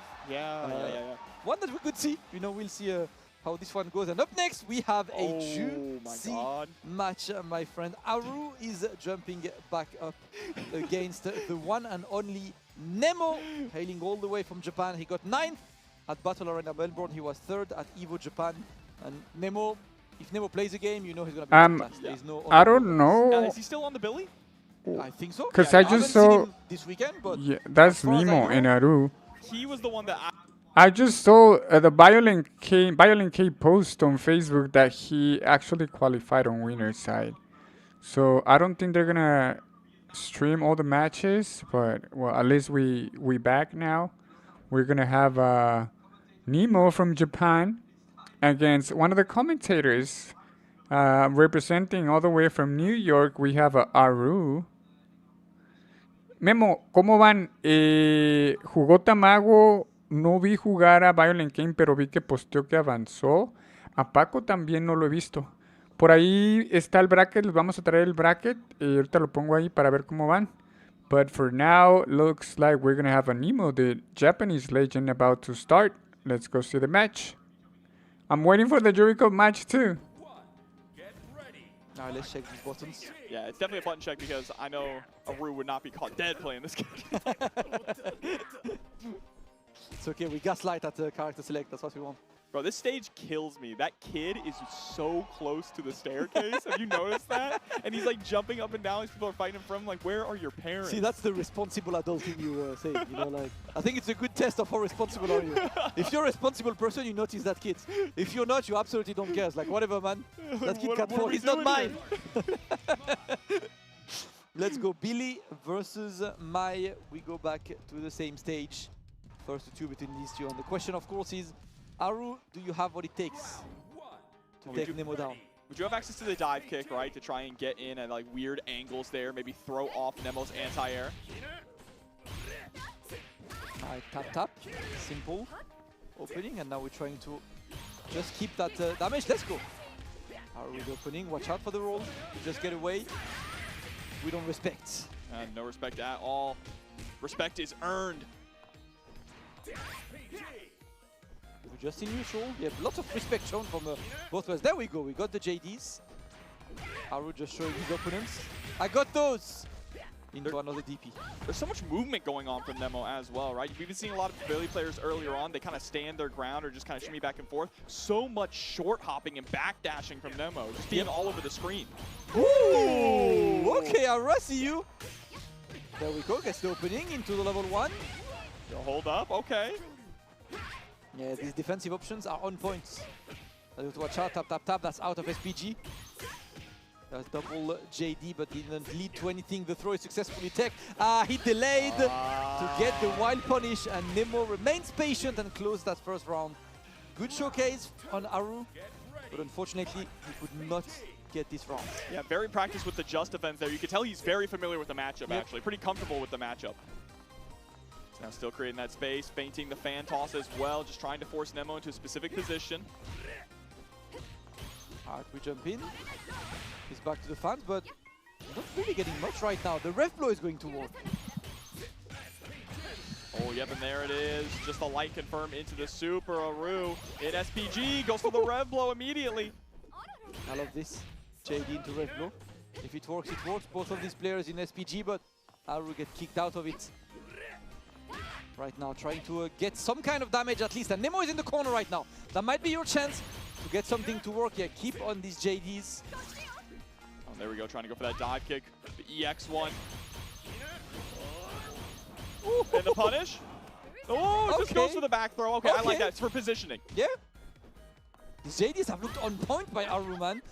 Every single multi-hitting move is completely stopped, and Nemo notices it, right? That's why he does not go for these moves anymore. Yeah, trying to slow things down. Oh, no, but a bit of a safe jump there. Unfortunate for Aru. Yeah, and you can tell. A little bit of a sigh. He's performing so incredibly well, though. Yeah, especially like all of the defensive options being put to good use. But the thing with Nemo is like, that's not really going to face him. He's still going to play his game. It's like, whatever, you JD, cool. JD this then. All right, not quite able to get the full jumping combo. There we go, though. JD, but too far away to connect. Unfortunate there for Aru. Now just trying to be very mobile. Able to catch the roll forward from Nemo with the throw. Creating a little bit of space as well. But what a poke there with the explosion as well. Nemo, once again, still just being so incredibly mobile. I think that's what's making it tricky for Aru to figure out how to approach. Yep. There's a lot of defense on Aru's side, but when is the offense happening? Woohoo! 0 frame super. And gets the throw as well. Nemo is looking better and better throughout this one. We block that DP. Nemo reads Aru like a book and offers himself too much points. The Billy Kane remains solid as ever. Aru needs to find a way to get at least some kind of lead, but outside of being defending really well, I haven't really seen Aru being on the commanding side of the game. Yeah, no, hasn't really been getting any mix-ups going. We've gotten a few clean jump-ins here and there, but most of the damage has come from defensive plays like this. Yeah. But eventually you need to get that snowball offense to happen. Yeah, Nemo getting the opening, could not get anything. SPG is active at least for Aru. Good chance to try and make it work. That's gonna be teched. Oh, we'll take that trade.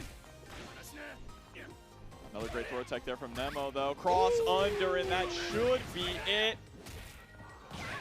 Doesn't even need the super. That's 2-0. But a great performance there from Aru, showcasing a lot of very strong knowledge in the matchup, especially when it came to the just defend department. Yeah, showcasing that the defensive knowledge was there. But of course, outside of the pure knowledge, there is also, how you play the game itself. And right now, Nemo completely outclassed his opponent on the neutral, on the positioning, on the combos, on the defense. Honestly, Nemo definitely a guy that I always like to see, and I want to see him do well, as he could not get that SWC qualification at EVO Japan, getting third. He's definitely looking to get it back. I know he's entered Street Fighter as well, but I'm not sure how his journey looks like. But at least we know we'll see him back on Fatal Fury. We'll definitely see him back on Fatal Fury, and I'm sure we will see him possibly at SWC or EWC as well. With the way that he has been playing here, he is one of the best Billies on the planet right now, so definitely can't wait to see more of him this weekend for sure. And can't wait to see more of the players that we have coming up next. Ooh. We're going to be having Super Noon up against Yurikov. So these guys have fought before, I believe, in Guilty Gear Strive is where they have fought before. So now facing Fatal Fury, where SNK games are kind of Yurikov's, his penthouse. That's where he feels very comfortable and very strong in KOF 15 as well. Yep, that's one of the... Yurikov match! Yurikov match! Yurikov match! Yurikov match! Yurikov match! Yurikov match! Para el compita que andaba ahí preguntando. Vamos a darle. I met this guy back on Dragon Ball FighterZ. That was his, even though he played Marvel before, FighterZ was pretty much his breakout game. Yes. Qualified to World Finals, made top 8 at international events and stuff. And yeah, from Dragon Ball FighterZ to Guilty Gear to now Fatal Fury, waiting for that 2x KO. If there's a fighting game, Super Noon plays it, and there's a good chance he plays it well. Yeah, that you are completely correct. Can't wait to see. There's so many fighting games on the horizon. Bro, how I don't have enough time to play my fighting games right now. What am I doing? All these people who are great multi-game fighting game players are about to be, their head's going to be spinning. It's so much, man. It's so much. I'm not complaining. What are they calling it now? Versus slop? Tag slop? Is that what they're calling it? No, active tag slop. It's the era of active tag slop? It is the era of active tag slop, guys. Every single game must be active tag. Simple motion slop. Let's not get into that debate. It's not a debate. Hey, I'm a fan of active tag, and you know what? I don't care about simple motions as long as you let me do my quarter circles, okay? Yeah, but I'm old, man. I need my quarter circles. It's like back in my days. On the arcades, we had pretzel motions. we didn't even have training modes. We didn't have training modes. You had to pay to learn how to play the game. And how did you learn? You either fought the CPU or someone just beat your ass. Bro, most real talk of the day, back when I was a kid on my Super Nintendo, I was playing Street Fighter 2, and I didn't know what the motions were for the game. So me and my cousin would give the pad to his little brother, who would just like face roll on the pad, and specials would come out, and we just look at his hands like, what did he do? How did he do that Zangief grab? I've never seen that before. And he was, that's how I learned. There was no other way. That's me as a kid playing Soul Calibur 2 on the GameCube, not knowing anything, just mashing. Yeah. Winning mostly by ring outs because I didn't know how to do any combos. Oh, it's part of the fun, man. You don't have to. You don't have to be the guy to do combos. You know? I think a lot of people kind of get scared of fighting games because they see combos and like, oh, it's so much to learn, but they don't realize that you don't do combo day one or week one or month one with your new player. And you don't need combos to even win. We saw that earlier. If you don't want to learn combos, Cusco, we saw you. If you don't want to learn combos, pick up a grappler, all right? Yes. Join the grappler coalition. We need you. You know, just go for it. There's always a way to have fun.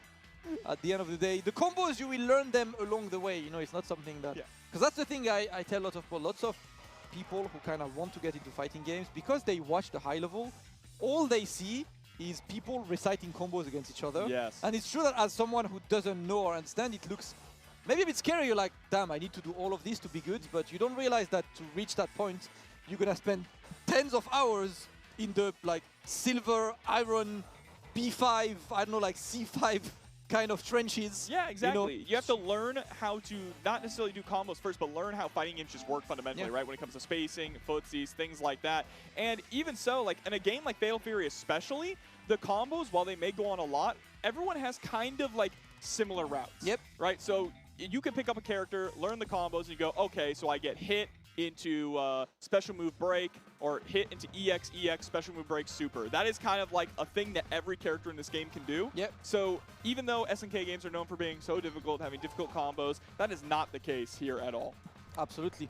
Love to see it, and that's what I like. You know, I think in Fatal Fury, it feels like, for me at least, it's easier to play multiple characters. Yes. Just because the general combo routes are very similar. Yep. You know, so Absolutely. you get comfortable to just like have some fun. Let's see. Yeah, there's only maybe just a couple of characters who have really like weird, tricky combos, right? That are not the same as every other character in the cast. Have you tried the Cristiano Ronaldo? I have not. the 4 shots into super combo? I have not. The 4 short super? No. Yeah, it's like you can just, if you late cancel the slide tackle into the EX shot, like the fireball, you can juggle 3 more shots, but all of them need to be delayed by a very specific amount to get the double hit, because the ball like juggles perfectly. It's so incredibly hard to get 4, but it's so satisfying. Yeah, I love combos, man. I'm not doing all that. I'll just pick Billy and do just boom, boom, boom, boom, 4 lights in the super. But we got 2 Hokutomarus. First Hokutomarus we have seen on stream as well here in this block. Super Noon and Yurikov. All right, Hokutomaru mirror. Of course, we're gonna use that ref blow. Can Hokutomaru punish his own ref blow on block? That's a good question. Because I haven't seen the mirror since the patch. Yeah, that's right. They buffed his rev blow. That was an interesting decision here. But on the flip side, you can now rev blow back, which you kind of couldn't do before because he could just do his downward rev blow from the air. So it's one of the things. It's just like it creates a situation where some characters cannot, cannot punish it, and then you're forced to just take the rev blow and wait. There we go. Yurikov is on overheat, and Super knows, smells blood, going for this, but he's gonna get hit by the wake up super. Little hop into the throw. Yurikov looking for more. Another throw, but this one's gonna be taken. Ooh! Anti-airs. Yeah, unfortunately putting himself into the corner, but there's the run-up throw. Is nearly cooled down as well. Just hyper-aggressive. Yurikov didn't even need the EX moves, and now it's Super Noon who is overheated.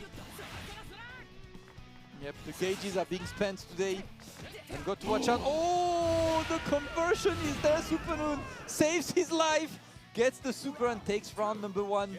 Thrown out first round, but Super Noon comes out on top. Yeah, Yurikov got way too greedy there at the end, but there's the rev blow right back. It's the full pickup off of it as well.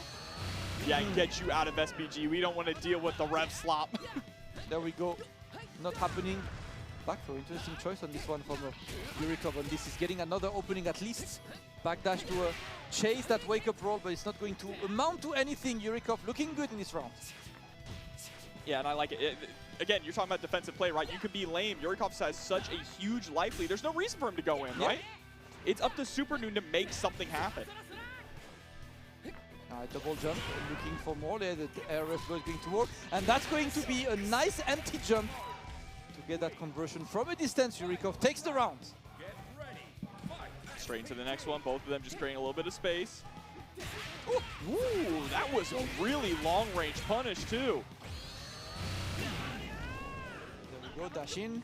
Gets a back throw once again. And another opening. Yurikov's looking really good right now.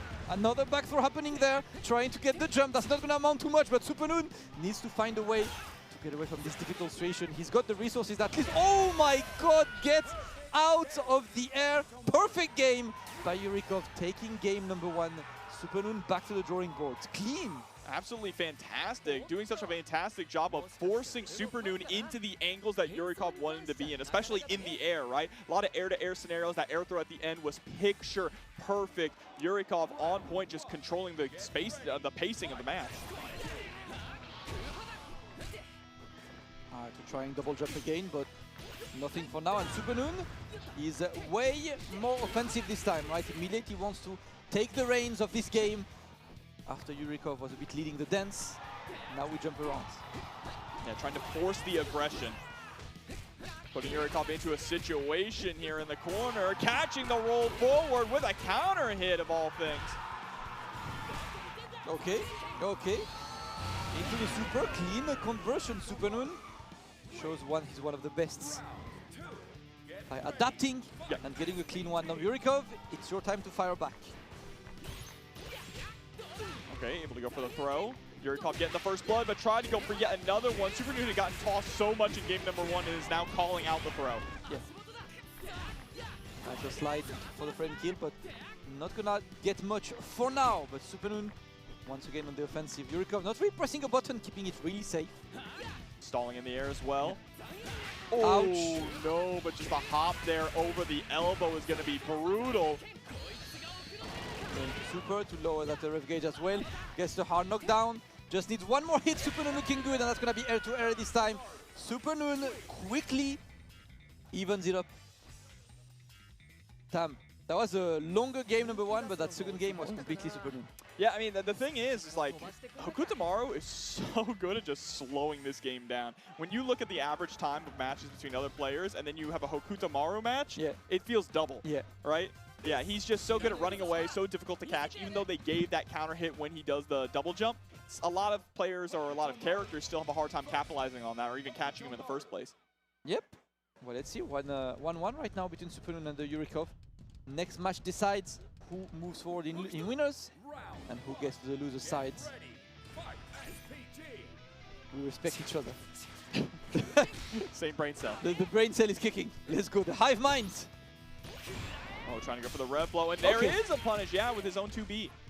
Yeah, I always forget how like the 2B converts from pretty much any range with Hokutomaru. Some characters have 2B, but the next hit might whiff if you're a bit too far. Not Hokutomaru, he's blessed. Just has incredible light normals, but there's the rev blow from Yurikov trying to take control of the match once again. Alright, overheat now.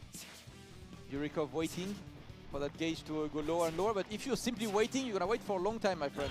If you want that one to be recovering, you need to move forward, you need to attack, and that's when you're recovering to way quickly. Look at this, he's under the 45% mark right now, and he does not care at all about being overheated. Yurikov takes the round regardless. Supernoon not exploiting that advantageous situation at all. And the range on that 2B that you mentioned earlier, it shows like Supernoon is getting caught by these cross-ups because it looks like Yurikov is overshooting the jump almost, right? But that 2B goes so far and confirms from so far.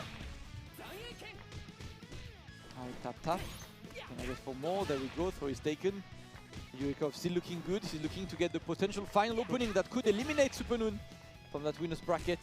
The empty jump into Super. Not kill just yet, but one more chance. Yurikov looking good. The overhead's gonna be blocked. Supernoon just trying to get close, but now it's the battle of the movement. We walk under into the big damage on this. Yep, you have bars, yeah, you have to do this. You get away from SPG. You got the frame kill into the setup. Got to watch out. Using a lot of gauge. Supernoon right now. He's on 80%. He can't afford to get overheated at all. And he's getting hit by the Shuriken. Yurikov celebrates his win over Supernoon 2-1. He will move forward in the winner's side of the brackets. That was going to be a really difficult comeback anyway, right? You mentioned that obviously revving himself up so much that he was nearly overheated, but even if he was able to get a clean hit, you weren't going to be able to kill with the super either. Yep. So in that situation, you would give Yurikov super, and now you're in the mix of, is he going to wake up? Is he going to wake up with a super and reversal me? What's going to happen here? So just a tall mountain to climb, and he wasn't able to do it this time against Yurikov. Yep, not this time, but obviously I know Supernoon. He's definitely the kind of guy to come back with a legendary losers run, so might be able to get powered up by the losers bracket to run all the way to a potential EWC qualifying spot. Yurikov, though, looking good, looking solid, looking composed. So looking forward to see what he gets next on this tournament. Fatal Fury of the Wolves all weekend, I believe. Yeah, we had 464 entrants in this tournament. That's a lot. I think there's a lot of people that supports Yurikov team on the red platform. Ya. Parece que amigos o compañeros del mismo equipo de Yurikov lo están apoyando por la plataforma roja. Qué bonito. Qué bonito, mira cómo están ahí bien activos. Parece que es alguna de las formas.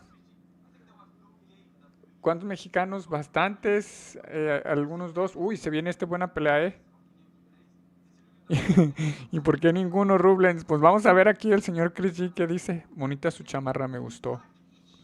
Congratulations to Yurikov. Advancing on winner's side. Welcome to everyone on the chat. Thank you guys for support this long time frame. Yurikov doing an amazing job beating one of the best in US right now. That was a good match. But now we're going to jump to the next match, which is another North American US player, Chris G. Let's see how he does.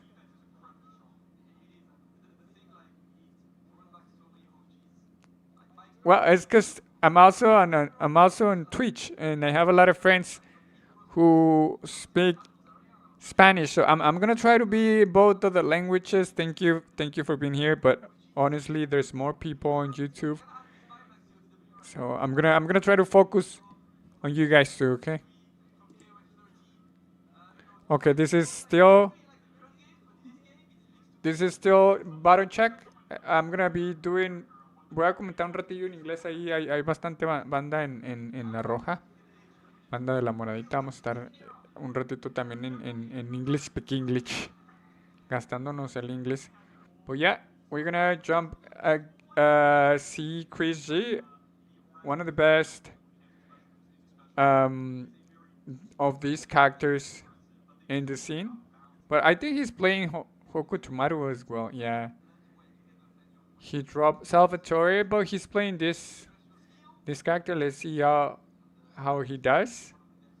I see the other guy was in the exhibition last night. I don't know how good he is. But let me tell you, I feel that Chris is one of the best in US and actually in the world. He's been doing so good. Let's check him out.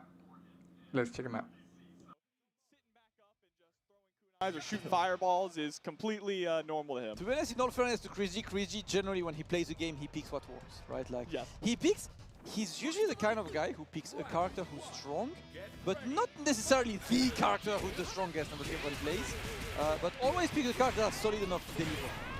And right now, of course, Hokutomaru, that already qualified him to EWC, and he's looking for the SWC. Able to get that throw, nearly putting Diasa Bro out of SPG. There it is with the confirm. Oh yeah, this is all Chris G. Ooh! I think he's going to work. Trying to get some more right now. You don't get much though, just one throw. Not much pressure after that. Look at this, Chris G is happy to walk back. And that's the thing I love watching Chris G. He's happy to take his time in this game. Exactly. I mean, when you have a character like Hokutomaru as well, who's so difficult to catch, I mean, the ball's in your court, especially when he was sitting in SPG, so Revlo is a huge threat.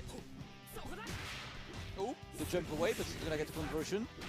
Yes, Sikro is looking, sends Kiwi down. JD on wake up regardless. Now he blocked those. Yep, clean punish as well. Did not want to overheat himself, of course. Makes sense. But he needs to find the next hit that kills. No! The back turn stance not gonna work. Gotta be careful here, still close to being overheated. And Christie is not that far away from closing out this round. Yeah, tap into conversion.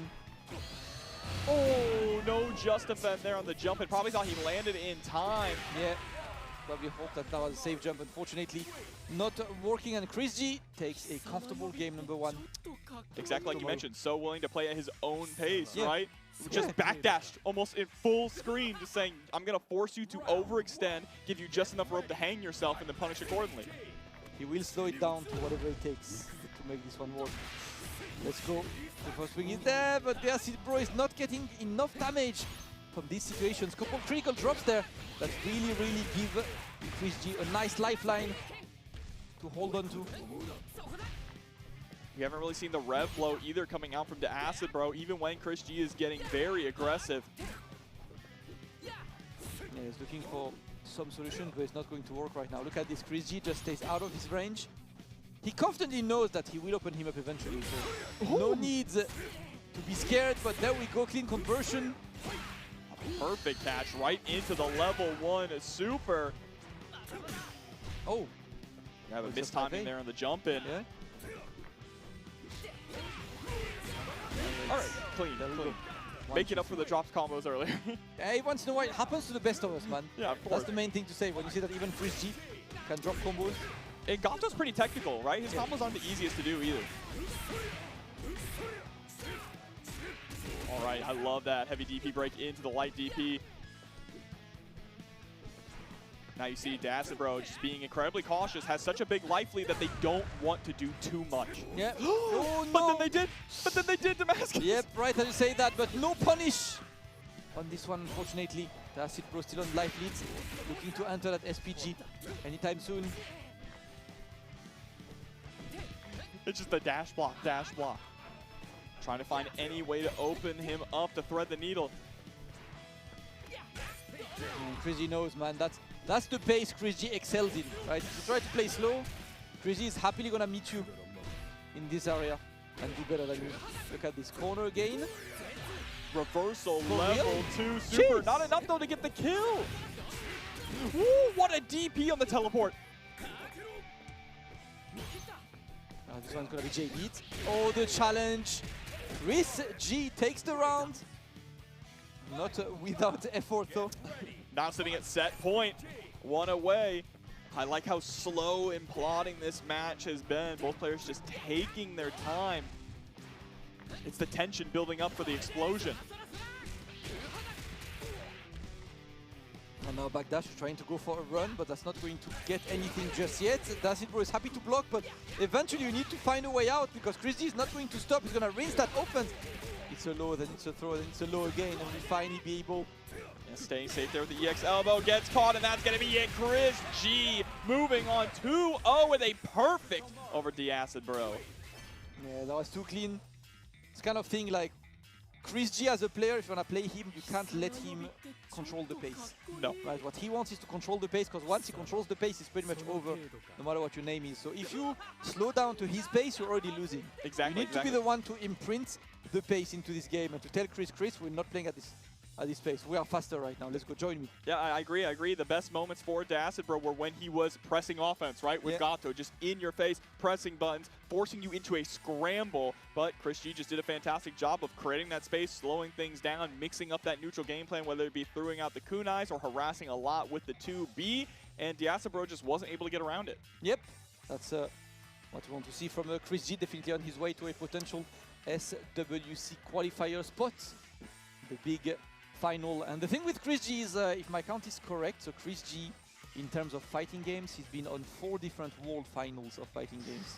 And I think the highest ranked player for this ¿Me escucho ahora? after his qualification to ¿Me escucho? Creo que ya. Koichi, Creo que in sí terms ya. of editor world tour. I don't know about the next match from for Yurikov because he actually played on the last pool.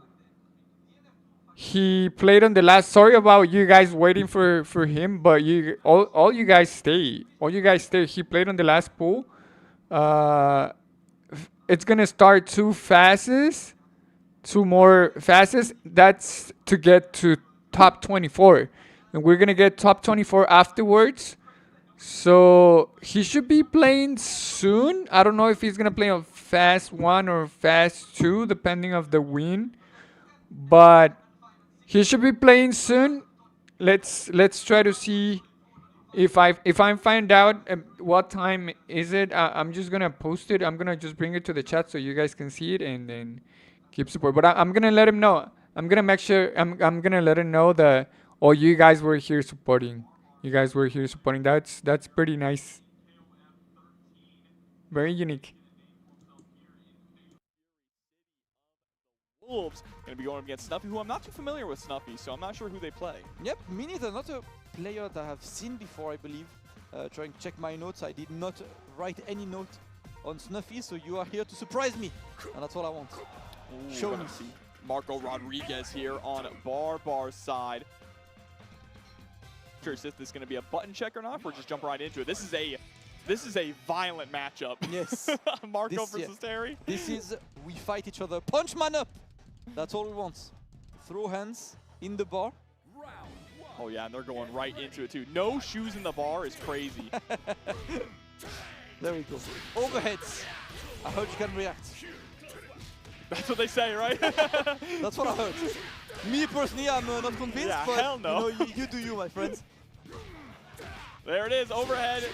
The internet says you can react to it, Stumpy. Oh my god. Bonk! This has been a very, very quick match. Yes. So far from Barbara. Snuffy unable to get anything, and Barbara is just happily being the one on the offensive side.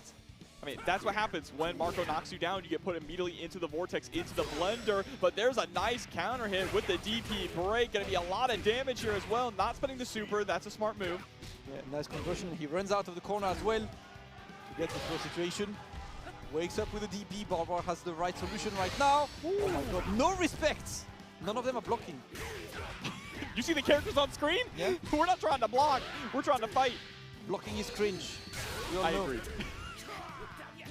Let's go. Oh, the ref blow is gonna get the counter as well. Snuffy, after a very difficult first round, shows that we got steam in the engine right now. Oh, wow. And the burn knuckle meeting the Tatsu there. Big trade.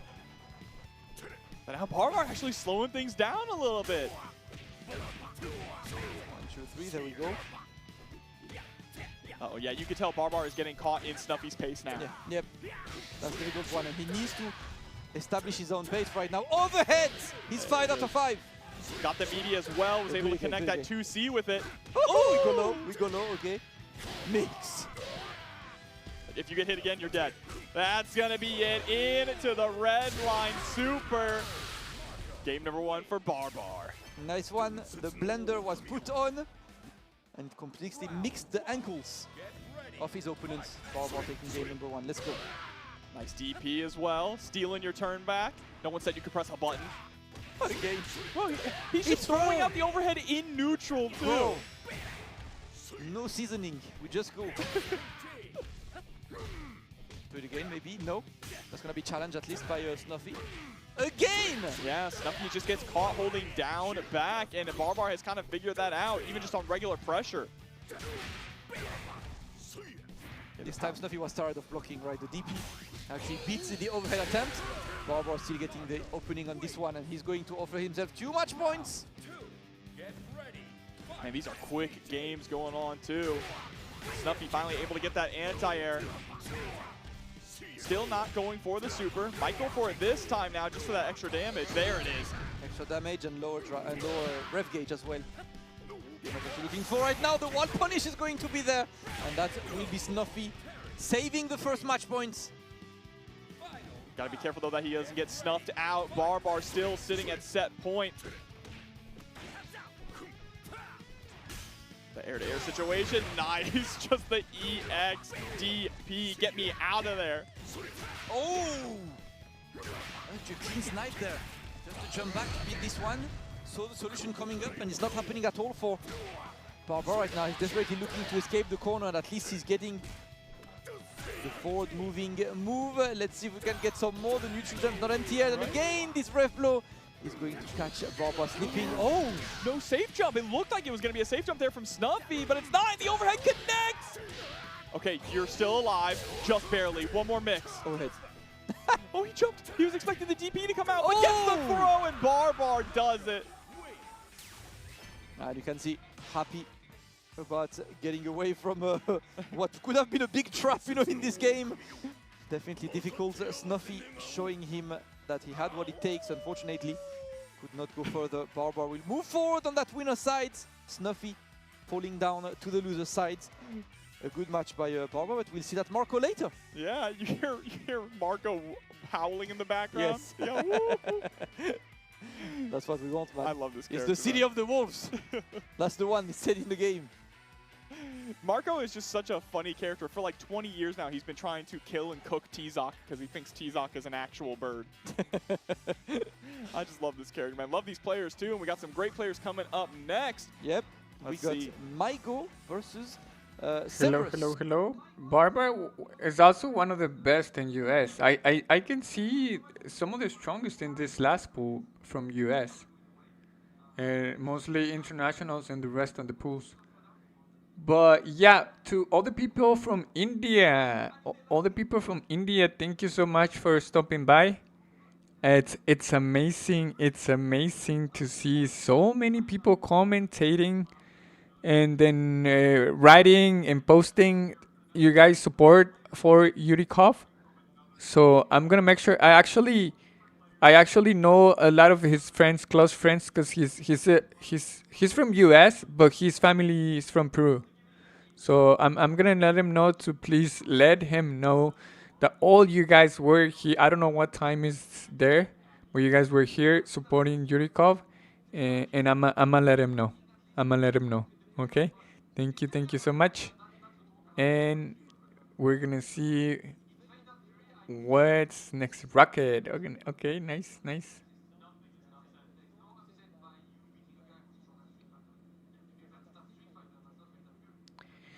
I do not know exactly the time because this is the last pool. This is the last pool, and there should be 2 more phases before top 24. So it's pools, then phase 1, phase 2, then top 24. So he might be on the next batch or might be on the phase 2. Might be not too far, or it might be far if it's the second. So sorry about that. And you guys wait a lot. You guys wait so much to see Yuriko play. Very nice.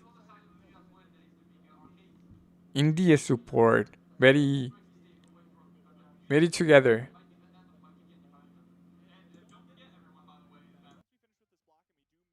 To the next phase. It is not going to be here on Tampa Never Sleeps. It is going to move over to the Jaywong channel. So if you want to keep watching more Fatal Fury City of the Wolves once we hit about, 4 p.m. Eastern time, go ahead and jump over to the Jaywong channel. I mean, you should have multi-Twitch up anyway, watching everything at once. But if you don't, you know where to find it once we sign off. So it's the thing, man. Fighting games events, there are so many games that I won't follow. That, you know, like, what I do these days is I pick 2 games that I actively follow, and everything else I decide to not hear a thing about because I can't, and I just catch up when I'm back home. It's hard. You know? It's too much overload in your brain. It's, you know it's what I mean? too much. So this weekend, I'm taking care of Street Fighter and Fatal Fury. I have no idea what happens on Strive. No idea, and I don't want an idea. I will have that idea Tuesday when I'm back home in France. That's right. And I'll watch it on Tuesday. That's all. I can't do all this on one weekend. Let me, you know, dive deep into the Street Fighter 6 and the Fatal Fury world.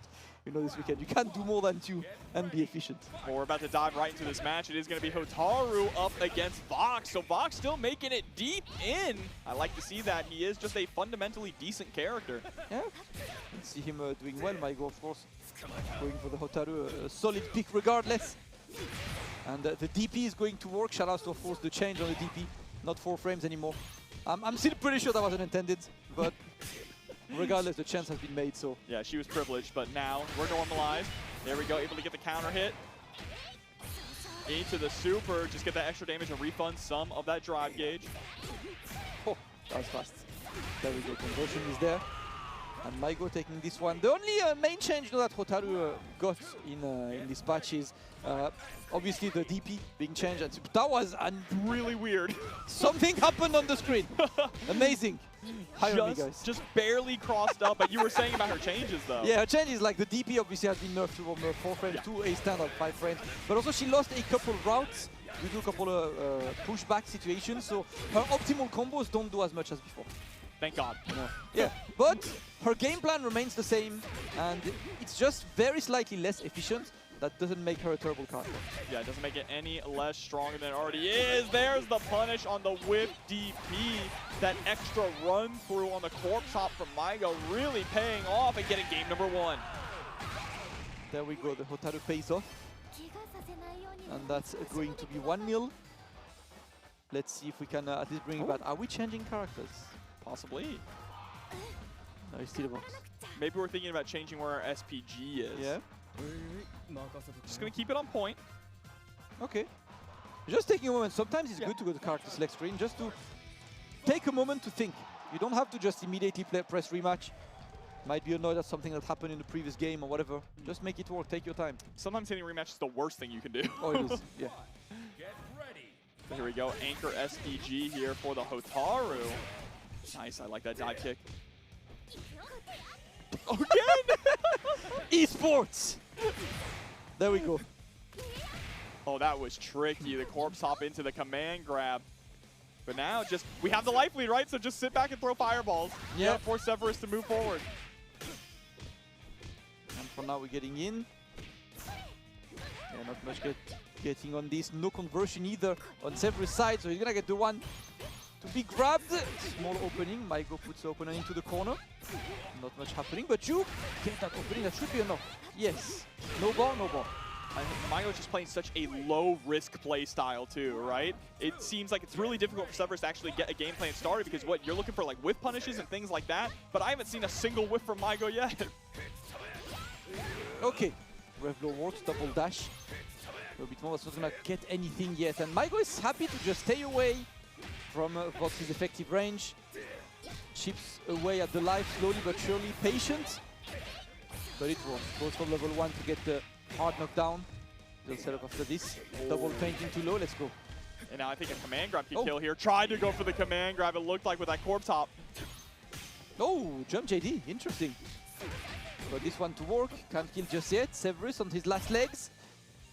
Looking to get that one hit, but it's not going to happen just yet. Can the Vox do anything to the Hotaru? No! But watch out, it's not a rev guard. That's okay. No! Wasn't close enough to get the close D! That would have been a killing combo! The super whiff, that was the perfect situation, but just as you said, unfortunately got hit by the wrong ranges into normals. Not close, but you get the far normal. Very unfortunate for Severus. Maicon is going to move forward from this pool. It's kind of a heartbreaker when you finish like this, because you're like, that was standard combo, not something really hard. You had the resources and everything, but just the spacing off. Spacing off. You had to dash in at least one more time in order to get into that range. Because otherwise, you know, if you knew you were going to be that far away, you would do far C and then cancel the far C. But was trying to go for that close D into the feint. Didn't end up working out. Hopefully, you know, they don't let it eat at them too much. As a wise man once said, it really be like that sometimes. It do. Sometimes it just happens. Sometimes it be like that. You have to accept, you know, move on to your next match. Shout out to the players, of course, for moving forward. That will end the pool part of CEO 2025 of Fatal Fury. The pools are all done right now, which means we are going to move to the round 2 of pools. And let me tell you, the round 2 of pools, every single match is an absolutely juicy match that could be a top 8 match right now. Juicy match indeed, and that is going to be over on the Jay Wong channel. So if you want to see some more Fatal action, make sure to jump over there. But as for us, we're going to sign off here, enjoy ourselves, watch some fighting games, and we'll see y'all after the break.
Yes, top 3, it's gonna qualify for the EWC.